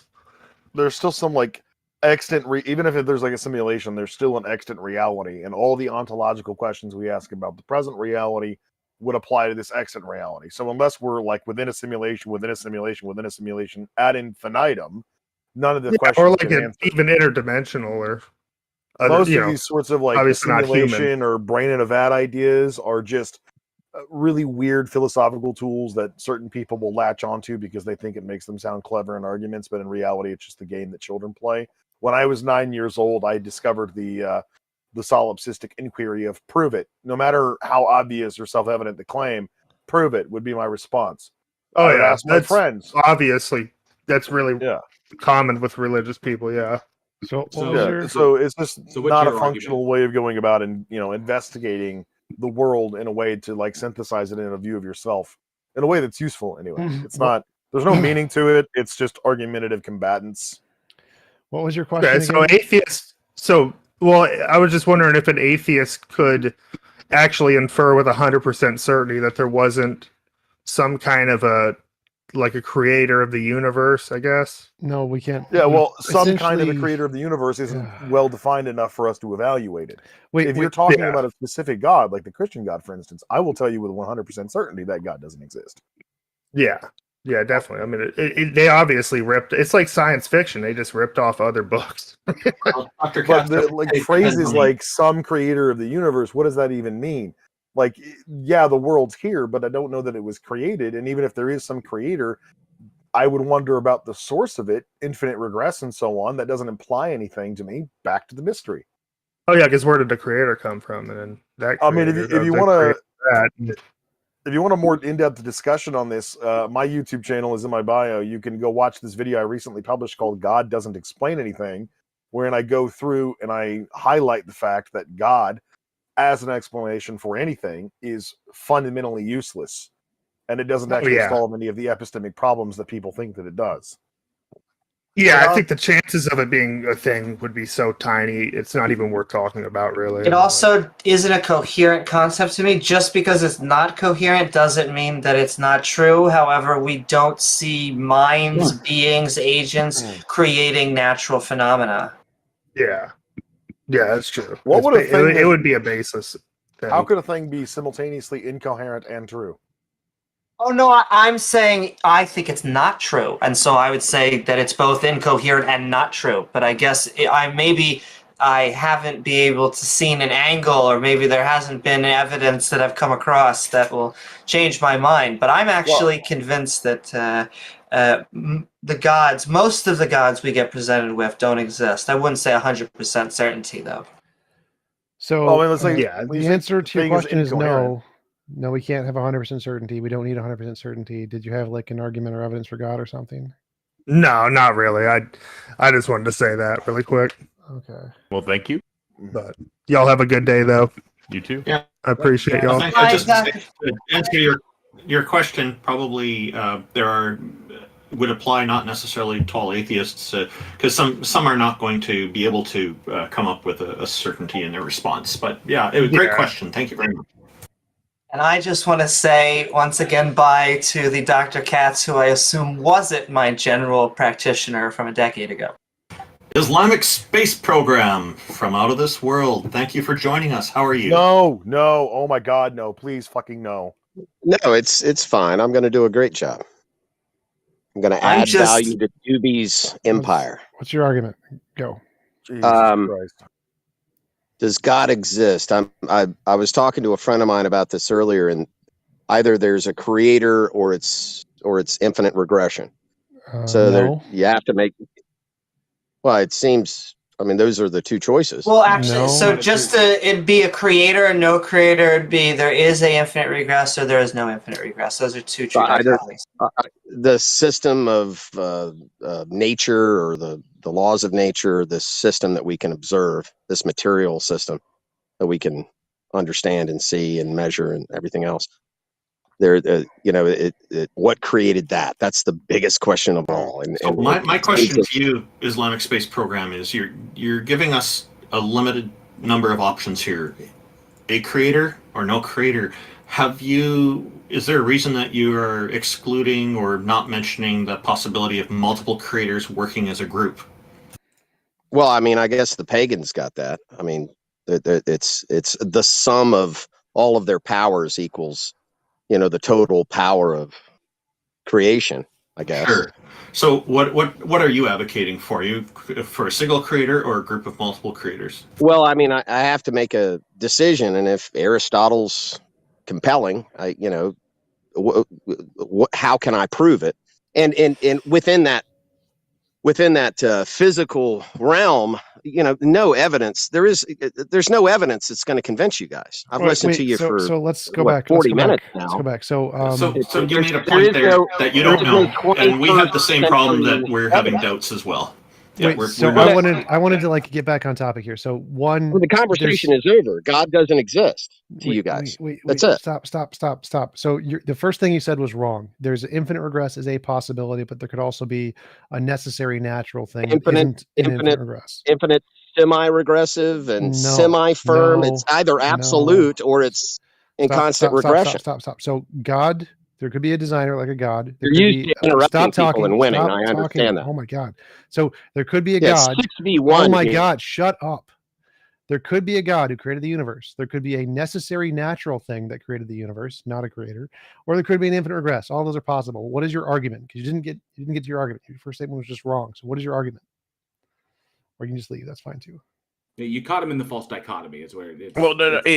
When I unmute, it launches How is them it a out. false dichotomy? Either the system was created or the system's always existed. But the question remains, how did the system come to being? Well, if it's an infinite regress, there's no come to being. Well, Aren't you exactly. Aren't you just really arguing infinite regress or infinite regress with God? No, aren't you just arguing an infinite regress without God and an infinite regress with God? Because you got God being the eternal being. Because it seems timeline doesn't go away. It seems more reasonable that there would be a system that has something created. Something created the system. And you have to make a decision. You're just ignoring the infinite regress altogether. Yeah, or you could just say that the system is a result of something else and wasn't created, but it's a result of other events. Exactly. There we go. It's either infinite regress or it's some absolute, omnipotent, omnipresent, outside of space and time, ultimate power. So it's infinite regress or infinite regress with God. But Islamic Space Program. Because there's a firm point. Why do you believe? Firm point if he's eternal. Hold on a minute. Hold on. Do I have to get rid of the concept of a beginning and an end? Do you demand that I get rid of that? No, we want to know why you're creator. Oh Lord, what do I do now? You're saying timeless God who's creating everything. I assume time is part of that thing you're creating. No, it's not spurging. What you do now is you open your mind. Call it a discussion. Again. Convince us a god or goddess exists. Yes, exactly. That is the title Islamic of Space this Program. discussion. This is not the time for you to talk about your YouTube channel. We're This is memeing now. Doobie's politics. Okay. This is the best politics. Islamic I don't Space work for Program. you. Can I ask you a question? Why do you think that the universe has a creator? Because why not? I have two choices. To believe it did. That's a cop out. I have two choices. No, Either you were there is indoctrinated no to believe it creator, did. or there's a creator. There is no beginning, Have none of or you there guys is ever a spoken beginning. to this guy before? I He's show brain. What do I do? What do I do, guys? Why don't you tell me? You got all the fucking answers. Oh, please stop yelling. That's going to blow eardrums, man. Excuse me, everybody. I pointed out to you that you actually have three options at least. There's the other option of multiple deities, not just one creator deity. But like, I also feel the answer to why not is like when someone asks me if they want to go to like a baseball game. Like, this is the creator of the universe. I just want to point out that the dichotomy he's pushing is there's either, a creator or there is no creator. But well, you're gonna have to I tell me how it's false. Stop taking there's this either dude no seriously. beginning or there's a creator with no beginning. Everything that comes out of this dude's mouth is completely unhinged and Mad Hatter nonsense. He's the kind either of dude time that rants exists in or the it gas doesn't. station while buying Is that a a fifth false or explaining his dichotomy? conspiracy theories. And ISP, drive-through it's worker. just It sounds like he's trying to present an argument here, Xerxes. you're just saying either there's Well, no no, beginning this or is there's the a creator basic with no distinction. beginning. ISP, I mean, I please guess address the problem I even gave even you. the pagan Europeans believed in some creator or beginning. Wait. So and I guess the Dharmic people believe that it's did always God have existed a or beginning? something. Did the creator have a beginning? Well, I would say no. Okay, So it's Is it- either no beginning infinite- or a creator wait, with no So beginning. either infinite Well, creator. we're gonna have to make a choice. Wait. So infinite creator, infinite nature. Those are the two options. Seems to me. Okay, Se- so I seemed like to infinite- Aristotle. Infinite nature seems much more plausible here. Thank God y'all came around, so Aristotle could be. Oh, I don't care about Aristotle. Can be, I don't care about Aristotle. you, Infinite you nature don't seems care better. about. You don't care about. I mean, false dichotomy. Tell me how it's false. Wait. Stop. So we have a good. Do we have a beginning, Stop. or is it always? I'm not done yet. Stop talking. Again. Stop talking. So we have two options here: infinite nature or infinite God. Infinite nature seems to be more plausible. Why would you go with infinite God? Because if there is a creator, then he must be infinite or ultimate. No, and this is where the Christians will come along and say that this God actually communicated ISP, you didn't answer with special his revelation question. and all You that. didn't answer his question. Why would you go with infinite creator when it's more plausible and reasonable, given the evidence that it's infinite nature? Why is what do you have a time machine or something? What the hell are you talking about? He How asked the hell you a do you know? question, and he asked you a question. Well, I'm answering the question. If you want to ask it again, TJump. Why is it more reasonable? Why is it more reasonable that the nature has always existed?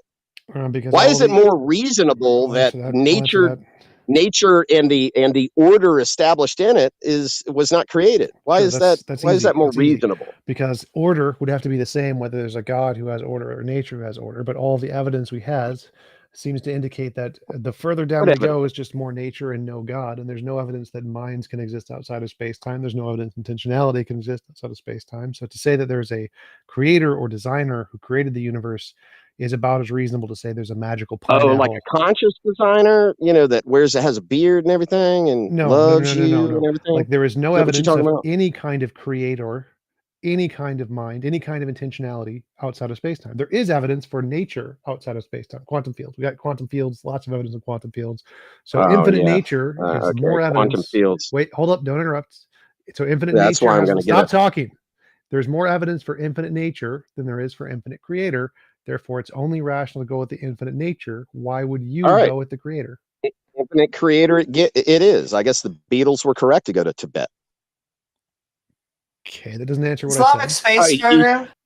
You stand in bitter judgment of 10,000 years. That's fine. All right, good for you guys. You got it figured The out. last 10,000 years. Masturbate in the The mirror. last 10,000 years contain the last inside of 10,000 time years and space. contain the Islamic. The last 10,000 years contain a lot more religious beliefs than just your Christianity or your Islam. Oh, my Christianity. Well, that was the question I wanted to ask. This is really Is what's it going just on here. the You guys name, are or are trying to you blast the Muslim? brains in of the Christians.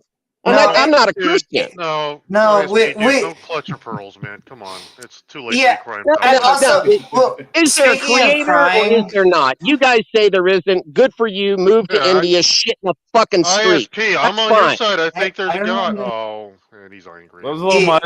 Come on.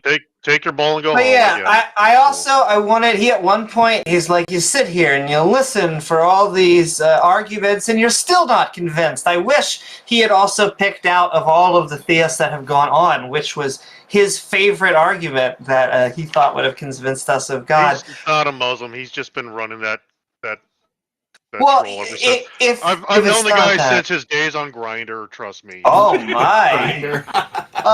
But yeah, I don't think that he came off. He seems like as a Christian, but he's not a Muslim. But he's definitely some sort of theist. And if you'd like to, we just want good evidence for a God. That's really all it is. Well, I'd say he had a successful liftoff from the stage just a moment ago, and now we're on track. I think Zammer, welcome. TJump cornered him. TJump cornered him with the question, and it's a valid question. He was unable to. He was unable to answer it, so that's why he rage quit. You know. And that was I good. will say, point this: predictive models, man. Xerxes made the prediction, and the prediction came true. I just want to point that out. Hey, that means he's a prophet, right? This is how this works. Apparently. Okay. Saint Xerxes. Or he's a witch. Chop his head off. So we've got about 15 minutes left, and then we have to close things down here. But Zammer, welcome. How are you, and what have you got for us today? Xerxes weighs the same. Hi. Yeah, I'm fine, thanks. How's everyone? Potato. Good. How are you? Doing well. What you got Great. for us today? Right. Well, I was just thinking. I joined someone else's voice chat the other day, and I basically presented discrepancies with their atheistic models, if you'd like. I was actually able to convince one of them that ultimately what they attest to is some sort of, I guess, contradiction or contradictions, even plural. Okay, so I'm an atheist who doesn't believe in any deities. I don't hold any belief position that a deity doesn't exist. So Right. what contradiction are you thinking of? That you find many Basically, atheists the moral contradictions presented by atheists or purported by atheists. Even should I present them? Sure. What is the main one that you find is the big Absolutely, one? absolutely. Yeah. So basically, would every atheist here agree or hold the position of the sanctity of life and preserving the sancticity of life? I hold it I don't as know a what that means. subjective. I hold it as a subjective value, but I don't think. Oh, that interesting. it's That's really necessarily interesting. objective. Should I expose? Should All I can expose tell that? you is that I personally value human life. There we go. I feel like, Zammer, just to interrupt you, I feel like if you ask 10 atheists this question, you're going to get 10 different answers because it doesn't have to do with atheism. Actually, it does. Actually, I'm actually going to expose Lie.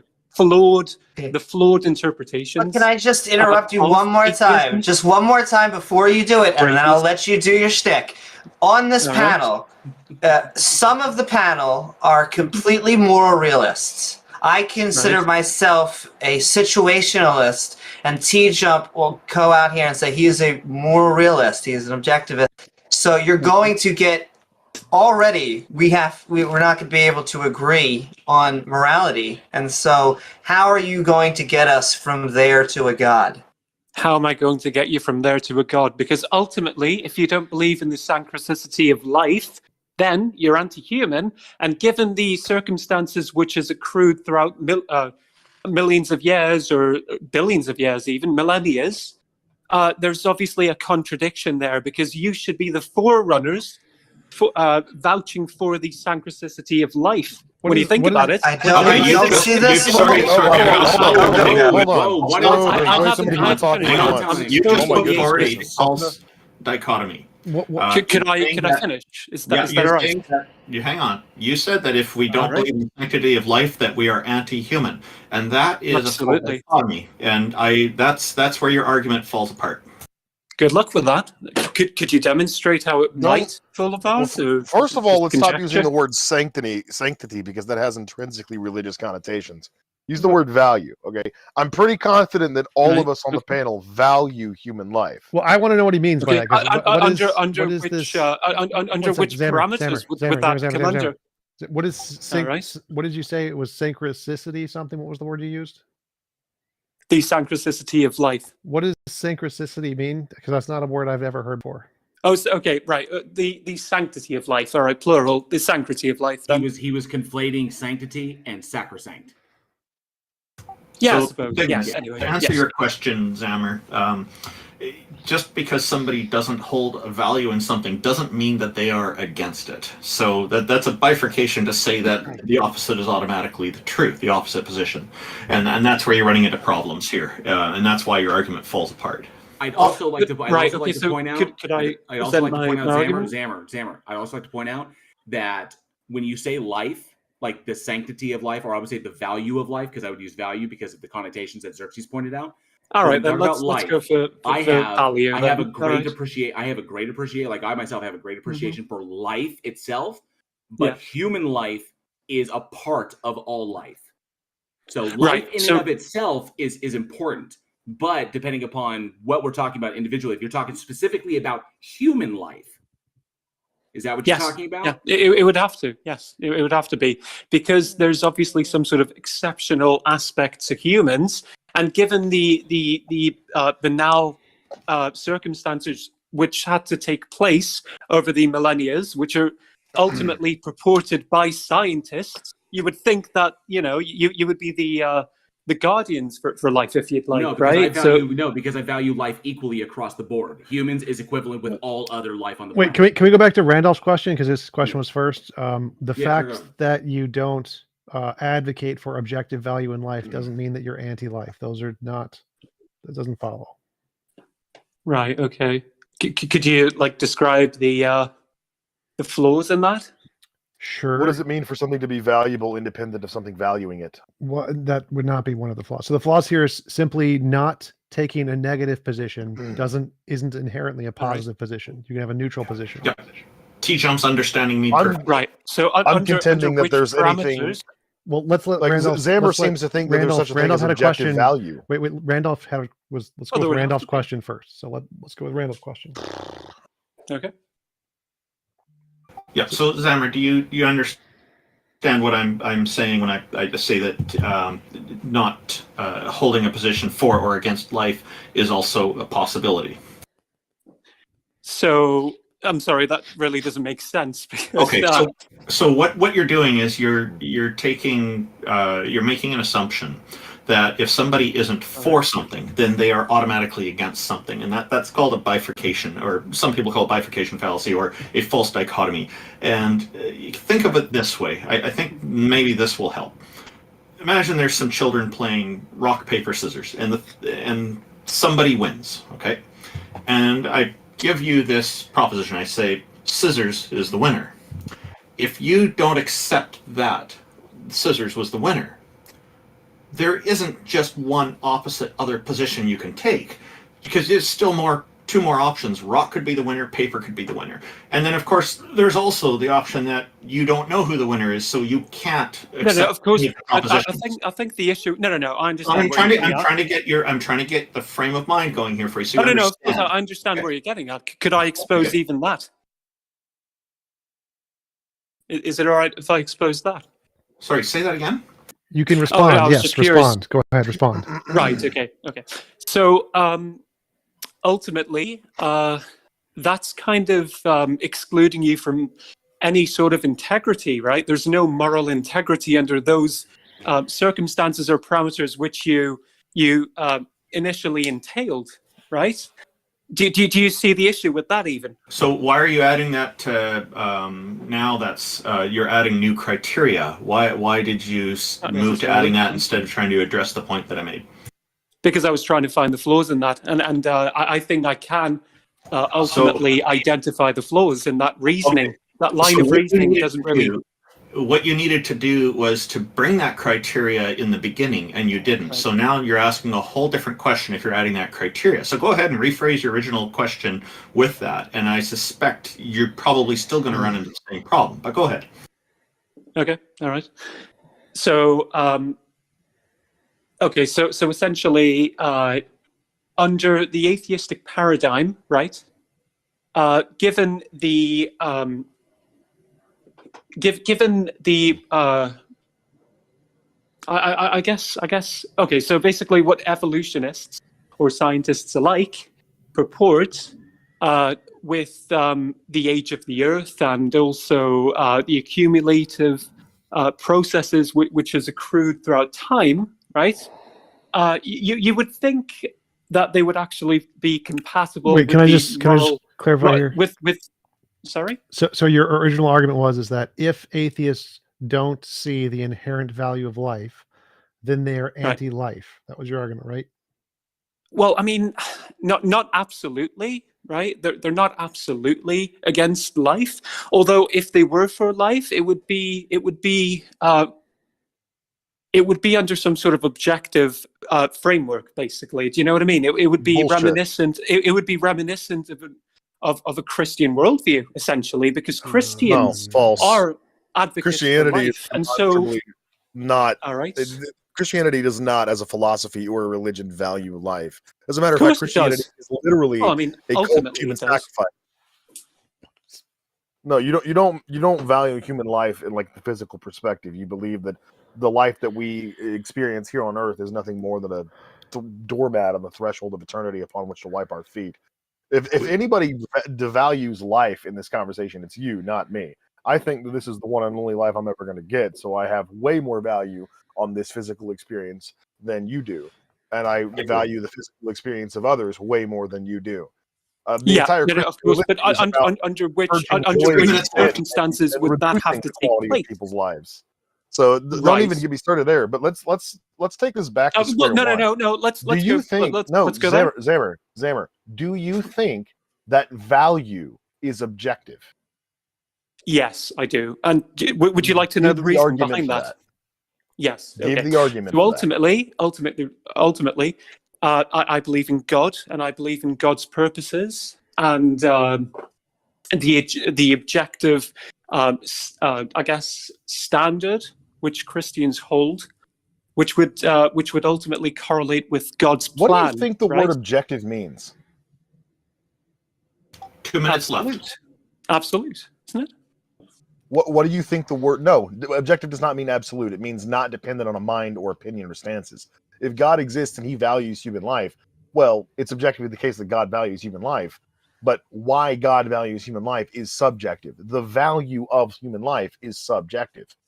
Value doesn't mean anything independent of a thing to value. Which would be demonstrated when he decides to drown everything in the flood because he's screwed. Yeah, of course, yeah. But I mean, assuming that I'm operating under your romanticized version of the Christian God, right? Even if he does value human life, that is subjective that he values it. Well, I mean, it's subjective that he values human life. Why he puts value in human life is subjective unto him. He happens to value human life because he finds it valuable. Value is a description that we place on things based on their usefulness to us, subjects. God is a subject. Actually, anything that God thinks or wants or desires is equally subjective. Okay, just stop for a second. We have about 1 minute left, and then we have to start closing down the show. But maybe just give a quick summary, Zammer. We'd love to talk with you again. I'd like to explore this topic with you more. Could I refute King Xerxes' claim there? Is that all right? We got 1 minute. 1 minute. Well, Zammer, you can fight with me in the chat later. I'll jump down into a VC and we can continue this. Oh, absolutely. All right. Okay. Okay, Zammer, we'd love to have you on next fortnight. That's 2 weeks from now. Feel free to bring this up again. I'd love to explore this further with you as well. I think others here would. And if you had some final thing you want to say for about 10 seconds before we have to start going to closing down, we'll go for that. I haven't really got anything else to say. I guess I'll just wait for Xerxes in the chat, and we'll continue this discussion there. Yeah. Up in the philosophy VC. I'll be down there. All right. Okay. Thank thanks for joining us.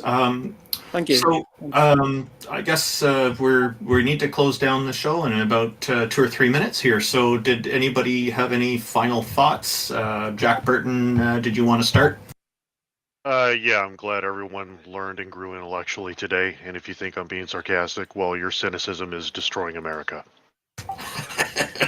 TJump, did you have anything, any views, thoughts on the show today? Potato. Okay, yeah, okay, you're being predictable now. No free will there, huh? Another predictive model. Only potato. JL Warren, what are your thoughts for today? And did you want to talk briefly about the Halloween contest again? Yeah, so yeah, this was a lot of fun. And, I mean, this was a particularly good one. I had some good conversations. And as always, we're always open to hearing what people say. So I appreciate everybody that came up. Thank you to Jack, Amy, TJump, Taco, Xerxes when he was up in here. Appreciate everybody coming in. I think this was a solid one. We did have some good discussions. A little bit of trolling, but and some disagreements here and there. But I thought this one went really well. And yeah, be sure if you get an opportunity, check me out, my channel, Bridge the Divide, or if you like horror movies, check out my podcast, Week in Horror, and throw me a vote for the Face of Horror contest. All those links are available. So thank you very much. This is awesome. And as always, be safe, be excellent to each other. I'm hoping that you win, and happy Halloween in advance. I really hope you win the vote, win the poll there. Amy, any final thoughts for today? Thank you so very much, Randolph. I just want to thank all of our guests and the entire panel. I do have my own shows with my co-host at youtube.com/Amy Newman, but I also want to send love out there to all of our 3 chats on Randolph Richardson's, TJump's, and JL Warren's, because all of you lovely non-believers, believers, please don't forget to like, follow, and subscribe so we keep on doing more fantastic panels, because Randolph, I thought it was going to be today. I really did. And it looks like we're going to have to come back in a fortnight. Oh, you must be so disappointed. Indeed. Last minute revision. There's going to be after show on that horrendous platform called Club Deck. It's same title. So. Oh, if you've got a link, put it in the chat, and I'll share it in the YouTube chat. Sure. Taco, any final thoughts for today before I start ending things? Oh no, this was amazing. They're doing a cool AMA with Martin Shkreli. I don't know how to say the last name. Shkreli. Yeah. Pharma Bro. Pharma Bro. Yeah, so if you want to listen to that, feel free to. Oh, you're muted. Can you? What happened? Oh yeah, and then sounds like Jack's going to be getting a link to share here in a minute. But yeah, I'm good to go. Oh yeah, and the conversation will be continuing over in my chat as well. So I will not be ending it after the stage is done. So if you want to come over and post questions, or hang out with the live chat over here on Bridge the Divide, you're more than welcome to do that as well. Anybody in the live chat, or anybody in the audience. So there we go. Okay, so just a quick thought on this. I thought that the lady who brought up the questions about the paranormal was a nice change of pace, and it gave us a really good chance to emphasize skepticism and critical thinking. JL Warren's got a channel that fits into that, debunking that stuff perfectly as a nice follow-up from James Randi. Thank you everybody for tuning in today. Greatly appreciate it. We all do, and we look forward to seeing you all again in 2 weeks from now, one fortnight away. So for our fortnightly show. Thank you everyone for coming. You're all awesome. Ooh, sending love.